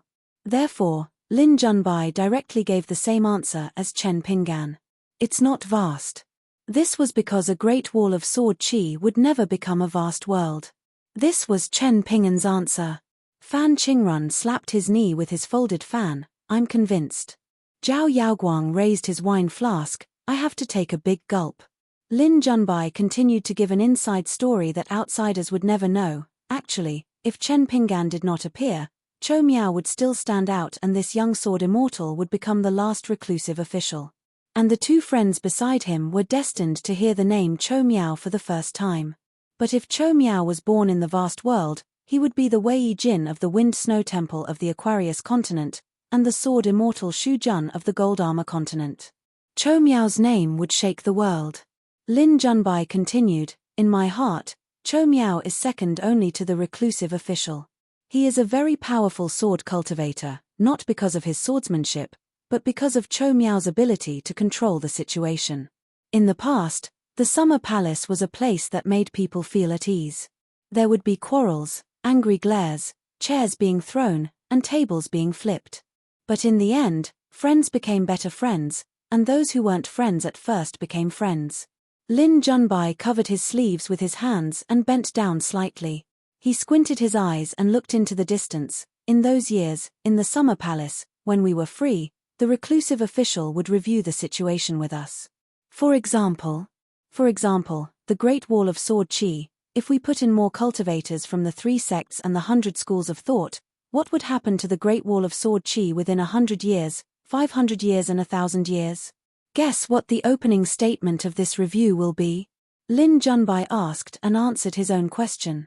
Anyway, his two friends would not be able to guess. It was a young lady who said something very rude. She said that even if they could enter, they would not be able to stay. They would be beaten half to death by us. They had the face to come, but they did not have the ability to stay. Lin Junbai pulled out one of his sleeves and pointed at himself. He smiled brightly and said, "When I first arrived at the Great Wall of Sword Qi, according to the local customs, I almost got kicked out after passing 3 tests. Let me tell you something else. Back then, the sword immortal Ku Xia was screwed over by us. Have you heard of the sword immortal Sun Juyuan? In the beginning, he was still smiling at us. Later, when he saw us, it was like he saw a 2-legged dung bucket that only knew how to walk. The moment he opened his mouth, he would spit out dung. Don't blame others for having a sharp nose, but blame the dung and piss for not being fragrant." You guessed right. It was a metaphor that the reclusive official picked up from the basket. You have never been to the Great Wall of Sword Qi, so you will never know how it feels to be looked down upon from all directions. However, Lin Junbai held back and didn't say it out loud. The Great Wall of Sword Qi still existed, but the sword cultivators were no longer around. They had either died in battle or migrated. Therefore, the vast world's Qi refinement warriors no longer had the chance to tour the Great Wall of Sword Qi. Lin Junbai smiled and asked, "Do you understand what I'm saying?" Fan Qingrun and Zhao Yaoguang looked at each other, feeling humiliated by this brat Lin Junbai. He was young, his chess skills were high, he broke through quickly, he was smart, he was handsome, he became famous at a young age, and he was flawless. Did he have the right to bully others like this? Lin Junbai did not stop drinking. Although the bowl was small, he drank one bowl after another very quickly. This was already his second pot of wine. If we want to win the next battle, there's one thing that's very important. It can be summed up in 2 words: accidents. We have to give the wilderness enough accidents. Otherwise, it'll be very troublesome. Don't think that the wildlands have lost, and their vital energy has been greatly damaged. They even lost more than half of their demon kings, and were forced to retreat in defeat. What we need to believe in is that the wildlands also has heroes who can stand up to the pressure of the situation and turn the tide. Since he was drinking and standing outside the gates of the Confucian temple, Lin Junbai was willing to say a few words that did not know the immensity of heaven and earth. He was still young. He was drinking a pot of wine from the Mute Lake. Other than being a sword cultivator, he was also a scholar. Behind him was the Confucian temple. Therefore, he had to take advantage of the alcohol and the fact that he was not in a high position yet. He did not have so many rules and restrictions to weigh the pros and cons. He had to say some words that he might not be willing to say in the future. Why was the Middle Plains, Snow Peak continent, and Drifting Dawn continent able to convert the resources of their countries and mountains into military strength in the later stages of the war? For the first time, They were able to fully unleash the geographical advantage of the wilderness resources.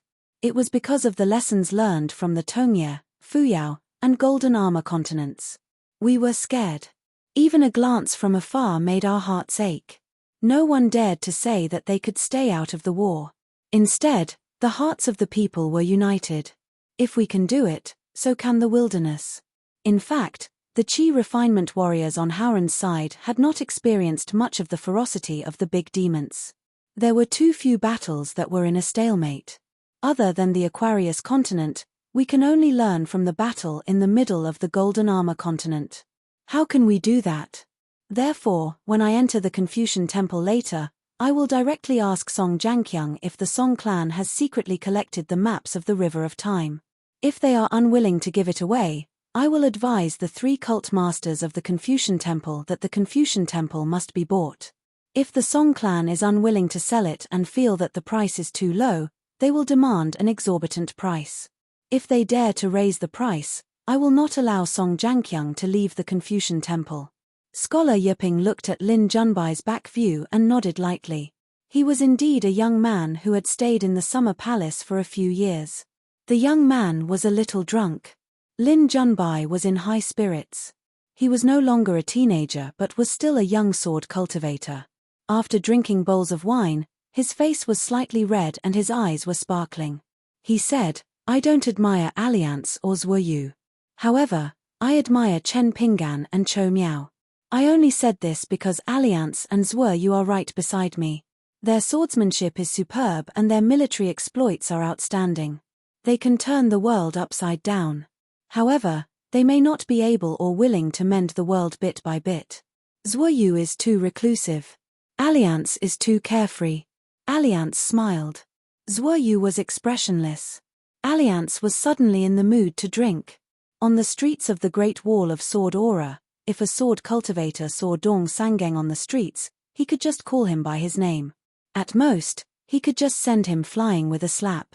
In all the lands under heaven, it was impossible to say how many young people, juniors, old people, and even cultivators on the peak of the mountain, would tremble in fear when they saw Talisman King Yu Xian, Grand Heaven Master Zhao Qianxi, and other such immortals. They would be filled with admiration, reverence, flattery, and envy. Alliance suddenly remembered Lin Junbai. To be precise, he was a Confucian scholar of the line of the quasi-sage. Lin Junbai hiccuped. His face was red and he was tongue-tied. "I'm most likely not of any help. I need to lie down and sleep for a while. You guys go back inside to discuss matters. Don't worry about me. Let me sleep for a while. If I'm still not awake after an hour, one of you can come and wake me up." He raised his wine bowl again. Since he had made up his mind not to go, he could drink a few more bowls. The world was vast. A small strategist like him in the Confucian temple was not a big deal. He fell drunk on the steps of the Confucian temple and fell into a deep sleep. His snores were thunderous.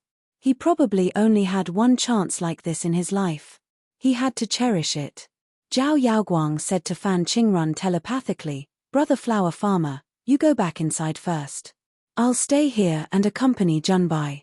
It's fine if you fall asleep, but don't go crazy drunk. This kid has too much to say. We can't let him say it all at once.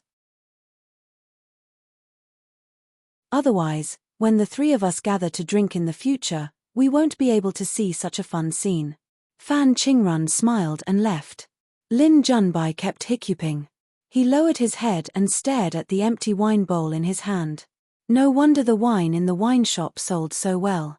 Drinking so much in such a small bowl was so heroic. "I'll drink, you can drink as much as you want." Actually, drinking a bowl of wine didn't mean that one could drink much. Sword cultivators who didn't drink a lot would feel heroic after drinking a bowl of wine. Naturally, the more they drank, the more heroic they would feel. According to the rules of the wine shop, Q-Sword could lose, but Q-Wine couldn't back down. If Q-Sword lost, it meant that their sword techniques weren't high enough. However, if they were still cowardly when Q-Wine was at the table, then there was a problem with their character. There was no other excuse. They would be single for the rest of their lives, drinking and borrowing money from others. It was said that in the end, There was an old sword cultivator who gathered the strengths of many schools and successfully compiled a small booklet. 36 tips on how to persuade people to drink without falling. Every time before they went to the wine shop to drink, everyone was confident that they would win. However, every time, they would all lie under the table and call each other brothers. After all, the gamblers, drunkards, and bachelors who went there to drink were all single men, who hadn't read and flipped through a thin booklet that cost a few snowflakes. When they sat down at the table, they were invincible. When they were sober, they would be carried home by their friends, or lying under the table together, or nesting in a corner by the roadside. They would feel that they would never drink again in this lifetime. Spending money would hurt their bodies and cause them to lose face. It was really meaningless. In the end, when the effects of the alcohol passed, they only needed to exchange a glance with their friends. Let's go. Okay. It was just like the Great Wall of Sword aura. It was the same for drinking, on the battlefield, and in life. Lin Junbai gulped down another mouthful of wine. He tried to hold it in but still spat it out. In the end, he fell back and fell asleep. After drinking the wine, Lu Ji kept the wine pot in her sleeve and returned to the Confucian temple to discuss matters. All she needed to do was to listen. Qi Tingji followed Lu Ji back to their seats. Alliance moved his seat and sat beside Lin Junbai and Zhao Yaoguang for a while. He had a good discussion with the young celestial master of Dragon Tiger Mountain. 50-50 was definitely out of the question. Before returning to the Great Wall of Sword aura, Alliance would definitely visit the residence of the celestial master. It seemed that he had not been to Dragon Tiger Mountain yet. Had he been there before? Probably not. He had not even seen Miss Lianzhen. How could he have been to Dragon Tiger Mountain? That would mean that he had never been there before. Left and right, he was still sitting alone.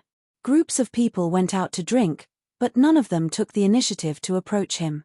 They did not even casually strike up a conversation or greet him. Around this time, his swordsmanship was too good, but his temper was too bad.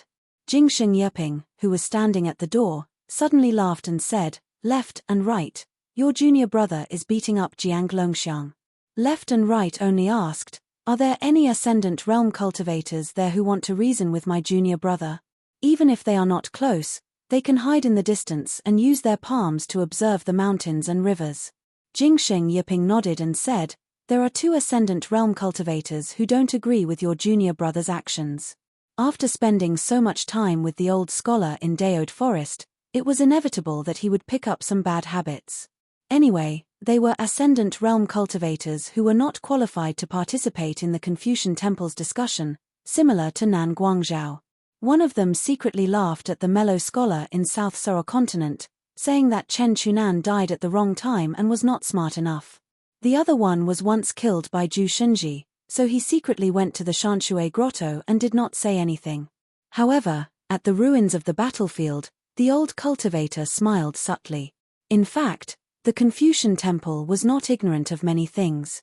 Instead, it gave too much freedom to the cultivators on the mountain. The Confucian Temple was too particular about asking about one's handwriting instead of one's heart. Therefore, there were only a few people who participated in the meeting at the top of Sui Mountain. They were the Holy Master, the Sage of Rites, the Quasi-Sage, the Old Scholar, and Jingsheng Yeping, who was transformed from the book in the Holy Master's hand. Regarding this matter, the Sage of Rites personally admitted to the Holy Master that he was too rigid in the past. He only looked at the people on the top of the mountain with the eyes of those at the bottom of the mountain. He was wrong. He looked at the scholar who bowed and admitted his mistake. Jingsheng Yeping was actually very sad at the top of Sui Mountain at that time. Then, the Quasi-Sage admitted his mistake in other matters, and the old scholar also admitted his mistake. It seemed that everyone was wrong. Therefore, at this moment, Jingsheng Yeping said to left and right, "Just do it. I will clean up the mess." Left and right said, "Give me the exact location. There are too many restrictions in the Confucian Temple. I'm too lazy to find it." Jingsheng Yeping waved his sleeve, and 2 dots of light flashed and disappeared, helping to lead the way. There were 2 old Ascendant Realm cultivators. One of them was in Panshui County, surrounded by stars and the moon, chatting and laughing. The other one was in Parrot Continent, behind closed doors, discussing with his friends on the mountain how to make money in Tonga Continent and establish a sect. They were taking what they needed and helping each other. If they participated in the meeting at the Confucian Temple today and knew how the 5 mountain elders of the academy left the Confucian Temple, they would definitely be more careful with their words and actions. Left and Right stood up, took off his sword, and suddenly pulled it open. The scabbard and the long sword separated into 2, one on the left and one on the right. They headed to Panshui County and Parrot Continent respectively. They were in a dilemma. Which one should they cut first? You're tuning in to the Celestial War YouTube channel. Don't forget to subscribe and join us on this journey to catch the most captivating stories.